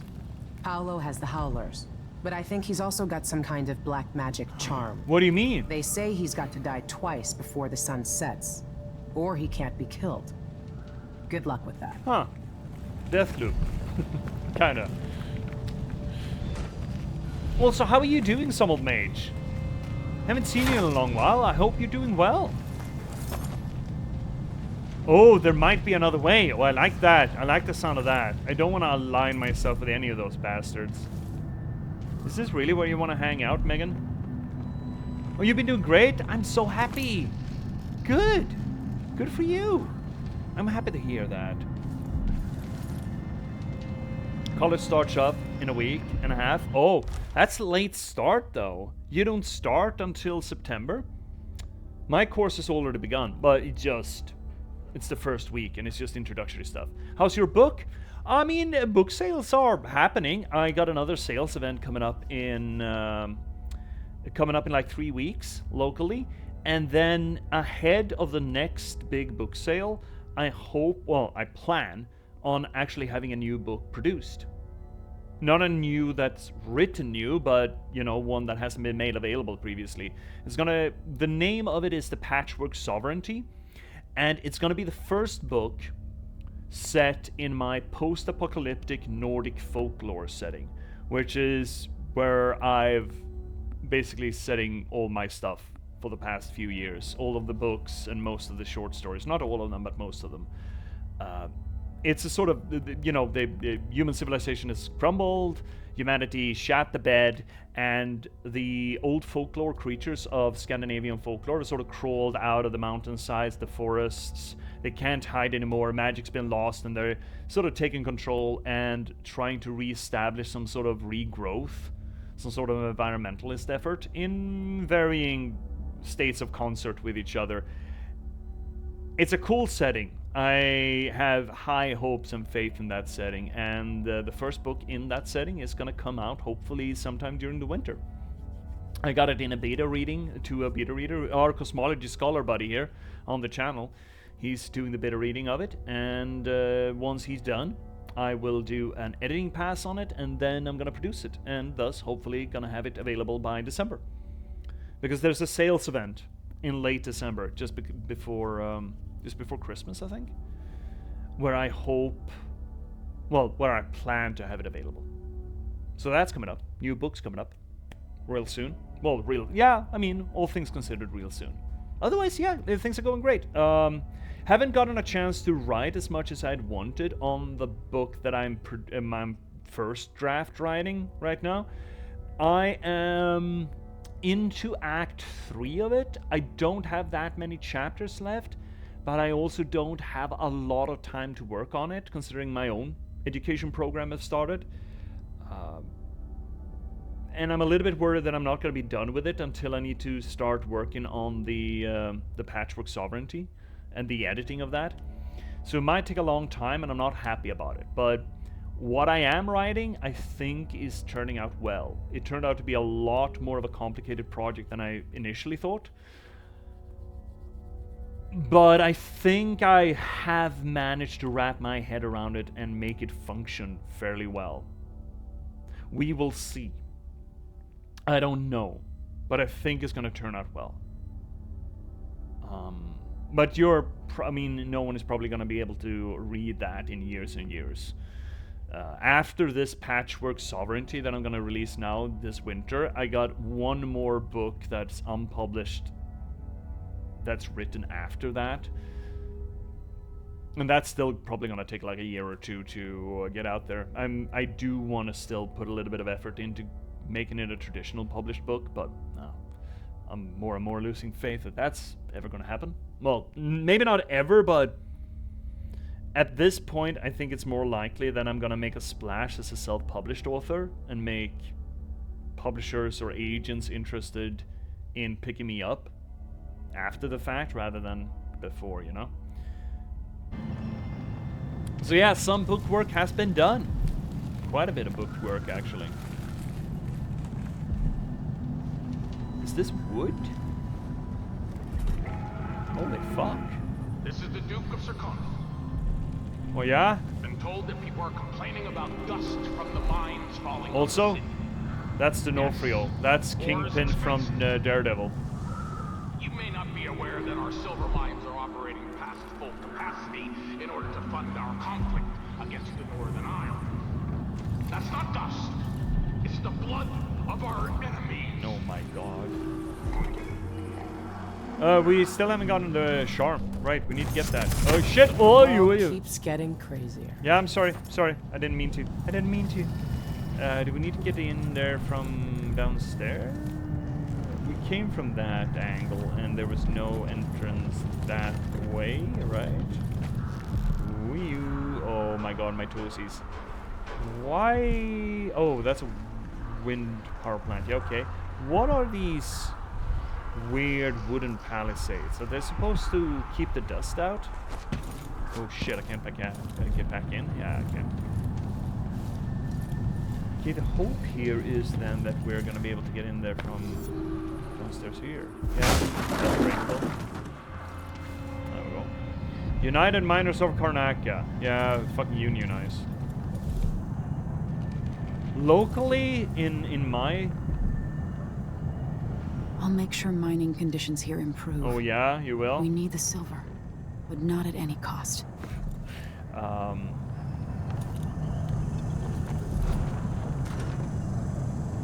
For me personally, I'm not a big fan of the unions that are around here in Sweden. I understand their importance in the employment landscape, and the American conversation about unions is absolutely mind-boggling to me. The fact that they shouldn't exist at all, because they need to be there. Obviously, they need to be there. But here nationally, unfortunately, unions rarely protect you. They protect the collective, not you. And that I find to be a little skeevy, considering I'm paying them. I'm essentially paying them for a privilege of being considered a part of the collective, whether or not I am part of the collective. But again, in, for example, America, that has no... There are no organized powers that can protect the workers against big corpo, yeah, you fucking need unions. Holy shit, you need unions.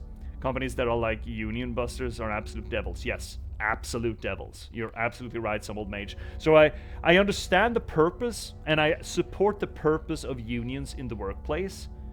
I just don't like the idea, as it is here in Sweden. Sweden has a strong union culture, a essential union culture, and the few jobs that have weak unions suffer tremendously for the simple fact that they have weak unions. I'm thinking restaurant workers, I'm thinking doctors, I think firefighters suffer the same.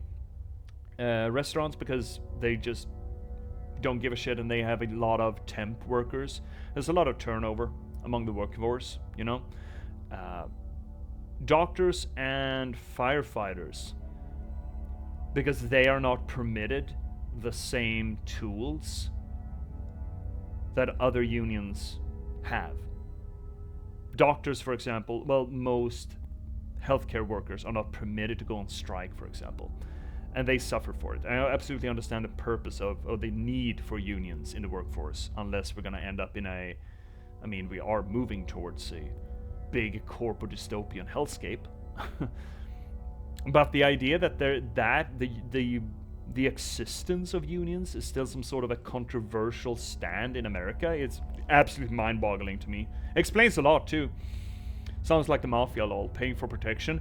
I mean, yes, that is essentially the problem. That is a reason why I would not join a union myself.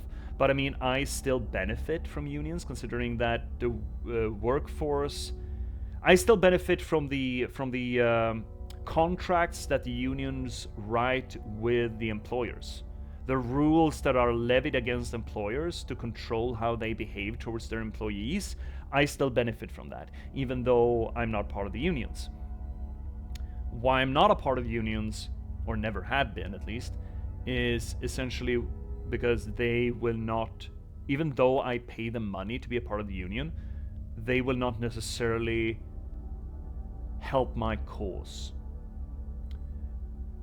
And fundamentally, I don't think unions should need to exist.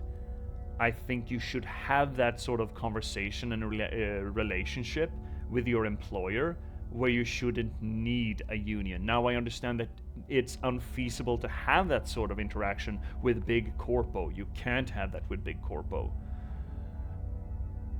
But I think that it would be a better model if people didn't need need to commit to wage labor so much that they could actually put some leverage on the employers instead. If the employer doesn't manage its workforce correctly, I think that the proper way of handling that would be that no one would want to work for that employer, you know? That's a better way of dealing with it. Now, of course, in an ultra-capitalist world paradigm as we have, that is not the reality of the situation. And in the reality that we have, we do kind of need unions. Yeah, my mother is in a workers' union, and she got % pay bumps and bonuses because of it. Oh, I agree. Yeah. I mean, it's, again, unions need to exist during the current paradigm. I don't think unions are they shouldn't be needed. And I don't like the idea that they don't serve my interests even though I pay them. They don't necessarily serve my interests. There have been a lot of, well, not a lot, but there have been some occasions where people who are part of the unions enter into a conflict with their employer and the unions abandon them because the solution to the conflict to the benefit of the individual worker would have been a negative for the collective of workers. So they basically cut the employee loose, even though that they have taken money from the employee. And that fucking honks. That is a betrayal. That is nothing but a betrayal. And thus, can't stand for it personally. And again, that is described from a very Scandinavian-centric perspective. My opinion and my treatment of unions personally only is only valid, or it can even be argued to be valid in a Scandinavian setting, that should not be translated to an American one, for example. That's fucked. I think it is. But again, remember, Scandinavian perspective. You need to keep that in mind. That is essentially a Scandinavian thing. Another problem with Scandinavian unions. Actually, we might just tie it off here.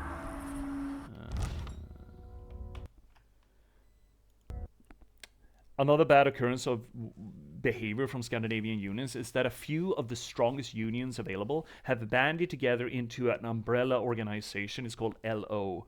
A lot of industry workers pay money to the union, as they need to do to be part of the union, and that union sends that money onwards to this umbrella organization, LO, that carries that money forward to one particular political party that has been one of the main ruling parties. It's the Social Democratic Party. It's not the most leftist party that we have, but it's the biggest. It has ruled, not necessarily on its own, but it's sort of, think of it like the Labour Party in the UK, essentially.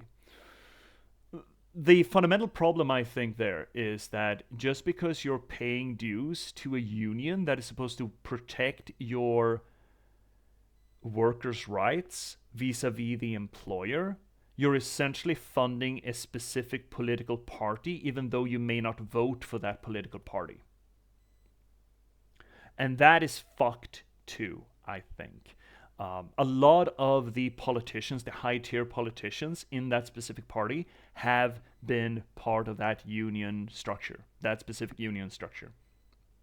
Essentially turning that specific union structure, LO, into the political aristocracy for that ruling party. Often ruling party, not always, and not for a while since. It's been a while since they were...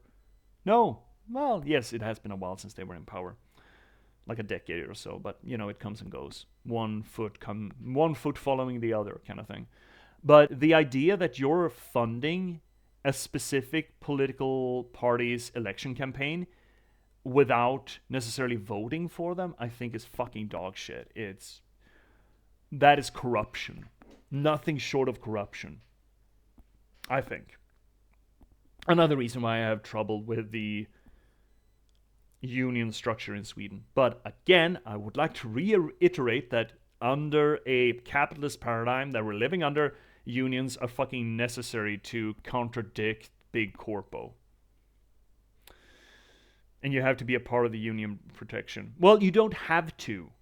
I've never been, and I've been fine. But I've worked in industries that have either weak unions, or I've already been disliked by the union, so it doesn't really help me. For example, when I worked as a teacher, I didn't have the license for being a teacher, which meant that the employers hired me because they couldn't find a licensed teacher. And the unions at those schools actively worked against me getting employment because I wasn't a licensed teacher. I would undercut their agenda, as it were. So the employer had to do battle with the unions just so that I could be employed. That doesn't necessarily garner very much loyalty with the unions. So there were a lot of union active employees at those workplaces that hated me being there, not for who I was or what kind of work I did, but that I undermined their political movement, as it were, which was, kind of turned me off it. Now, though, now started a education program where I'm going to become a water engineer with a legitimate or a qualified working position. I might be convinced otherwise, and I understand that engineering unions are, number one, not politically aligned. Number two, there are a bunch of different unions. working with the same kinds of people, consultants, technical consultants and all that. And thus that competition makes the unions a little less skeevy. So it's probably better, but we'll see. I'm sort of loading the cart before the horse, or whatever you putting the cart before the horse. That's what you're saying, right? You work with water. I've just started a education program to become a water engineer, a water infrastructure engineer. What does that field entail? Everything that has to do with the management of water. Everything from drinking water to sewage treatment, to day water, spill water, to industrialized water needs. It could even be the water systems in nuclear power plants. It could be anything. It's the whole gamut, really. I work with pools. Oh, cool. I mean, pools are generally, unless you're talking about what do you even call those? Bathing houses, but the adventure bath places that has a locked system. I don't think that aligns as much with the water engineer project, the water engineer title. That is more social infrastructure, societal infrastructure kind of thing. I have my own pool service business and crap. Oh, really? Cool. But most pools are a self-circulatory water system, right? It just filters out, cleans itself, and then pushes the same water out. Theoretically, it should do that at least, right? Or is it connected to the structure's water supply? Residential pool, yes. Yeah, figure as much. And public pools, yeah, you probably need to clean that a lot more. But it's still not connected to the county or the government, county, city water system, right? It's still a self-sustained. No, it's not. Great. I thought as much. Because that would be too much fucking hassle, probably. And as I've understood just from this first week, a big problem with communal water treatment or water management is the blending of waters, because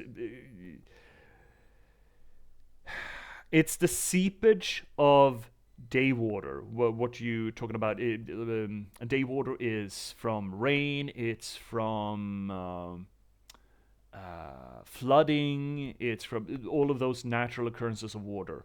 And if that fills the sewage lines, then essentially that means that your volume of sewage water increases abnormally just because of weather and not because of actual sewage generation. And that's a big problem. And the more systems you hook into the water treatment system of a city or any area, the bigger the strain on the water treatment system.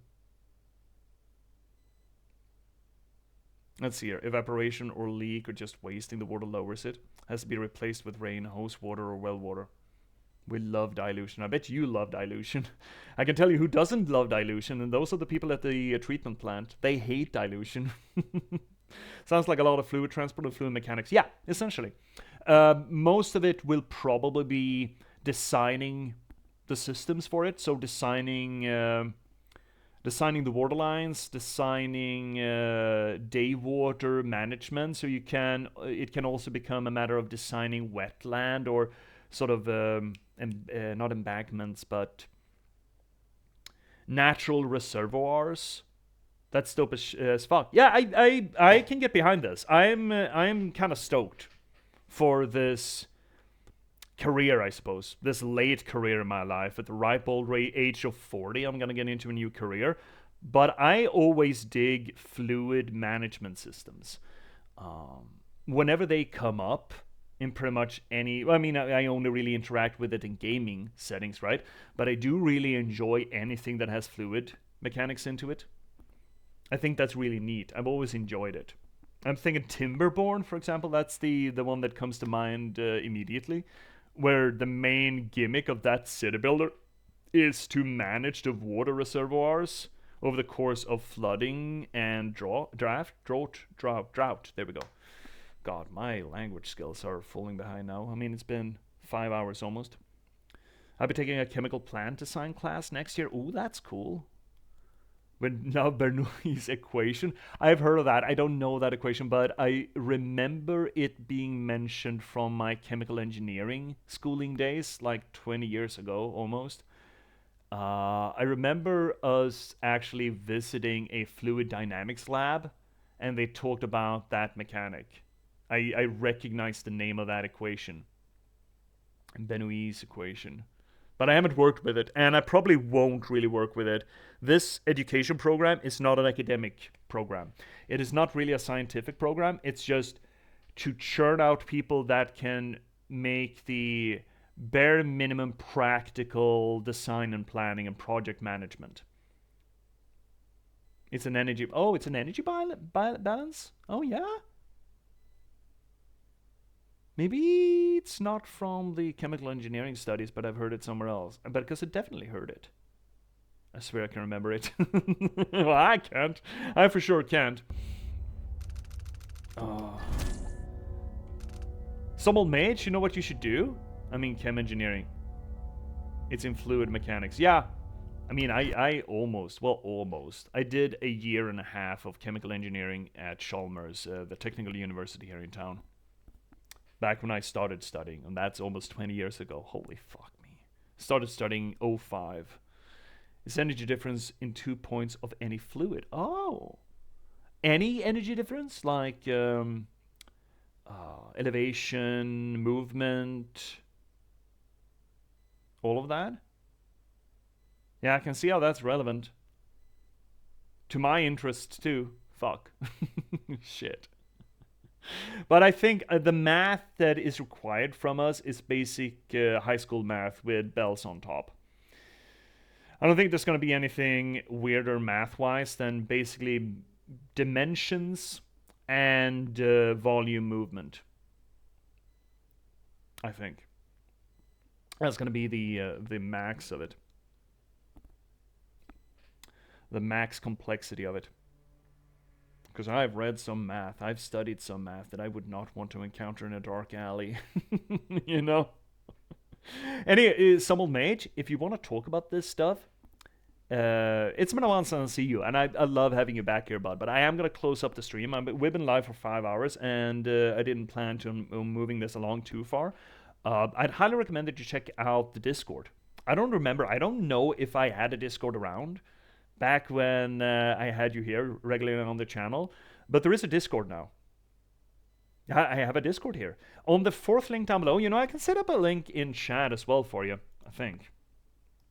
We're actually doing some work on the Discord itself, as a matter of fact. A follower on the channel here offered to, and we haven't automated that well, some old mage yet, I'm sorry.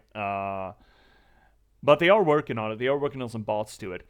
So there's the Discord for the channel, where you can hang out and talk about... we do have a science and tech, I think. Yeah, science and tech. We do have a science and tech channel for talking about that stuff. No. It didn't work. Some old mage. Just after you put ! Discord, I linked it manually. It's all coincidence. It's all coincidence. It's all magic. Sudo, give me Discord. Okay. Anywho, please swing by there and we can talk more about fluid dynamics and fluid structure. I probably will want to talk about weird shit that I learn during my studies. I heard about one weird thing that is relevant to my study interest in becoming a water engineer, that a U.S. Geological Survey in 2015 found that a non-significant amount of fish all across the U.S. had developed fertility issues. And they traced that to the prevalence of a synthetic hormone in the fish that is only ever used in anti-pregnancy pills, birth control pills. Talking about the waste that we just churn out into our waterways and how it affects the environment around us. Oh wow, yeah.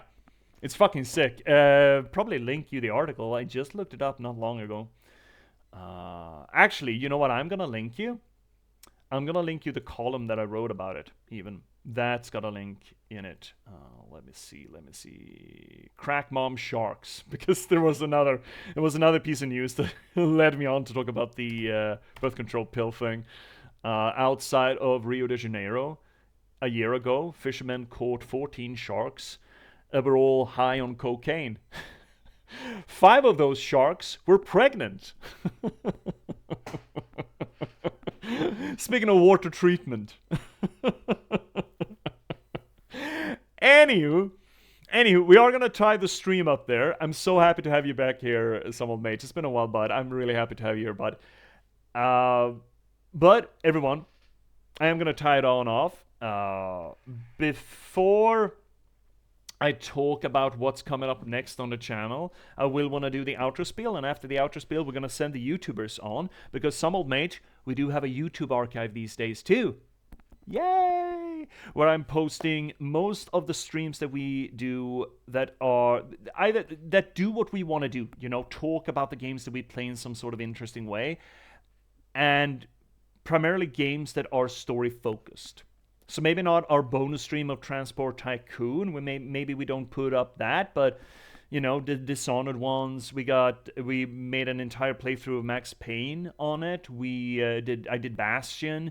Me and Michael Smalley, the Scholar Buddy, we played Soma and Hellblade. There's been a lot of Dishonored on it right now. We're also playing Blasphemous on it, so it's got a lot of material. A lot of material by now. But, chat, before I send you onward, I want to tell you why we're all here. Here, a little corner of the universe where we try to treat the games that we play from a more of a literary standpoint. We attempt, as much as we can, to apply the literary theories of, I mean, not the literary theories, but the literary tools, the literary criticism tools of close reading, structuralist analysis, deconstruction to the games that we play, to figure out maybe not so much what the story is, but rather how it's being told, what the game developers and the game designers and the game writers are doing to make the thing function as a full thing. We do this not just because it elevates the legitimacy of the media by treating it with the same gravitas as we would our Hesiod's or our Homers, our Cervantes and our Dantes. We don't do it just because it's fun, but primarily I do it because for promotional purposes. You see, this stuff, figuring out the storytelling, the narratology of a thing, figuring out how all the moving bits and bobs work together, it's sort of my stock and trade. You see, I'm an author, I'm a writer. I've been a novelist for the past 10 years. I've written 8 books in that time.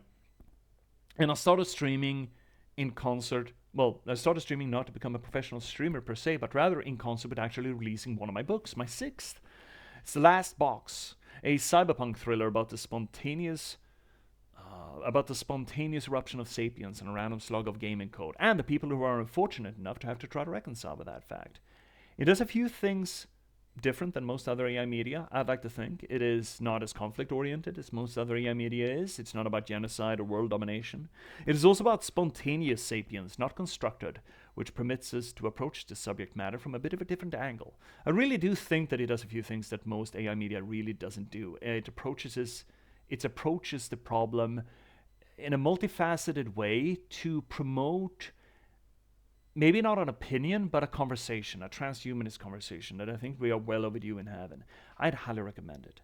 Please check it out. Now, where can you check it out, chat? Well, the first link down below is going to get you to Amazon.com, where you can get it either as an ebook or a print-on-demand copy. But on Amazon, you can also get the first 4.5 chapters of it for free as a preview. It's probably going to be enough for you to figure out whether or not you're going to want to buy it. It's like 50 pages, almost 50 pages, 4.5 chapters almost.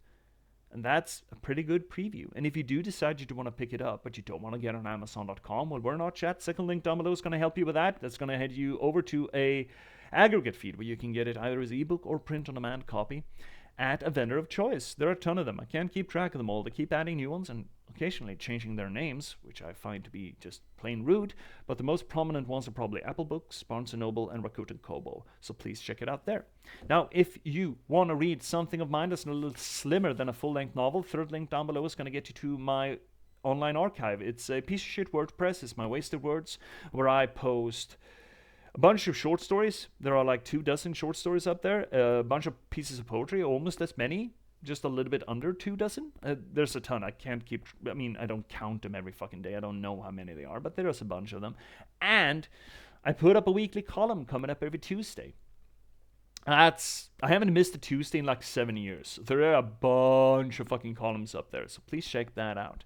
Now, if you want to give a little bit of a kickback for the work that we do here on the channel, well, there's the subs and everything, sure, but primarily buy the book, read the book, or refer the book. If it's not your jam, maybe you know someone who would really like it, and that helps a lot too. This is all about distribution, right?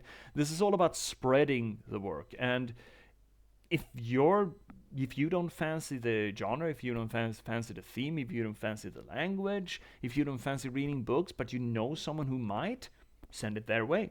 Or what else really helps is reviewing it, because as it turns out, the internet absolutely runs on reviews, and if a thing is not reviewed, it doesn't exist. So that really fucking helps. Teach the algorithm that this thing exists, and that'll help tremendously. But if you don't want to do any of that, or you already have, and you still want to give a little bit of a kickback for the work that I do, well, we're in our chat, because the fifth link down below is going to get you to my Buy Me a Coffee page. It's essentially a Patreon, but it's more focused on one-time or smaller inserts. It's there if you see the work that I do and figure, dude, it's pretty cool, I'd like to buy them a beer. Now, that being said, everyone here on Twitch, please don't go anywhere. I will be right back, but so that you don't get bored, YouTube viewers, I'm going to send you off to the great beyond. Hopefully, you're going to find something of interest hovering around over my head here. Something else, probably the next Dishonored stream, or some other playlist of videos that we have made. Well, not so much videos perhaps, but streams, old streams. We got plenty of those, so perhaps there's going to be, that should be the sign. Perhaps there's going to be some Soma, or some Bastion, or some Max Payne, something, so please check it out. And until you click any of these little things, thank you so much for being with me tonight, and see ya.